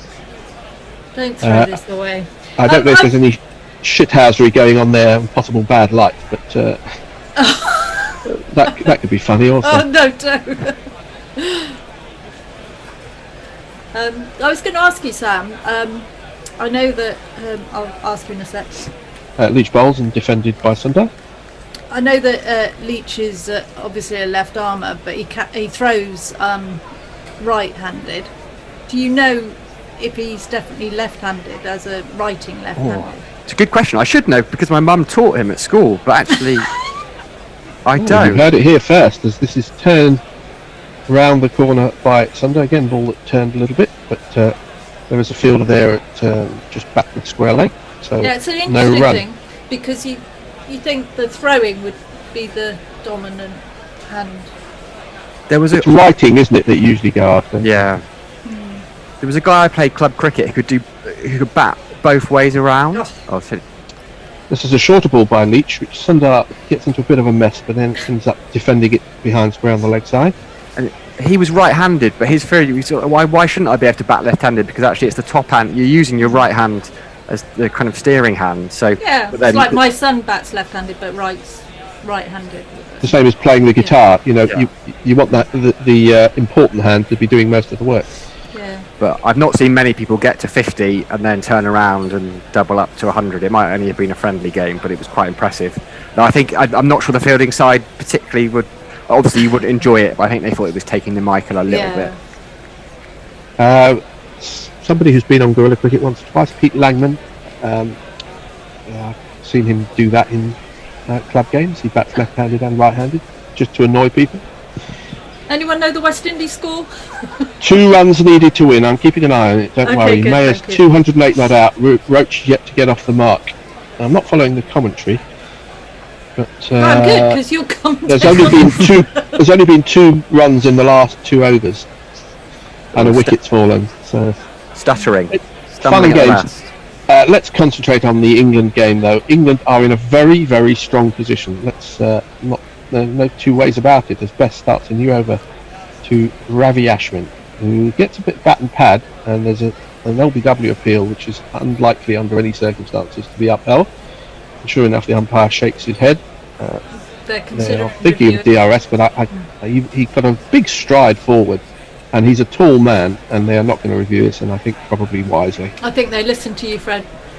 1 run needed for the West Indies to win. The Ooh. scores are level. 4 wickets in hand, surely. What a celebration that's going to be. Don Best one short of a fifer again. I think it'll probably be his best fifer of the year so far. Most people will agree. Regardless of what Match, the first since 2002. It says Knuckle from the green room. As Best bowls again, and Ashwin defends. Very phlegmatic temperament, Ashwin. He's going to be aware of the difficult position that India are in, but he's not going to let it get to him because he's a very experienced Test cricketer. Come on, West Indies, wrap this up, then I can yes concentrate on the game that we're actually covering.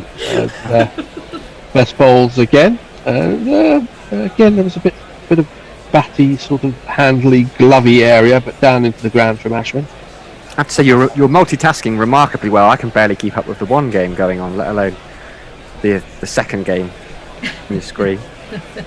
Bess is bowling well now. I mean, he has bowled a couple of filthy full tosses in the last 3 overs, but he's bowling a lot of good balls as well. That's a well-directed delivery, which Ashwin defends. He's giving them, I would imagine, more difficulty than they would have expected. I know you say that professional sports teams are professional in their outlook and say, we're going to treat everybody as they're a very good bowler, but they don't. That's human nature. As Best comes in and bowls again, Ashwin defends. Is that the end of the over? I believe it is. 59 overs gone. India 227 for 6. West Indies still need 1 run to win. God. All right, Mog says that's some very impressive stuff indeed from Kyle Mayers. Now watch the West Indies hierarchy fuck him over and disillusion him out of the game. Please don't. Mayank, according to Ian Bishop on commentary, Mayers is the first West Indian to score a double century in the 4th innings in a Test book. We all know that. That's not a surprise, actually. Mog says Sakil Hassan couldn't bowl in the West Indies chase, and I think that might have really made the difference. It might have done, but it's still tough to get 400 runs to win a game, whoever you are, wherever you are, especially away from home. Mayank says time for India to seriously start worrying. Should England enforce a follow-on or try to pile on an extra 150, 200? What do you think, guys? Well, I was going to get to that. I was waiting for the West Indies game to finish. Before you mentioned it. I've been wondering about it as well. No, apparently George Headley did hit a 4th innings double 100, so not first. Gordon Greenwich as well, so there's been a few. What Sonny would you do? Gavaskar, I remember well in 1979 as Leach starts a new over, floated delivery outside the off stump, which Sundar gets his front pad out and then decides to get the bat well out of the way. Come on, follow on. What would you do, guys? I would bat again. Hard work for the bowlers. It very much depends on A, of course, if they have the option, and B, how many overs England will have bowled. As Leach bowls again, and this is just shoveled up to mid-on for single. What about you, Sam? Yeah, there's so many variables, but I'd be depending on if they get a couple more wickets tonight, I'd be inclined to enforce it. Should the opportunity arise, it would be absolutely fantastic. What a great position, what a great question for Joe Root to be able to consider. But I think I'd be thinking about enforcing it. As Leach bowls again, and this is pushed square of the offside by Ashwin. No run. West Indies still need 1 run to win. Taking their time. It's just to annoy you, Fred. Our wicket has fallen. Roach is out as Leach bowls, and I should really specify the game before I annoy a lot of our followers. That one's well outside the off stump. A wicket has fallen in Chattogram. Kemar Roach has been given out, and he's walking. He's not reviewing, so he's caught at leg slip. So the scores are level, and Rakeem Cornwall is making his substantial way to the middle. As Leach bowls again, and this is pushed to short extra cover. They think of a single. There isn't one there. As Rory Burns fields. So still one run needed by the West Indies to win a remarkable game in Bangladesh. Meanwhile, in Chennai, Jack Leach bowls and pushed to past short extra cover out to the mid-off fielder. Was that Joffrey Archer who fields it with his boot in good old-fashioned fast bowler style? So a single to complete the over. India 229 for 6, Sundar 16, and Ashwin 2. Let's have some tweets. West Indies have won! West Indies have won the game. Carl Mayers finishes on 210. Quite extraordinary scenes here. I think we're having well, a not here, but changeover, there. aren't we? Yeah, get off, Fred. You've done your Okay. bit. You've done your bit. Hello, Hendo, you glory hunter. Yeah, exactly. Absolutely right at the right moment. And, well, what a day! What a day for Test cricket that it is. And let's get straight to Dave Brooke, because if anyone's going to be happier than a clown on a roundabout, it's going to be Dave Brooke. I mean, this is a phenomenal day for Test cricket, as you say. Not only this fantastic game that we're watching from Chennai, but the performance of West Indies, a team written off on this tour of Bangladesh. People saying they should have cancelled the tour, not worth going there with a B team, people calling it a C team. And there's Kyle Mayers and Nkrumah Bonner with that partnership today. And West Indies chasing 394 to win. 395 for 7, with Kyle Mayers 209 not out. I mean, Kyle Mayers and Bonner were both reserves on the recent tour. Sorry, Bonner was in the main squad. I'll have to cut you off there just for a moment, as Bess bowls to Ashwin, who defends, goes for a little walk towards square leg. He'll probably be a little bit nervous with the way things are going for the Indians at the moment. Come back to you in a minute, Dave, as I know you'll be loving this moment. Outside the off stump, big stride forward from Ashwin, defends it slowly towards extra cover, and there is no run. Bess has 4 for 53. He's picked up 2 genuinely good wickets and 2 rather fortuitous wickets, but he just seems to have that magic, doesn't he, of picking up wickets at extraordinary times and of good players. He's in again, bowls to Ashwin. This time he goes in behind it and defends it in the same direction towards Joe Root. Brilliant catch off a full toss by Joe Root, and then it was Pujara who pulled onto the shoulder of Ollie Pope at short leg, and it looped up for Rory Burns to take the catch at mid wicket. Extraordinary stuff. Here is Bess again, just the 2 men around the bat. That's too short, and Ashwin goes back and forces out to deep mid wicket. And Leach, who suffered at the hands of Rishabh Pant, finally got some measure of revenge by being the man that took the catch in the deep, that finally got rid of him. Did we mention the fact that Punt has scored now 92, 92 and 91 now, isn't it, in India? Yeah, we did. Sam mentioned that. Sam He's averaging what, 91.5? It was a hell of a grouping, isn't it? It really is. I mean, I think he's got 3 Test hundreds all away from home, all in 3 different countries, in fact. Yeah, he's got 1 in England. He's got 2 in Australia. 2 in Australia. Sorry, yeah. But yeah, I mean, he's a hell of a player. Oh, he's a freak, to be quite honest. In comes Bess, bowls on the line of leg stump to Washington Sundar. He's going to take a single, is he? No, because Dominic Sibley is in rapidly from square leg. The fridge door is shut. I beg your pardon? The fridge door is shut. The bridge door? Fridge door, Dom Sibley. Oh, right. Oh, the fridge door. Sorry, I thought you said the bridge door. I was getting confused. Yes, we were talking about him being the fridge, weren't we, the other day? Bess in to complete the over outside the stump. Bit of excitement from behind those stumps, but I think that's run away. It's been allowed to get away from Joss Butler, and it's gone away for 4. No, in fact, it's no stroke played, says the umpire. So you can just go and get the ball and bring it back. 230 for 6. Get excited again, Dave. Well, I mean, we saw that victory, that India over Australia with what many people said was the second string team. Now, that was India missing 3 or 4 players. This is West Indies without 10 or 11 players, without Bravo, without Hope, without Holder, without Chase, without Brooks. And then, I can go on and list it's easier to list the people who weren't available. Written off as no hopers, and to pull out this performance, Kyle Mayers 210 not out as on debut, Nkrumah Bonner 86 on debut, the 2 of them adding over 200 for that 4th wicket, chasing 394. Hendo, this is one of the most astonishing run chases in Test match history, and for a team that had been written off, people saying put them in the 2nd division, they shouldn't be bothering with Test cricket anymore. A phenomenal result. Oh, it really West is. Indies. It's absolutely fantastic. It's one of the best things that could have happened to cricket. In comes Jack Leach, bowls to Ashwin, who goes off the back foot using a high left elbow guides that out into the deep in the covers and takes a single, 231 for 6. I don't know if people were talking about the follow-on here. I wouldn't impose it. I'm a big fan of the follow-on normally, but I just got a feeling about this pitch, and I think England should bat again. But we shall see. I mean, we might not need England to bat again. These two could bat supremely well. There are all sorts of surprises going on in cricket at the moment, so you wouldn't put it past it. Leach in over the wicket to Sunder. A little bit of turn into him, but too slow, I suppose, and he's able to clip that away down to long leg or deep backward square and take the single. Now we are going to celebrate at the end of this over. We're going to celebrate the West Indies victory. I don't know exactly how. You are in the dark as much as I am, but it will all happen at the end of this over. 4 balls to go. Oh, well left by Ashwin.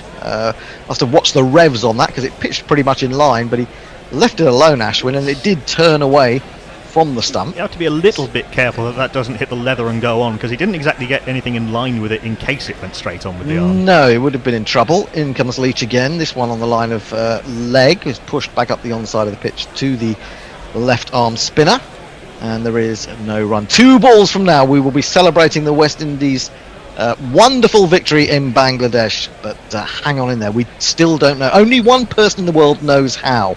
Outside the off stump, this one does go on a little bit, but it's forced off the back foot by Ashwin. It's gone out into the deep again at around point in the offside. They take another single. 233 for 6. Sundar has 17. How well he batted in that match at Brisbane. Beautiful to watch. And I suppose this is where having that extra batsman comes in handy for India, rather than looking at someone like Kuldeep Yadav, driven by Sundar. Dummy run by the extra cover, goes to mid-off, end of the over. Take it away, Knuckle. In honour of one of the most remarkable victories in Test cricket history.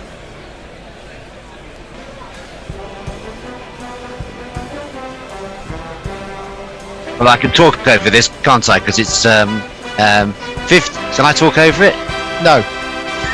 No noble thoughts brought us here to this region, but through it all, we have risen above. Through our flannel nights, flashing their willow and What about a mix? Because I can talk over the top Churchillian stuff. Okay. Coming from the relics of a team that was written off on this tour with their first team out of action.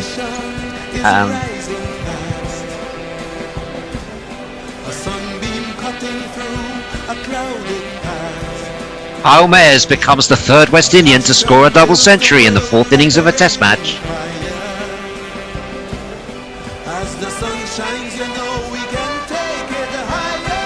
West Indies score the highest 4th innings team score in Asia.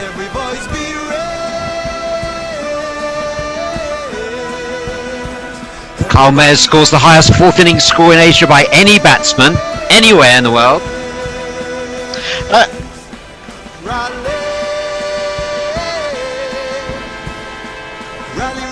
I think we're going to have to bring Mashal on at the end of play because he's been watching every ball of that Test well, match. I'd love to. If Mash is out there, if he's around, certainly. I've just sent a message to him. Yeah, I think we should bring him on because he will have suffered more than anyone probably.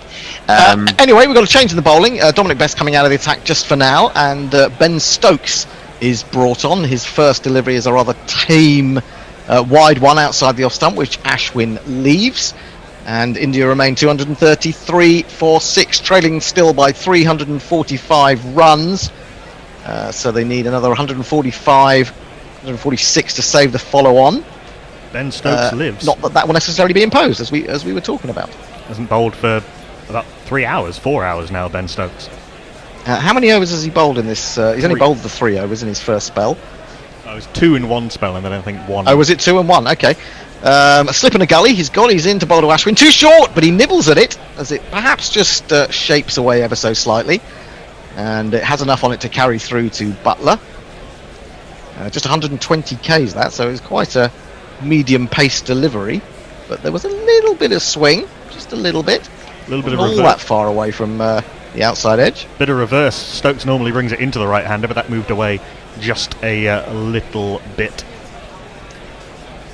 Ashwin has 5 from 24 balls. He's in again down the leg side. He's easy pickings really for Ashwin, who just guides it away off the face of the bat out to Leach in the deep at square leg.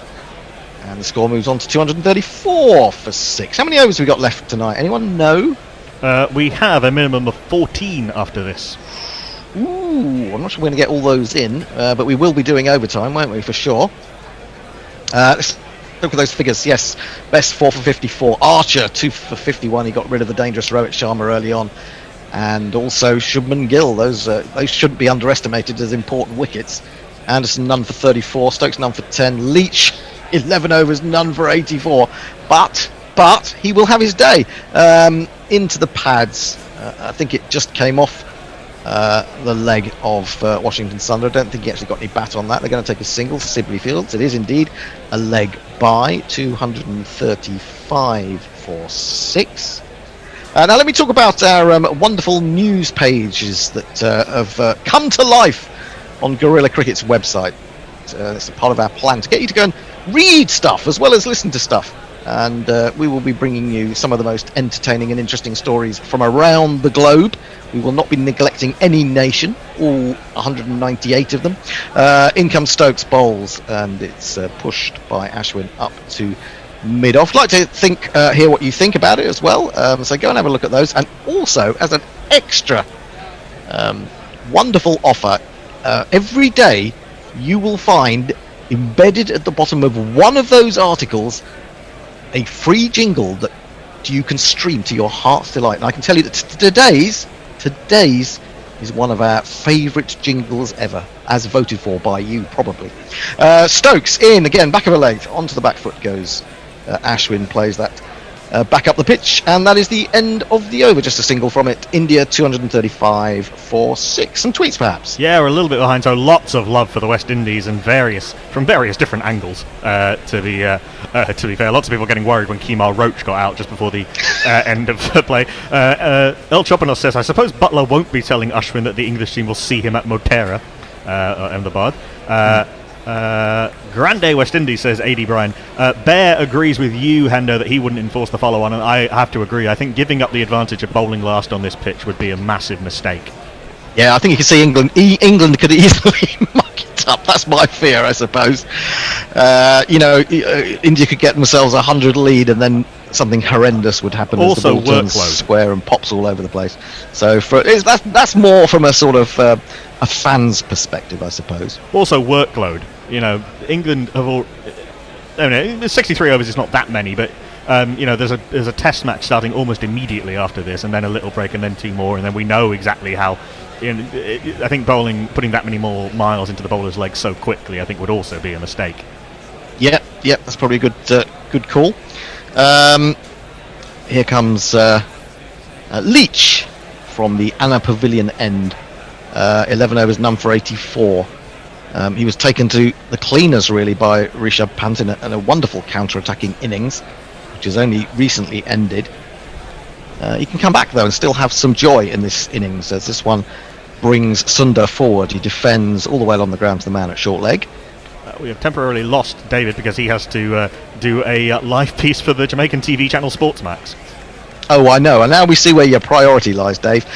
Leach bowls, and Sundar thrusts the pad into the footmarks. Leach inquires of the umpire, but gets absolutely no response. He's coming in now, Joe Root. They're thinking about a review. Are they going to review? They've still got 3 reviews. They are going to review. Interesting. Now, Washington Sundar is going to look like a very silly boy if this, by any chance, is hitting the stumps. Well, presumably the umpire has then he said didn't play a shot. It doesn't matter that his pad is well outside off stump. If it's turning back, according to the tracker, to hit the stumps, he is gone. Let me see. Can this be the breakthrough? Can this be the turning point, perhaps, in this series for Jack Leach? We're waiting for the review. They're all standing around. They don't look very worried, I have to say. Ravi Ashwin doesn't look particularly perturbed. He's having a little chat with Washington Sundar. I don't think this has turned back enough. I don't know what's happened. What's happened to this review? Is it coming? Someone's tapping some screens furiously. I don't think this has turned back enough. I'd be surprised. I'd be surprised if actually it was not bouncing over as well, coming out of those footmarks. So, but it'll be interesting, and it'll be a guide as to maybe what you can successfully leave alone outside your off stump to the left arm spin of Leach if you are a left-hander. Indeed, but as I say, we're still waiting for it. And indeed, for Rory Burns and Ben Stokes facing Shabazz Nadeem in England's second innings. Ollie Pope has lifted up his visor to try and, I don't know, laser eye the screen into working. Imagine says, while we're waiting for this, speaking of those who perform different skills left or right-handed, in Australia there was a blind First Nations singer-musician called Gurumul Yunupingu. He played a right-handed strum guitar left-handed, and a link has been sent in, which is excellent. Lots more stats about Kyle Mayers' remarkable performance, up there with Stokes at Headingley and Kusal Pereira at Durban. My God, we have seen Test cricket excel itself in the last few years. Yeah, the last few years, the last few months, and the last few days, the last few weeks. It just keeps on coming. The great Test cricket. We're still waiting for the review. I think England are going to say, "Oh, I'm not sure we can be bothered." Chris Silverwood is gone to see what he can do, whether he can hurry things up. But still nothing has happened. Maybe we should just have a couple more tweets while we're waiting. Well, I can say that it has taken long enough that Dave has finished his live cross to Jamaica. Was that it? Was that it? Well, what did you have time? What did you have time to say, Dave? Well, short and snappy. I was fortunately I'd been bigging up Kyle Mayers, the last piece I did on Friday, because I was faced with an anchor in the studio who was being so negative about West Indies cricket not having the talent coming through, and I pointed to the fact that Joe Root had trouble converting his 50s into big scores, and that's seen as the big problem with West Indies, no big scores. And I said, you've just got to stay with these guys. And I said, someone like Cole Mayers could be the next big thing. And I wasn't expecting it to be quite such a dramatic performance, but in the context, Hendo, of Test cricket history, this run chase of 395 with a player scoring 200, a debutant scoring 210 not out. I mean, it's right up there as one of the most dramatic results in Test match history. I don't want to be over dramatic, but it really is up there. No, it totally is. I mean, when you look at the scores that have been chased down, that must be what, about the fourth or fifth highest, wasn't it? Incidentally, and a debutant to score a double century away from home, in Asia, it's just totally extraordinary. That wasn't out. You'll be pleased or unhappy to know, depending on which side you are backing in this particular contest. It was going over the top of the stumps by some degree, has to be said. So Leach will continue, still got 4 balls to go in this over, an extended over from that point of view. He's in, throws it up, and it's worked with the spin up to a deep set mid-on, and Sundar rushes through for a single, takes himself to 18. Ashwin has 6, and the score is 236 for 6. Endo, you were asking before about Kyle Mayers, who he. A number of the guys on Gorilla are asking that. And left-handed batsman, left-handed all-rounder. He's very much, very much a batting all-rounder. Wow. And, in comes Leach again, bowls to Ashwin, who once again leaves a ball that starts off on the line of the stumps, but then turns away from them. So very good judgment from him. If anyone knows a bit about spin bowling and revolutions and the way the ball's going, I suppose it would have to be Ravi Ashwin. So he's doing that pretty well at the moment. Leach in again, throws it up. He's just feeling for this one a little bit, and comes more or less off the middle of the bat, stroked to backward point, and there's no run. I mean, he would have had, Kyle Mayers has got something in common with Jofra Archer, and they both couldn't get into the Barbados team. Really? Kyle had to go to Windward Islands for a while, defended on the front foot by Ashwin. That is the end of the over. Leach has got away with an over for just a single. He has none for 85 from 12 overs. India are 236 for 6 more tweets. Messi Jez says that was a pain level review, to which Dan Ogunshakin says it wasn't that bad. There's a certain element, I think, of Root trying to give some confidence back to Jack Leach after his reshubbing earlier. Mayang says England should be allowed to cancel their review and get on with it. Rene Keita says these crises seem to bring out new talent in the West Indies. Kemar Roach and Jason Holder got their first chances when the Stars were on strike. Yeah, question is now, when the West Indies play? When do the West Indies play again after this series? Sri Lanka series is in doubt, isn't it? Oh yes, Sri Lanka meant to be drawing that. Yeah. Okay, well, it'll be interesting to see what sort of team they pick for that, won't it? I mean, presumably you can't leave Kyle Mayer's out now. Well, I think two or three of the guys who haven't scored will be out of the team, may not get back in. Shamar Brooks, Darren Bravo, and even Boston Chase's place would be unfair. Because don't forget, people like Cornwall and Warwican have chipped in with valuable wickets. This is outside the off-stumpers. Stokes starts a new over. A fairly nondescript delivery, which is left alone. Shea Hope potentially under threat? Yes, absolutely. Well, he'd already been left out, of course, and also, Josh De Silva, the wicketkeeper, will probably keep his place as well. Outside the off-stump again. Arms go high above the head. Bat follows. And through to Butler it goes. I mean, Nkrumah Bono was sort of the spare batter in the squad on the England tour, and was a chance potentially to make his debut at some point. Anyway, I thought Shamar Brooks did quite well when West Indies toured England. I did too. Less than 30. You've got 4 or 5 players averaging less than 30 in that West Indies top order. Not good enough. Let's hope they take some confidence from what they've just achieved. Again, outside the stump, this one dies a little bit, grubs its way to Butler, and there is no run. We're looking back at some wickets. In the meantime, let's talk about tweets. Yeah, indeed. Sunil Gavaskar on the Star Sports Hindi feed has spent 4 or 5 minutes talking about the West Indies win. I don't know if people have realised how massive that win was. I mean, we've just been talking about it. Hendo and I were saying much the same, I think, as you were, Dave, in your cross to Jamaica, that this is up there with, in the recent times, Stokes at Headingley, Kusal Pereira at Durban, in terms of extraordinary Test performances.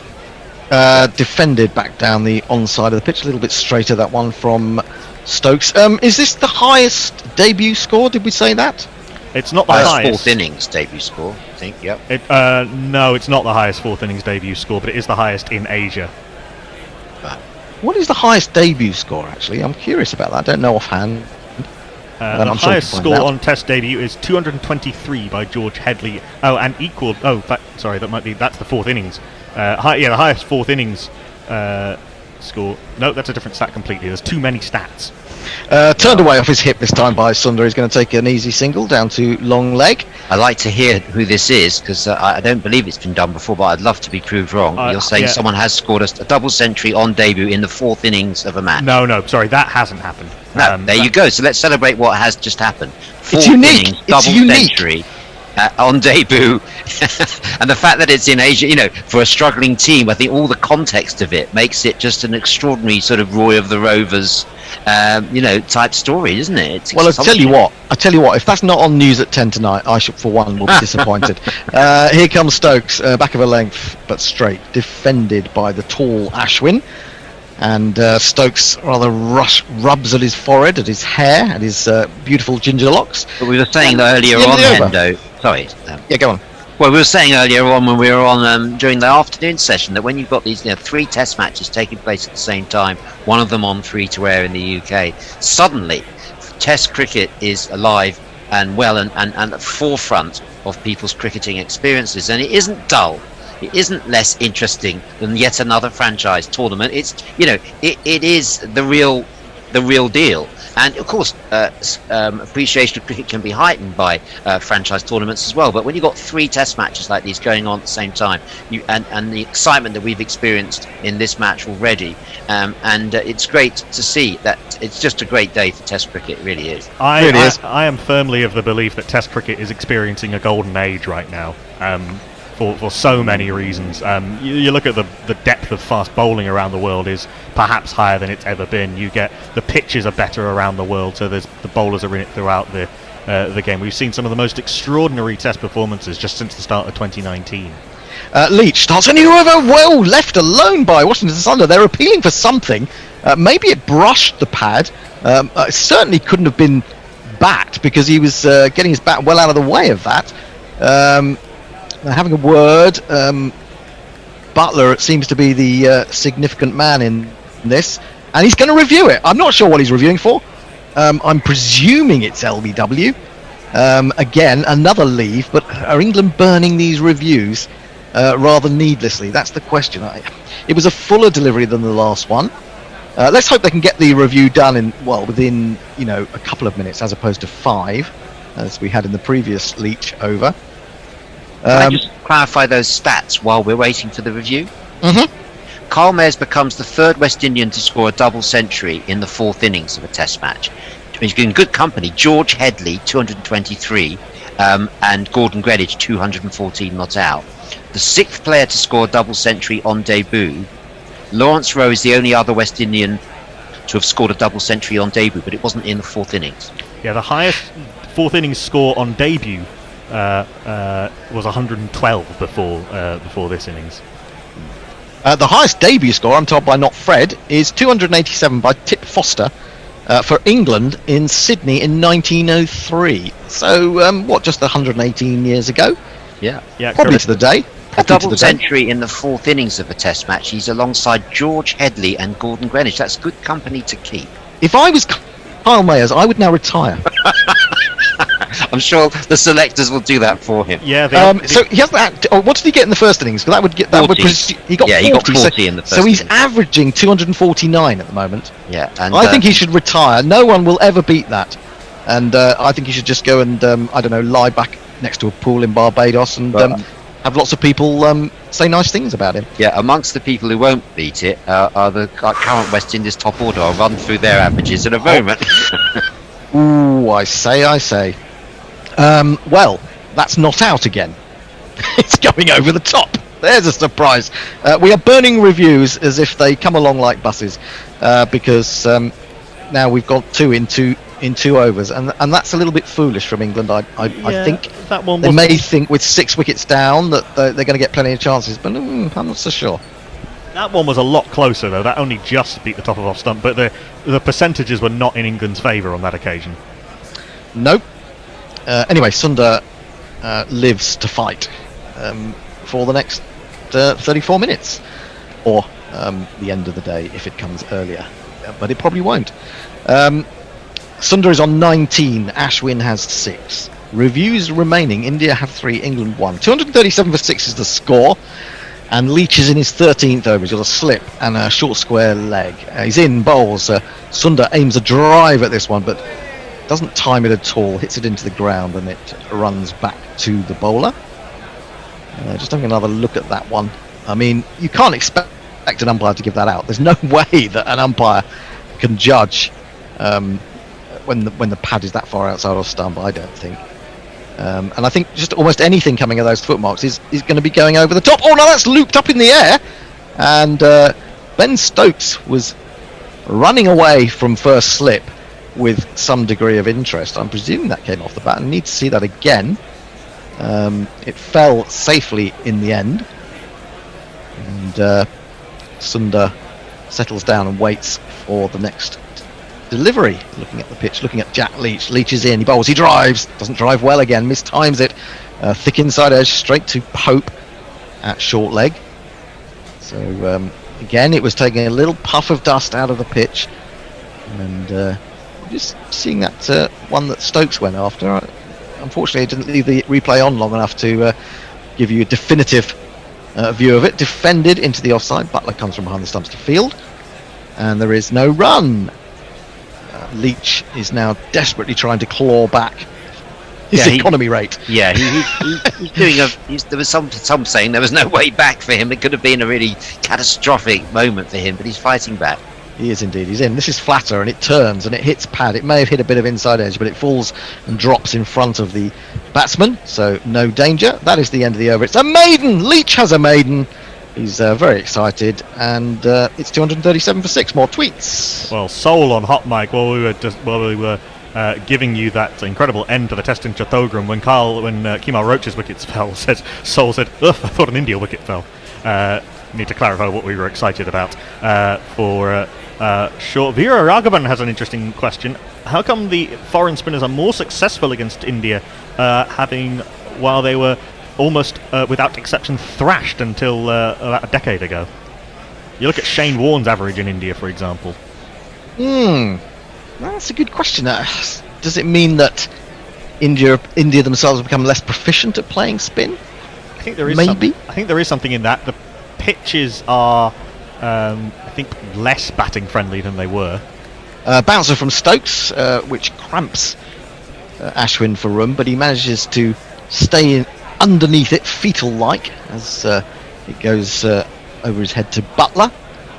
I think also seamers have come into the game more in India in the last sort of 10 years or so, which means that the pressure isn't completely on the spinners. I think. Well, at one point, it really was just only spin, really, wasn't it? You'd have the Indian bowler with a medium pacer who'd come on for maybe 2 or 3 overs, and then it would be spin from there on in. And we had a lot of very dull matches, didn't we? In that period, this is defended out into the offside, and there is no run. Sibley does the fielding. And it's not been quite that bad since the 1970s, when India was super hyper cautious about losing Test matches. Yeah, I mean, if you look at the run rates in those games, I mean, they were pedestrian, tortoise-like at times. I mean, particularly when India played Pakistan, when both teams were terrified of losing. Yes, absolutely. But we've seen so much more come out of India in terms of pace bowling in the last 30-40 years, haven't we? Really have. Yeah, I mean, and to the point where they have, one of the best pace attacks in the world. Stokes in bowls onto the back foot goes. Ashwin defends to extra cover. Sibley's there again, and there is no run. I mean, you can look at some more recent series, the famous 2001 series where India broke the winning streak of the Steve Waugh's Australian team. You had some Test matches where, Saurav Ganguly they'd go into one seamer and sort of open with, Zahir Khan or Ajit Agarkar or someone, and Saurav Ganguly would bowl a couple of overs of kind of medium, and then just basically, you look at the stats, Harbhajan basically took all of India's wickets in that series. Although, that said, Jason Gillespie and Glenn McGrath bowled brilliantly on that tour. Stokes in again, bowls a fuller ball, defended to the offside. There's going to be a chance of a run here. It goes to the left of Sibley this time, and to the right of his ex-Surrey teammate, Rory Burns. It'd be interesting to see what role, what impact Stokes has with the ball in this series, because he's obviously going to be used in just a few short spells. But I thought it was interesting when they first brought him on today. It looked like they had a plan that they were going to bowl up into the armpit from round the wicket to the right-handers. The experiment didn't last very long. Sometimes I feel that about England. They experiment, but they don't experiment long enough. I've said it before. Stokes in full, looking for the Yorker, hits him where? Low on the bat or on the pad. It was swinging too far if it was the pad, but a lovely delivery nonetheless. He clipped it to mid-wicket and then was annoyed that it clipped it to mid-wicket rather than past mid-wicket. Just having a look at it again. Yeah, it was quite low on the bat. It was swinging in. Didn't quite get the length right, but it was promising from Stokes. Yeah, that reverse swing back into the left-hander / away from the right-hander. Saw Bumrah get a lot of this. Yeah, he did, and he was, I thought, to a certain extent, as he looks for a fuller ball again, but this is beautifully played by Sundar, reminiscent of one of his drives that he played at Brisbane. That's going to beat the fielder to the extra cover boundary. It's 4 runs. 1 2 ka 4 4 2 ka 1. My name is Lakhan. My name is Lakhan. lot to like about that, the way he just leant into it and caressed it through the covers. He made a big impact, didn't he, in his first Test appearance, Washington Sundar, not just because of his first name, just the sort of languid way in which he plays, and his temperament's obviously very good. He held his nerve, didn't he, on that occasion? Yeah, I mean, did I not read he's named after his godfather or something? His father's godfather. Oh, his father's godfather. Okay. Yeah, who was? I was talking about this earlier today. His father's godfather was a benefit. His father didn't have very much money growing up. In very, very close to Chepauk, actually, to the stadium. And this man, P.D. Washington, who was a local businessman, paid for his father's schooling and his fees and his uniform, and drove him around to cricket matches and trials and nets and so forth when he was trying to make it as a professional cricketer. And then he named his son after P.D. Washington. Leach starts new over. He's round the wicket now to the right-handed Ashwin. He strokes that to extra cover. As we look at that glorious boundary. We haven't had many boundaries recently, but that was a particularly good example, wasn't it? Lovely elbow. Cut by Ashwin, giving himself a little bit of room. But a rather falling Dominic Bess, I think it is, at backward point, does the fielding, just about. Yeah, we had that flurry from Pant. The afternoon session was interesting, Hendo, wasn't it? The first hour, 14 runs. Second hour, 81 runs when Pant came in and started all those at that assault on Leach.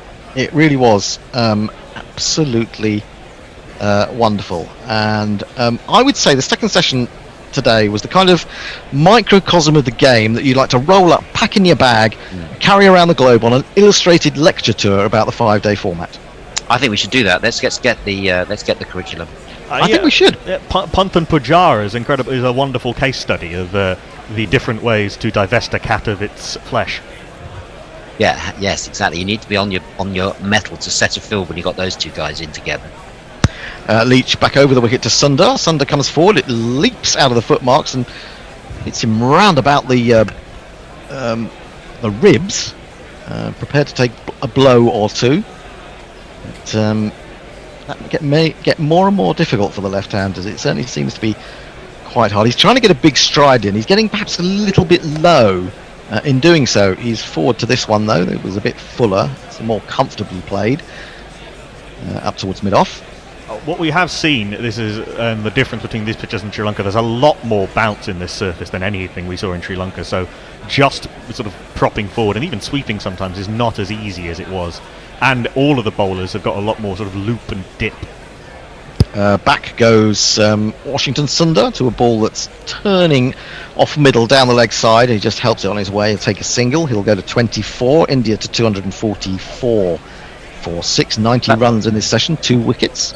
That was the impressive thing about Don Bess's spell. It had a bit of, he was getting that loop, wasn't he? He was following through nicely, getting some real loop on the ball, and getting some purchase. You could see him gaining in confidence, and justified his selection. That the knives were out, weren't there? A lot of people wanted Moeen Ali to come in and take his place, and Don Bess today has put in a fantastic performance. Well, I'm normally right about things, as you know, Dave. But I did admit the other day that I was prepared to jettison Dom Sibley before he got the 50 in Sri Lanka, and I was edging towards Moeen Ali simply because of the record that he has in India, certainly from 2016. But England have stayed loyal, and it's paid off really well. Really well paid off. I was also going Moeen Ali, and it's partly a little bit of something that you like players, and I'm a huge fan of Moeen Ali and what he brings to this team. But Best from sort of hand to pitch was not terribly impressive in Sri Lanka. There was no, as we were talking about, loop and dip and drift, and he was just sort of rolling the ball onto a spot. There was a lot that was dragged short, and I was worried about how he would maintain the control, but he's bowled beautifully, and here he is speaking of said devil back into the attack, looking for another test fifer.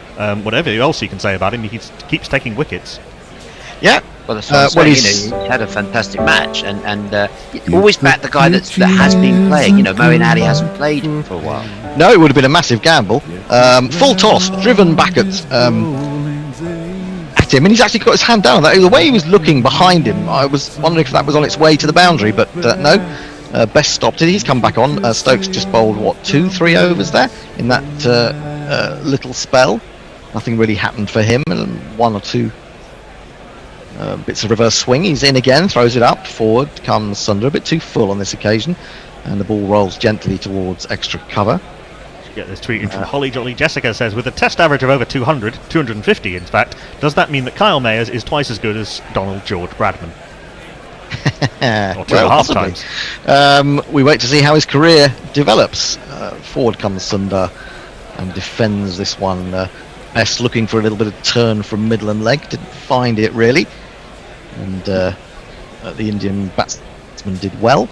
I posted a little interview I did with him a couple of years ago, Hendo. I've sent you a copy of it, actually. Oh, brilliant. Oh, that's filth. That really is horrible. This time it hasn't got a wicket. That was a very high full toss. It surprised Washington Sundar, and sometimes as a batsman, when you're not expecting that, people say, oh, it's a full toss, you should have slapped that to the boundary a bit. It can take you by surprise and upset your rhythm, and he couldn't get it through the covers. So India remain 244 for 6 in comes.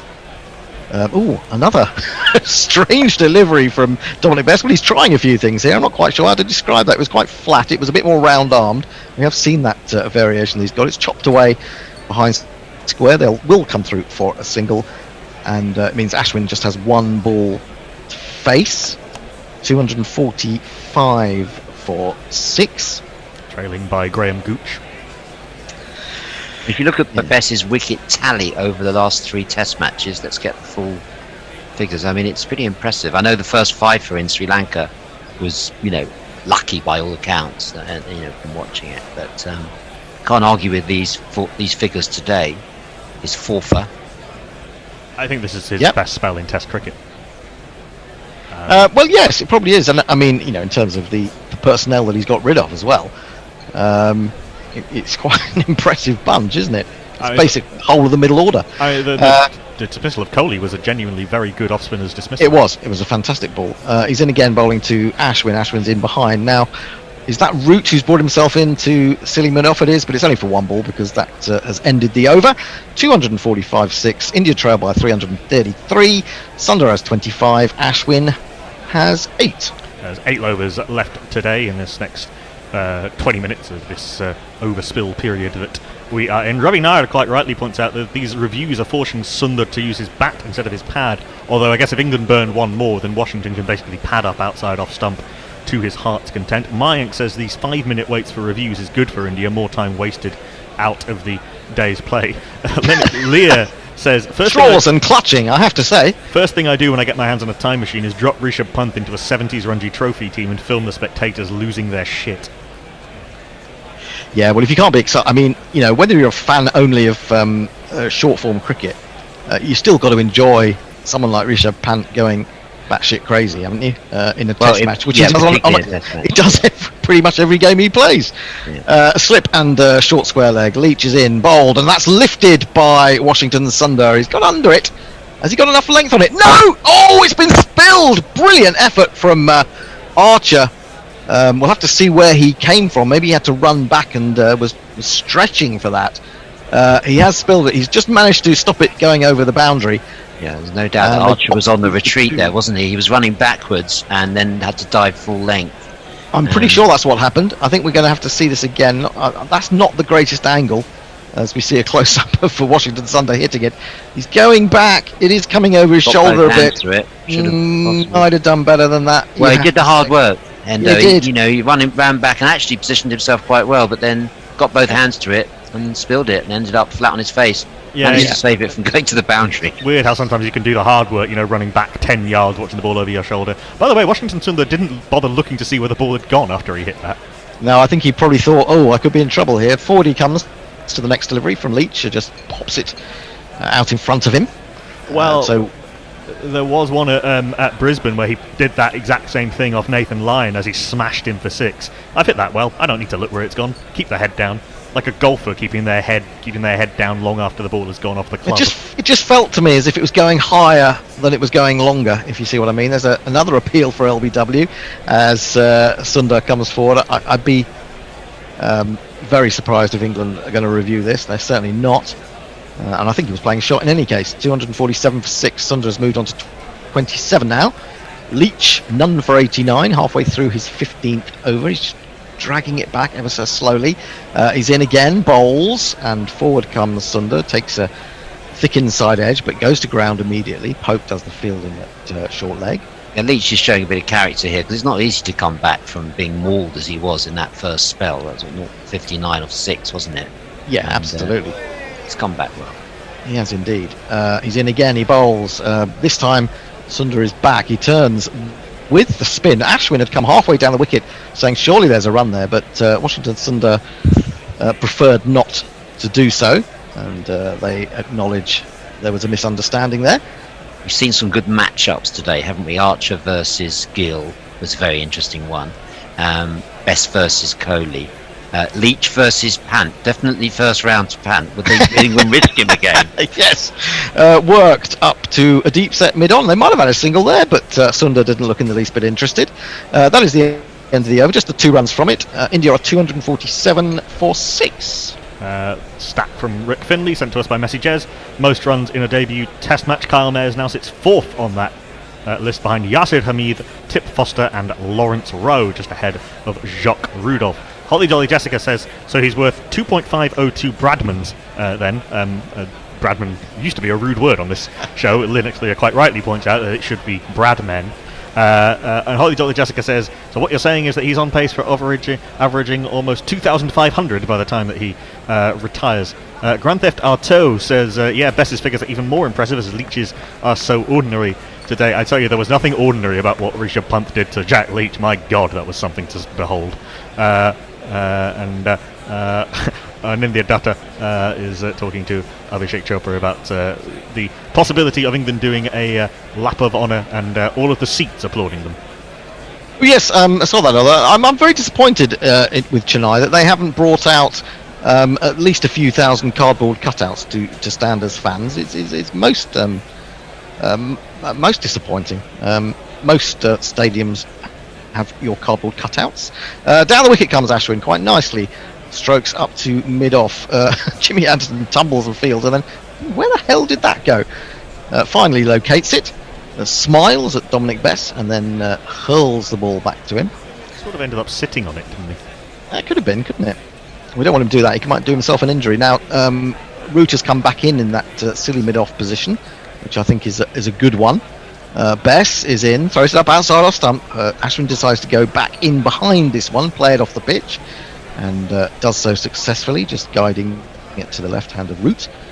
And there is no run. The shadows lengthening in Chennai as we look down on the batsmen and the close fielders from the spider cam above. In comes Bess again, bowls, and watchful once more. Ashwin guiding, square. This time Stokes moves to do the fielding from first slip. And there is no run.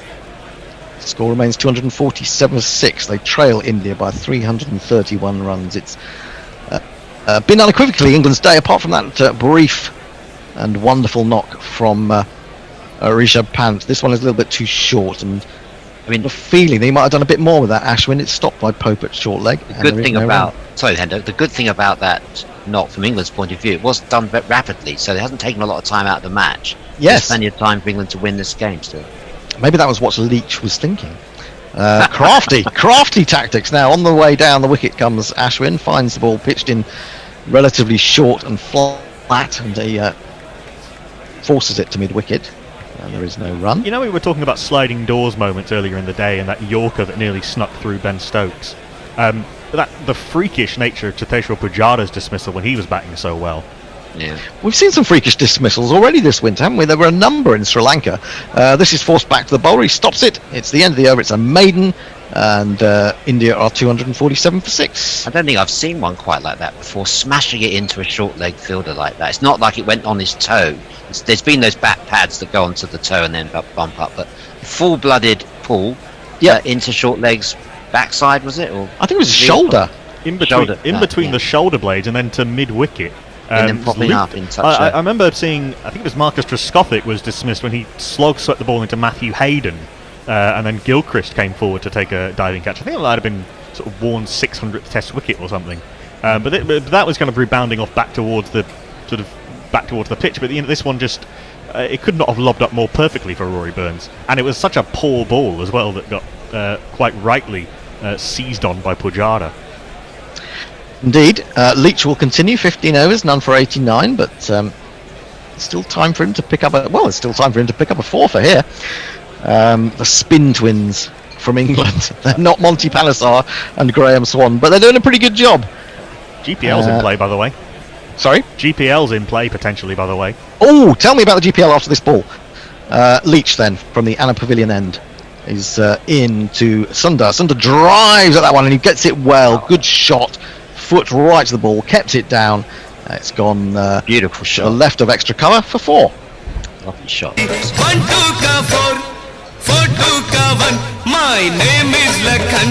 My name is Lakhan. Washington Sundar certainly can play. I mean, he's got a first-class 100, and he was opening the batting when he made that innings. I mean, he's a very stylish player, almost very much an all-rounder in first-class cricket. Yeah, still only 21. Leach bowls. This one he goes back to, jumps up. He guides it off his hip behind square. They'll jog the single this time. He'll move to 32. 250 up, 252 for 6. Something very... So yeah, GPL, England added 23 to their overnight score. Currently 275 runs have been scored in the day's play. Quack Mel said 278, Messi Jez said 283, Hombre Nuevo 287, Messi Jez 293. Okay. So we'll keep an eye on that. Leach around the wicket now. Ooh, now that just jumps a little bit and forces Ashwin to take his bottom hand off as he plays forward to that. Let's have another look at this to see if it just jumped on him a little bit.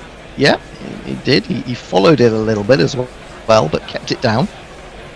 And, Leach is studying concentration as he's round the wicket again. This one he does get to turn, but unfortunately for him, Ashwin isn't playing a shot at it on this occasion.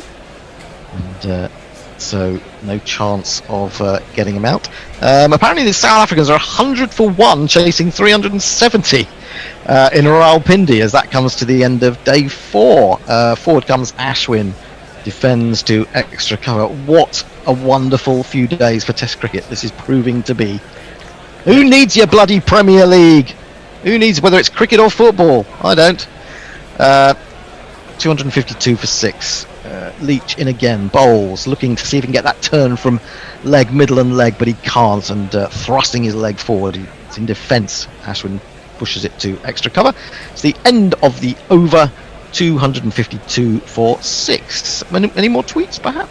Yeah, there's a few more. Messi Jez says, the Dogs aren't quite so nervous today when there's only £25 at stake in the GPL. Mog says, the left hand of Root sounds like a dodgy sci-fi novel from the 60s. Tim the Turbo, in response to one of our news articles about Somerset players who played football, says, we missed out Peter Trigo, who played non-league football as a goalkeeper and scored from his own half. Really? Well, we'll have to go in and add that in, won't we? Who did he play for?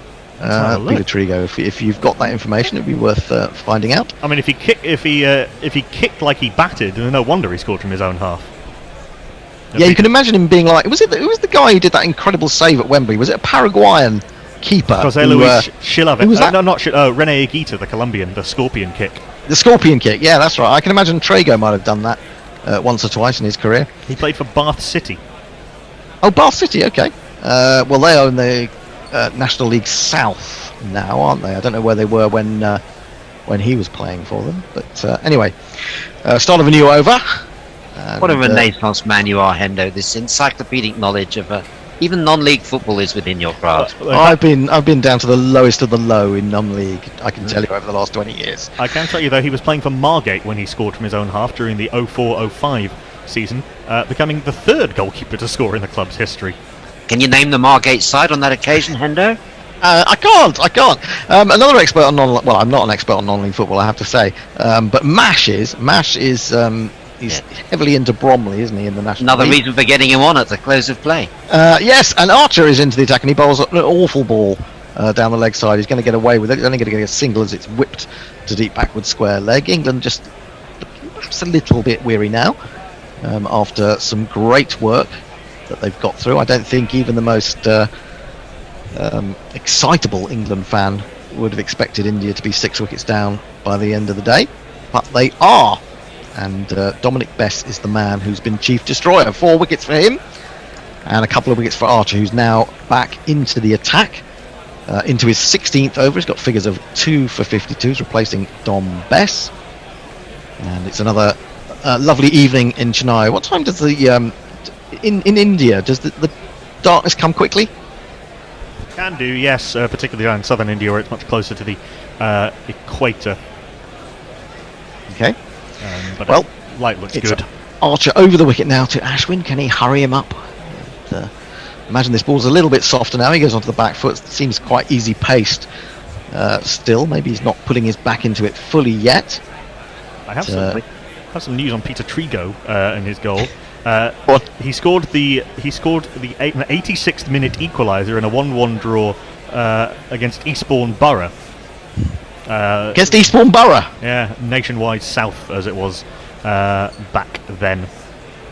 Okay. I'm surprised he played for Margate. That must have been a bit of a trek from Taunton. I can understand why he was playing for Bath City, but right out to the extremes of Kent seems a bit of a trek. Anyway, here is Archer getting this one to lift on Ashwin, who's playing a little bit uncomfortably.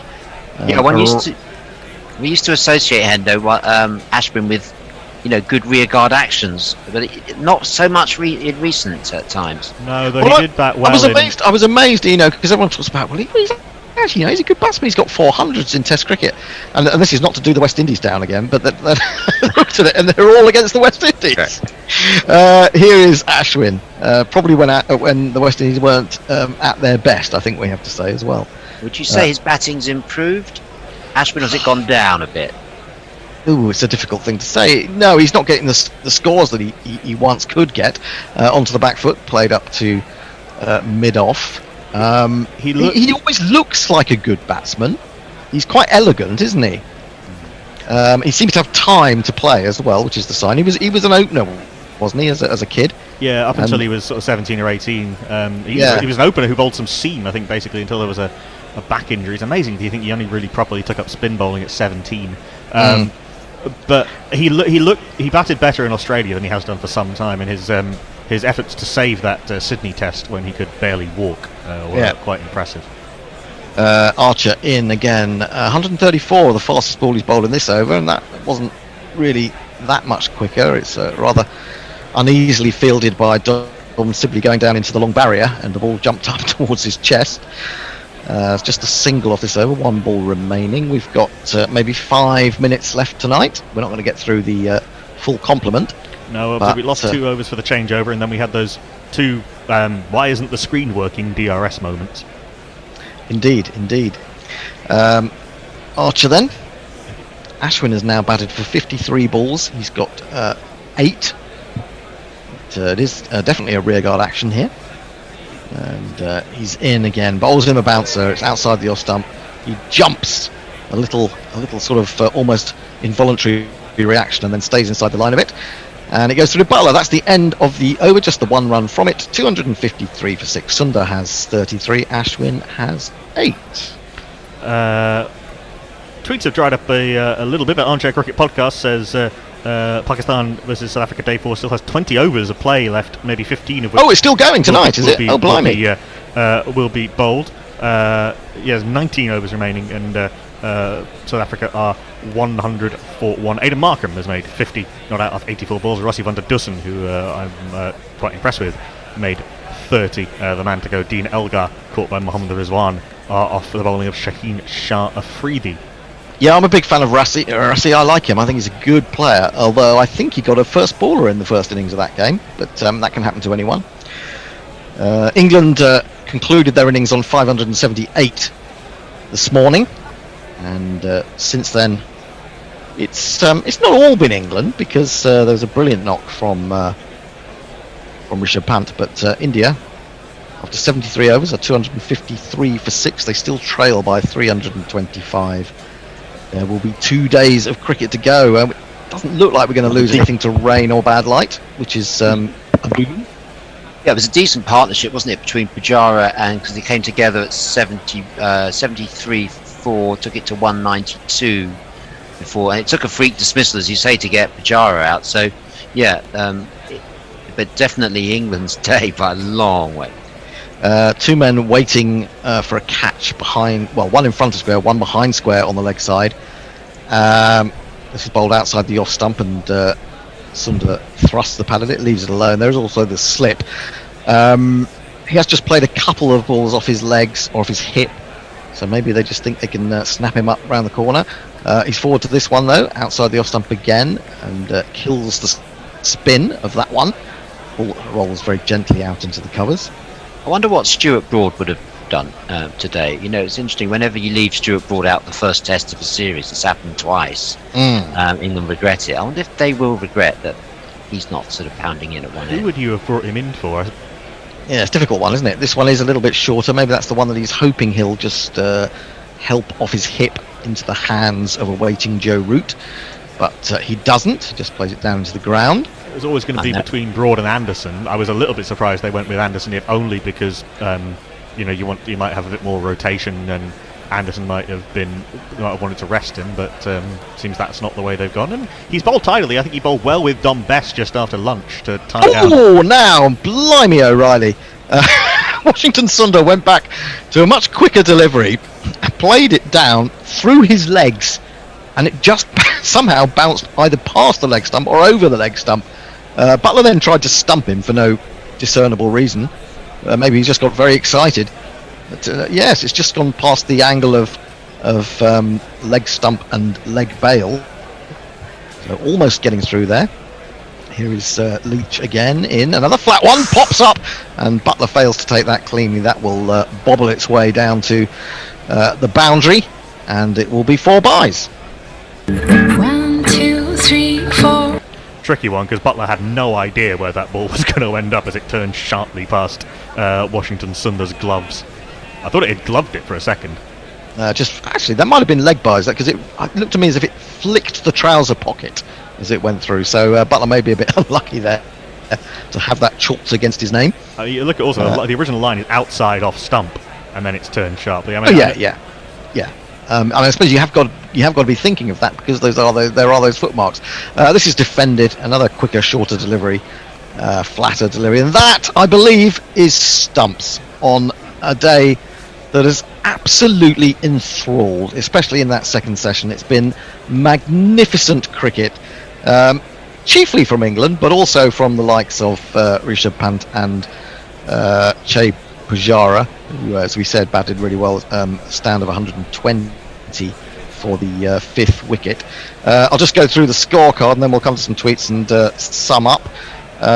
England's first innings was completed this morning with the wickets of James Anderson bowled Ashwin for a single, and Dominic Best's LBW to Bumrah for 34. 578 all out. 2 wickets for 52 Sharma, 3 for 84 for Bumrah, 3 for 146 for Ashwin, 2 for 167 for Shabazz Nadeem. Washington Sundar went wicketless, none for 98. Rohit Sharma bowled 2 overs of relative filth for 7. India came into bat. Jofra Archer wound up the pace, wound up the aggression, and got rid of Rohit Sharma. Caught Butler for 6. Shubman Gill looked well $1 million. He played a couple of sparkling shots off Archer, and then hit another one really well, but just a little bit uppishly. Anderson at mid on dive forward took a really good catch. He went for 29 of only 28 balls with 5 fours. Virat Kohli was surprised out by the man of the day, Dominic Bess. Caught Pope as he reached for one that turned beautifully, caught the inside shoulder of the bat, and Pope took the easiest of catches. 11 runs for him off 48 balls, not at his best by any stretch of the imagination. Then Ajinkya Rakhane, the hero of Australia, came in, and Best bowled him a full toss, which he came down the wicket to. Hit through the covers with some power, but in the air, brilliant one-handed diving catch by Joe Reid. At that point, it was all going so swimmingly well for England. They were 73 for 4. But then we had that wonderful partnership, the counter-attack from Rishabh Pant, that was a joy to behold. 91 off 88 balls, 9 fours and 5 sixes. He took Jack Leach to the absolute cleaners. He really did. And that partnership was superb, and only ended when... who was out first? Was it Pujara or was it Pant? I think it was Pujara. Yeah, he pulled Bess. Another poor delivery, really. It hit Ollie Pope on the shoulder, looped up to Rory Burns at mid-wicket, and he was gone for 73. Couldn't believe it. He'd batted 143 balls. Well, that was exceptional news, and the news got even better when Rishabh Pant took on Bess one time too many. Was caught in the deep at long off by Leach. He made that 91, and since then India have held out. Not too many alarms, a couple of rather ridiculous LBW reviews against Washington Sundar as he used his pad outside the off stump, but he remains 33 not out from 68 balls. Ravi Ashwin has really stuck in there with 8 from 54 balls. The bowling figures as we have them: James Anderson 11 overs, none for 34. Jofra Archer 16 overs, 2 for 52. Ben Stokes used sparingly, 6 overs, 1 maiden, none for 16. Jack Leach 17 overs, 2 maidens, none for 94. Dominic Bess, as we said, the man of the day, 23 overs, 5 maidens, 4 for 55. Oh, and apparently, I didn't see it, Joe Root had an over that went for 1. Yeah, so that's it for the day. Fantastic day of cricket. Dave, what did you make of it? I mean, the cricket's been wonderful around the world, but that was some day in Chennai. That was a great day to be, and a great day for England cricket fans to be able to watch, in large numbers, because free to air, a bit of Test cricket. What a day to feature! Really, it was perfect day for people watching at home and listening to the coverage. I mean, you had some fantastic matchups. As I say, Archer against the openers. He definitely first round to Jofra Archer. He had Rohit Sharma in trouble and got both of them out. Best versus Kohli, that was a really interesting part of the day. Best bowled really well, as you say. He's probably one of the man of the day. And of course, Pant versus Leach, where Pant really just clobbered him out the attack. I know that Sander and Ashwin will be pleased to sort of get off the field tonight and regroup. But I think one other man will be glad to get off the field today, and that's Jack Leach, because as you say, he wouldn't have wanted his century there. 0 for 94, that's enough damage for one day. But yeah, if this is the sort of curtain opener for the series, what a great advertisement for the rest of the series. I think interest in it is going to build because I think we're going to see what we've seen today in the ebbs and flows and the changes of pace in the game.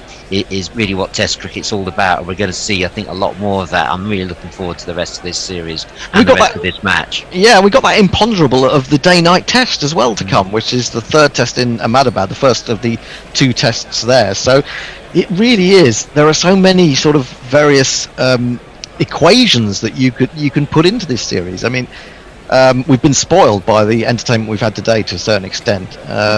We can't expect that level of cricket every day of the series, but it's shaping up into being a cracker, isn't it? Yeah. Who knows? And with the deficit of 321, that is some deficit still, isn't it? If you carry any sort of lead of over 200 into it's going to be very interesting day tomorrow.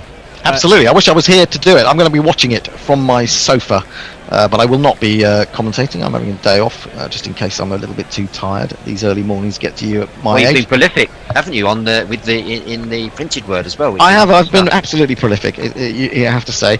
We should have some final tweets, maybe some final thoughts from Knackle, and then we should be on our way. Your view of the day, Knackle, all in all? Yes, I think that's an absolutely fair summary. I think England have done superbly well to back up their batting effort. India was scoring very fluently, particularly Shubman Gill at the start, and even Pujara scored more fluently than he is sometimes accused of scoring. The pitch is it's an interesting one. I think it's turned into quite a good test pitch. Those fears of 22 yards of Trent Bridge rolled snot, I think, have been allayed, because it is possible to score runs with good batting, but the seamers and the spinners have got some life out of it, so it's bubbling up into quite a nice test match. And we could have India really remind actually, England lost that series in 2016 quite badly, but they had India hanging on to some extent in the first test. Alder Rashid on that occasion did very well at Rajput, and we could have India forced to bat very well to keep England out in the come the fourth innings of this Test match. I still don't think that England should or will enforce the follow-on should that be an option available to them. Which, given that the India's 9, 10, and 11 are no great shakes with the bat, is quite likely, and England have put themselves into a fantastic position to win this first Test match and do what many of us thought they wouldn't, and win a Test. We will go to some tweets. The Grumbler, Richard Clark, who we've communicated with, says, Twitter, the thing I'm using to communicate with you. When England last played a free-to-air Test match, it was still almost a year away from being launched. Oh my goodness! Good point. Quite right. Dave Tickner, message just sent something in from Dave Tickner. I think it's something was sent in to Viz, or maybe the Metro. It's an email that says, I'm sick of sports commentators saying you couldn't write a script like this. If people can write scripts about dystopian futures in which life is in fact a simulation made by sentient machines to harness humans' heat and electricity as an energy source, they can probably write ones about Gary Taylor Fletcher scoring a last-minute equaliser against Stoke. Which is absolutely fair enough.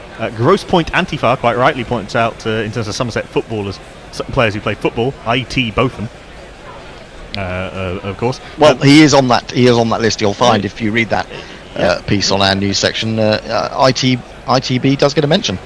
Messages, the final word I think goes to Messages. Excellent day's cricket, excellent day's commentary. Thank you all. Unless we are going to hear from Mashel St Patrick Hewitt to tell us what he and the Carib cricket boys made of Kyle Mayers' remarkable heist in Chattogram. Well, I can't see him. I can't see him on the Zoom link. I'm presuming. Oh, hang on. You've just said he's on his way to us, but he may be too late. Where is he? Well, wherever he was watching from, it wasn't from his home, wherever Caribbean the cricket podcast comes from. And he was saying that he's probably one of the few people who've watched every ball of that test match. He's been getting up at slightly earlier than us, even at 3:30. Where's he been getting that? Has that been on any television channel? No, it's on one of these streams. One of these. Oh, Mash has just messaged me asking for the link. Time.net have covered it. Yeah. Sorry, Knackle, I can't hear you very well, but it looks like you've got a message coming through. Yes, just got home. Is it the same link? I think we may. Yes. All right. Well, we'll wibble a bit. We'll wibble a bit till you arrive, and then we can talk about it because it's absolutely. But I think the context of that West Indies victory today, it's there's been sensational run chases in the past, but they generally come from teams that are doing well in the series. But to come from not from behind, from being written off, I think gives it a very interesting context, and the fact that it is such a depleted team. One thinks of that wonderful West Indies record-breaking run chase that featured Sarwan and Chanderpaul and Lara, 417 to beat Australia. That was frontline players. This has been done with two rookies, Nkrumah Bonner and Kyle Mayers, and for that to happen and for Mayers to go on and score a double, I mean, it's so as I say, it's such an unprecedented day. All credit to the spinners. I'm sure Mashel will pay credit to Cornwall and Warwick, who also sort of, you could say, not necessarily were front picks in the summer. Those of us who wanted to see some changes in the West Indies team last summer, would say, well, at last they've had given an opportunity to a couple of new players. So sometimes these things can happen out of adversity when you get given the opportunity. Dave, you're a betting man. What kind of odds would you have got at the beginning of the West Indies' second innings for them to actually pull this off? Well, Mashel himself said 5% West Indies chance of a draw. So that was after losing 3 for 54. Don't forget there were 54 for 3 in this run chase. So at that stage, Mashel reduced his 10% target for a draw to 5%, which equates to about, well, it's about 95 to 1, isn't it? So if my maths is right. No, I haven't got that right. It's 40 to 1. 40 to 1 shot. I've still got it wrong. 20, but I can't count it. 20 to 1. It's 20 to 1. I can't believe it's not more than that. I thought it was one of those things that'd be about 500 to 1, like Leicester winning the Premier League all those years ago. And of course, England beating Australia in the Ashes in 1981. I think there was a book called 500 to 1, wasn't there? Exactly. Yes. Yeah. Absolutely. So it must have been greater than that, surely. Well, it must have gone out. It must have gone out longer. Yeah, and that was the odds of them saving the game. Never mind the victory. Those were the odds on the draw. So I hadn't checked the odds of a win. I must admit, I didn't play in that particular market. I did take England to win this series at 10 to 1. Yes. This series, they were very, very long at 10 to 1 for the series, I thought. Because how good is the Australia side that India beat? Is it really the well-beaten team of the past? So, and this England Test side has got a lot better, hasn't it, since the last time they were in India? I've said this on a couple of different shows that I've done to preview this series. England have a much better chance. I know that England are well ahead in this Test match, but I still think England have a much better chance of winning that overseas Ashes than they do this series.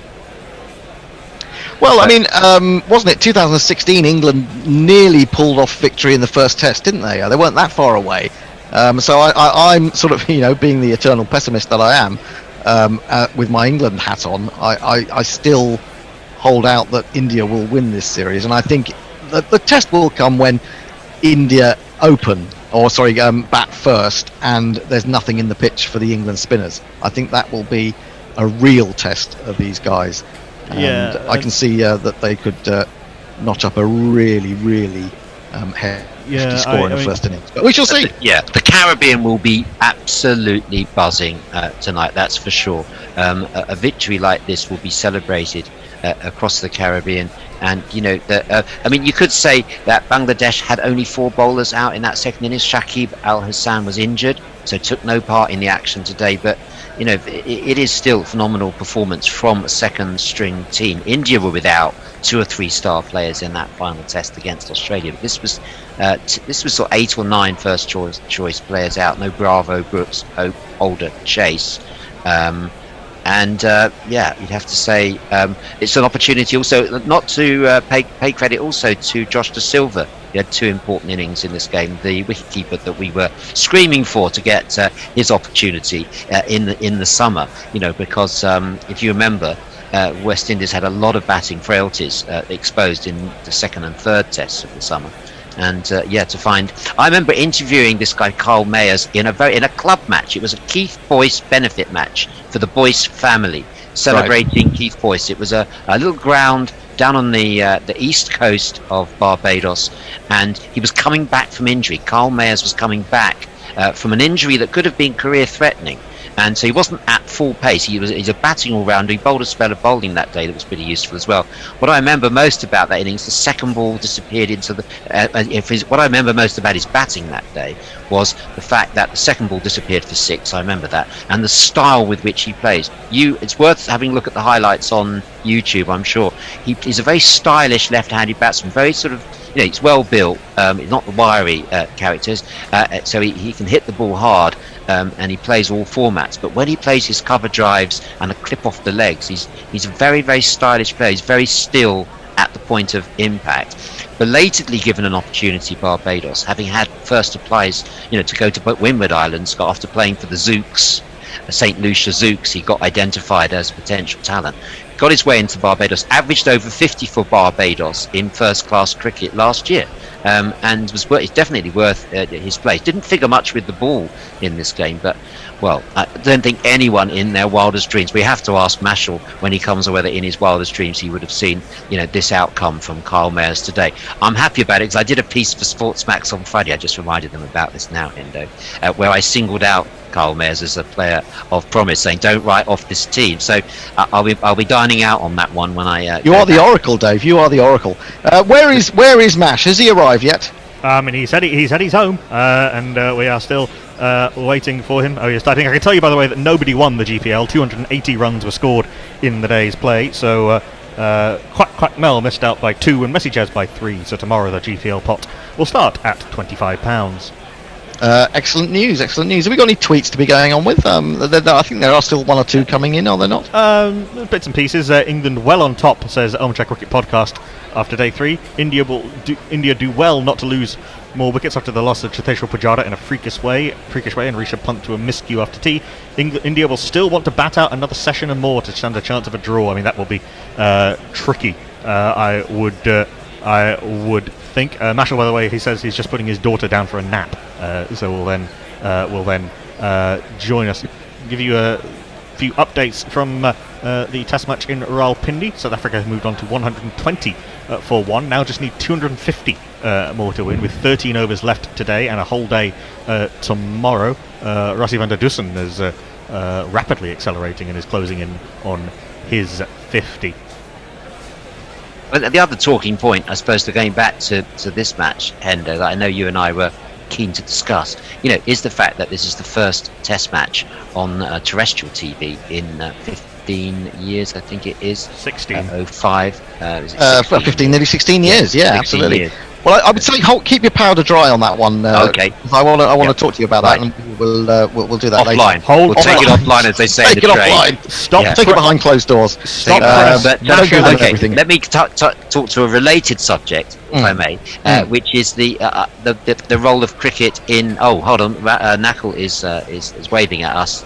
I am waving Mashal St. Patrick Hewitt out of the bag and into the room. He's here. I say, Mash, there he is. Congratulations, the man of the moment, the only man in the UK who's watched every ball of this Test match series, and every ball of this Test match. Mash, how are you feeling right now? Talk to us.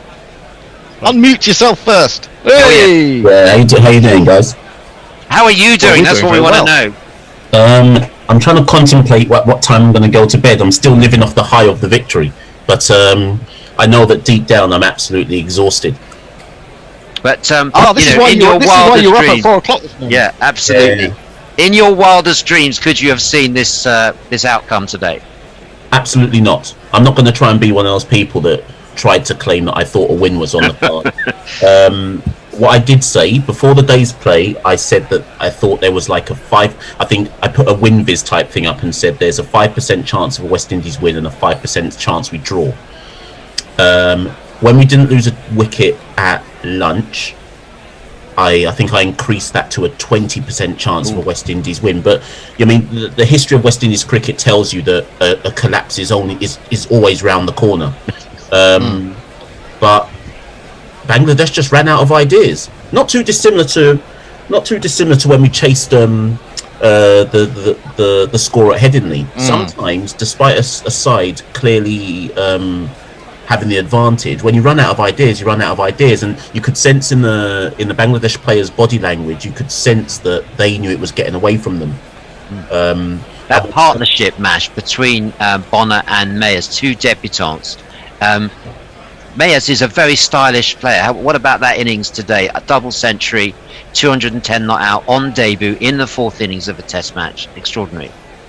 Extraordinary is the right word. Carl Mayers is a very talented individual, and obviously when you score 200 and I don't even know, was it 210 in the end? I stopped counting. Yeah. When you score 210 not out, the whole cricket world now is going to pay attention to him. Every single analyst is now watching every single video of Carl Mayers to try and work him out ahead of the home series that come.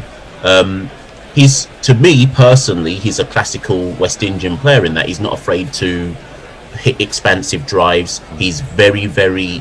What was good about the innings is spin's not his strongest suit, and we all thought he might struggle against spin. But obviously, the Bangladesh attack was made up of 3 spinners and Mustafa the Fizz, yeah, and yet he was able to take the attack to the spin bowlers. So it's one way. It's certainly a way to announce yourself.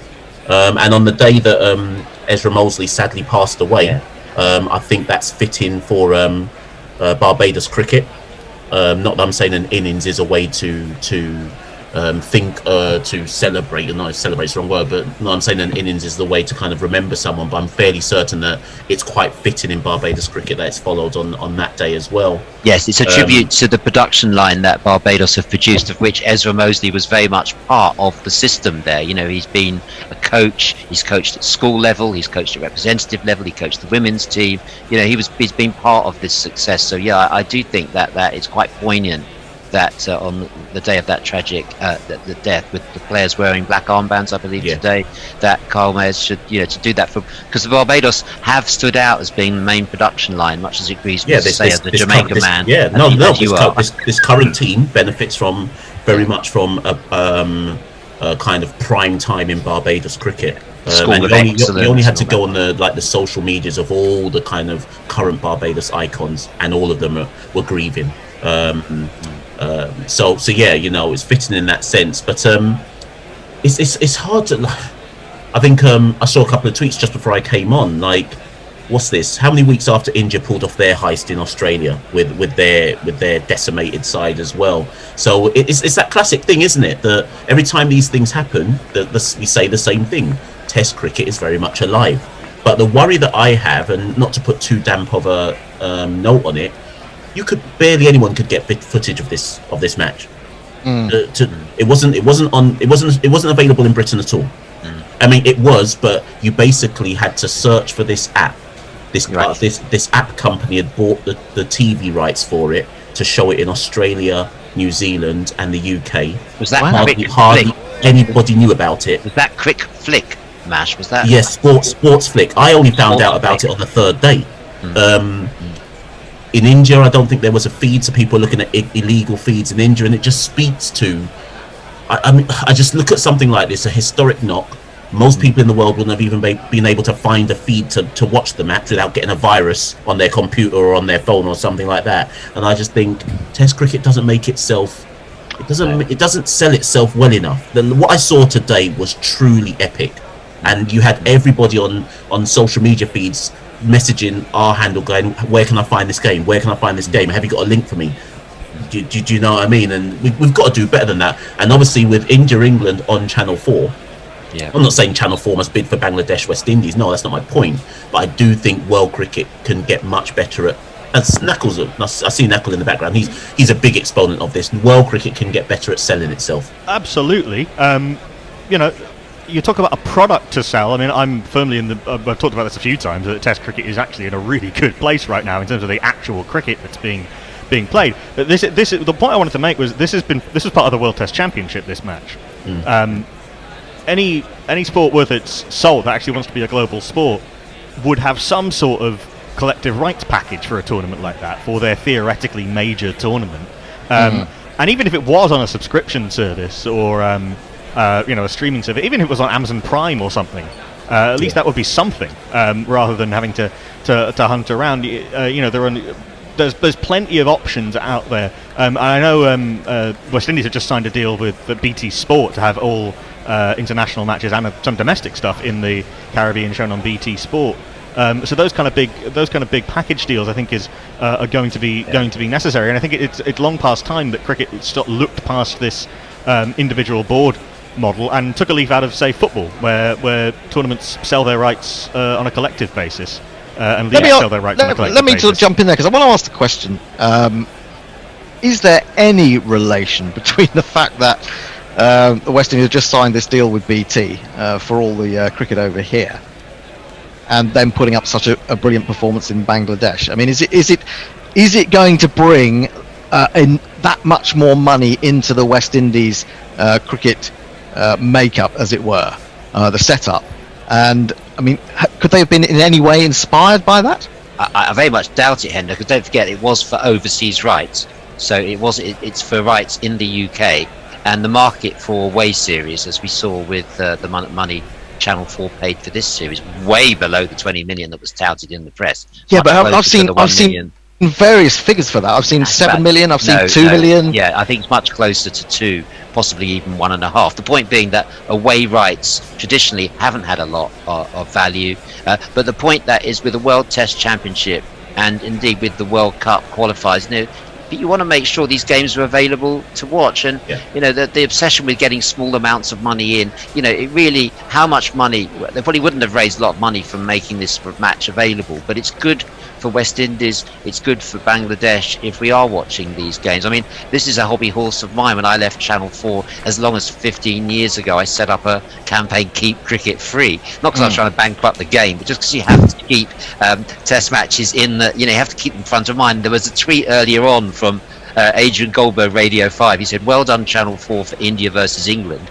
You'll like this one, Hendo. Whilst cricket casts around for fancy formats to attract a new audience, they've missed the bleeding obvious that taking the game off terrestrial TV, was a short-sighted blunder. You need the right mix of exposure and income, and I hope we do get that. And the fact matters, as you said, that on the day that a lot of people in the UK would have been able to enjoy a day of Test cricket, for the first time on weekends during the day, first time in 16 years.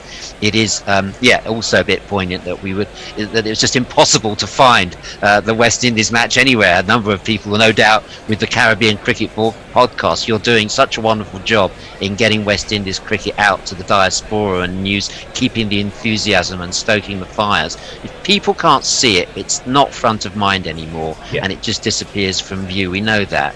Yeah. I mean, what's also bizarre about it, though, and obviously every board has their own package deals, etc. But in England, or let's say the UK, there's a huge Bengali community. So never mind the West Indian diaspora that's here. There's a massive Bengali community here, and I just don't understand. I'll never get TV rights in cricket, but I don't understand how somebody doesn't see that as a market to take advantage of. Yeah, bundling. That's the word. That's the dread word, Knuckle. Bundling. The rights holders bundle the rights together, and that means it's the host broadcaster that's selling them around the world, and they try and obviously restrict. They want to maintain the primacy of their coverage. But that's all very well, but primacy of coverage implies that there's some competition for coverage. That doesn't apply when no one can watch it. Yeah. We've seen boards we've seen New Zealand live stream test matches on YouTube, and you can do that in very good quality. You've seen the counties do that here with not a huge amount of money. Cricket Ireland have got their own live stream partner of the West Indies Cricket Board do that really well, actually, on YouTube for the domestic stuff, and even I don't think they can do it live for the Test match, but you get lengthy highlights packages of days of Test cricket. You know, these things are easier to do than ever. Frankly, if we had enough money, we could live broadcast a Test match, and we would at least have some idea of how to do it. Well, particularly if you're taking a feed, most of them have got a host broadcaster, so you've only got to top and tail it. Well, I mean, I think it's interesting. I mean, you look at the way that Channel 4 are doing their coverage, and I think actually you can look at it and you can say, well, it looks a bit cheap. You've got Alistair Cook and you've got the presenter, forget his name now, Rishi Pasand, sitting in a couple of armchairs in a small studio that's looked like it's been cobbled together in about 15 minutes. However, to my mind, I get sick of 3 or 4 pundits all saying the same thing, sitting in a studio all afternoon. I think actually, by concentrating on just having one, and Alistair Cook, they've got more out of Alistair Cook than you sometimes get out of 3 or 4 pundits who are sitting in a Sky studio or a BT studio. Yeah, he has been superb. Actually, he's really. I think he's been really insightful and engaging, and they managed to get Simon Hughes, the analyst. He got the 11th hour call.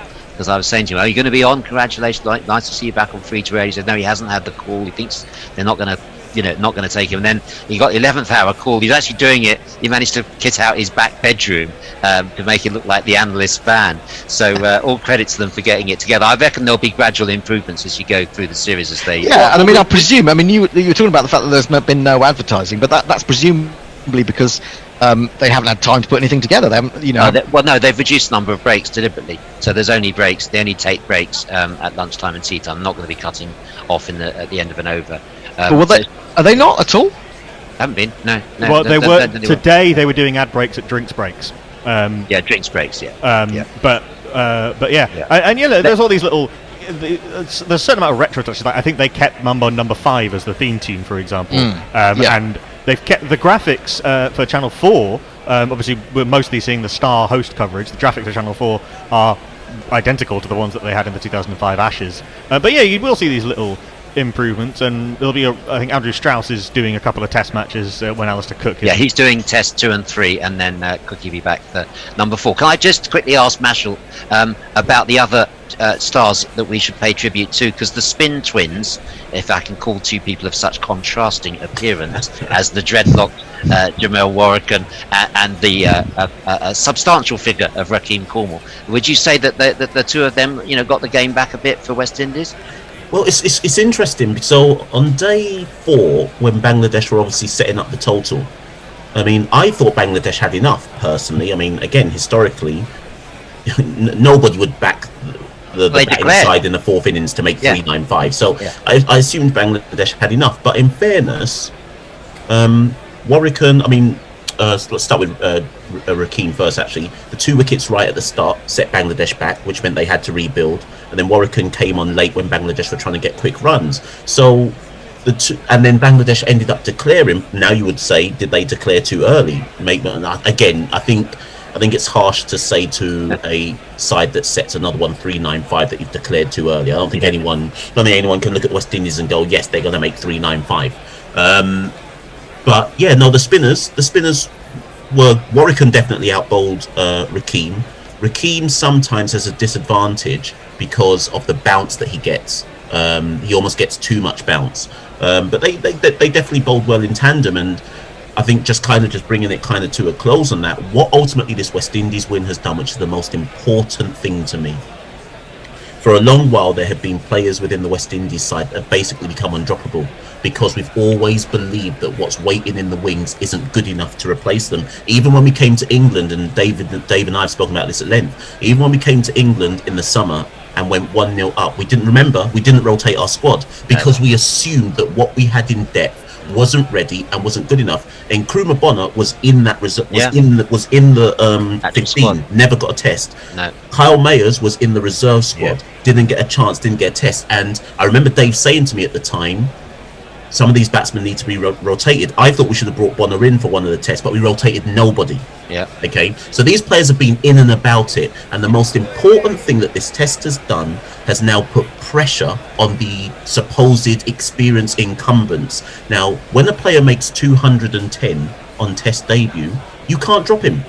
You can't. There is absolutely no way now, when the home series comes against Sri Lanka, if it happens, South Africa and Pakistan, Carl Mayers has now leapfrogged everyone. He should now be the incumbent. And whether that means that the more famous Shimron Hetmeyer, Darren Bravo, Ruston Chase, Shamar Brooks, whether that means you now have to drop players who technically, on paper, are better than him, whether you do or whether you don't, it's now a good dilemma to have. Absolutely, and maybe it will force some of those guys to work hard for their place. Yes, they. It's disappointing that Shea Hope didn't make himself available, because I understand why the bubble, with the unusual circumstances. But a lot of the same players have popped, players who've turned this down have popped up in Afghanistan. Not Afghanistan, in UAE to play the T10. So a lot of the people who didn't want to do the bubble have done another bubble somewhere else. I don't know about the, whether Bangladesh is seen as a bigger risk. I'm told it's, it's fine. So it will put pressure on those. And Mayers and Bonner are the two who have succeeded at regional level. So it's a bit of a boost for the regional game as well, because they were the two batsmen, I think, who averaged over 50. They were 1 and 2 in the batting averages, I think. If I'm not mistaken, certainly in the top 4. Yes. And some of these guys, as you've been saying, Rash, the top order of West Indies, there's 4 there averaging under 30. It's not good enough. And Shane Dowrich was absolutely shocked, wasn't he, as a wicketkeeper and a batsman last summer. It was like watching someone really struggling, and yet they wouldn't bring in Josh De Silva. So very conservative selections. This has given them the opportunity to bring a few people in. De Silva's done well too. I know he's your man. Yeah. Well, we'll try and get. Sorry, go on. I was going to say, it'd be great if we could get hold of Mr. De Silva at some point. I know that 1 or 2 of you got contacts with him. Whether you'll be able to get through the bubble into Bangladesh to him, I'm not sure, but it would be great, because he did play his part, didn't he? He got 40 odd in the first innings, and he was there. He made 20, I think, 25 was it in the second innings. He's a very dogged player. He's a good foil for someone else who's a stroke player at the other end, and he's a tidy wicketkeeper. I wanted to ask actually about the domestic stuff. We don't have very long. I think we need to wrap this up relatively soon. But I do want to ask. I'm right in thinking there's been an improvement in pitches in West Indies domestic cricket, right? So the standard that you're judging these players against when they do well in domestic cricket is higher than it might be, and the pitches are more like what they might face at international level. And I also want to ask.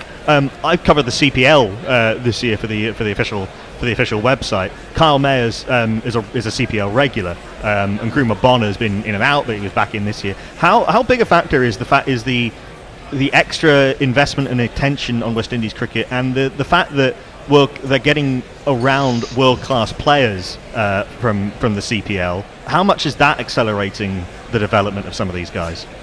I mean, you speak to some of the players, and they will say that. So it's not so much playing CPL. It's sharing a locker room with experienced players who are very, very talented, or have proved themselves, I should say, at international level. And you speak to so many of these players, and they're like the tips that they've picked up. Even Jermaine Blackwood, in his press conference before the first Test match, he was talking about how he had conversations with Virat Kohli and Pant about how they bat.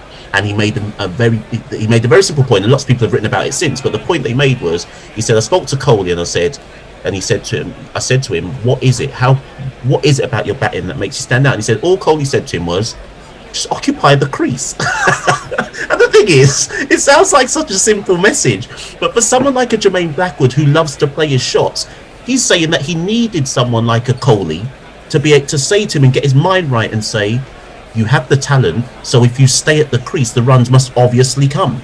And it blows my mind that that's what's needed to change some of these players' mindset. But that links to your point, Nakori, CPL, in so much as it's sharing the locker room with players that have succeeded at the top level.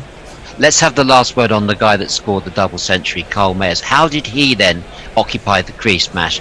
How did he resist? So, because normally he's got 40s and 50s, before. How come he just went on and on today? What it looked like to me is that the pitch the pitch was one of those pitches where once you're in, you're in. And it was one of those ones. Once you're in, and you need to fully cash in on it. So once he got to 50, because from 0 to 50, I'm not saying it was sketchy, but he played and missed a few. But you could sense when he got to 50, he trusted in his game, and there were very few errors. In fact, I don't think I saw one between 50 and 100. After 100, he had a momentary head loss.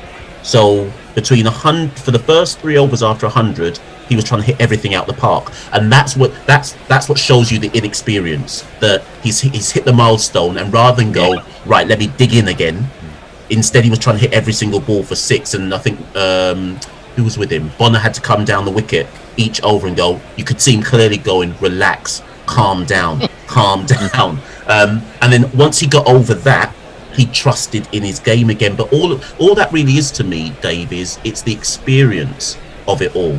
And also, I think I always say when somebody's in their pomp, no matter who you are, no matter what your ability is, you see the cricket ball almost like it's a football.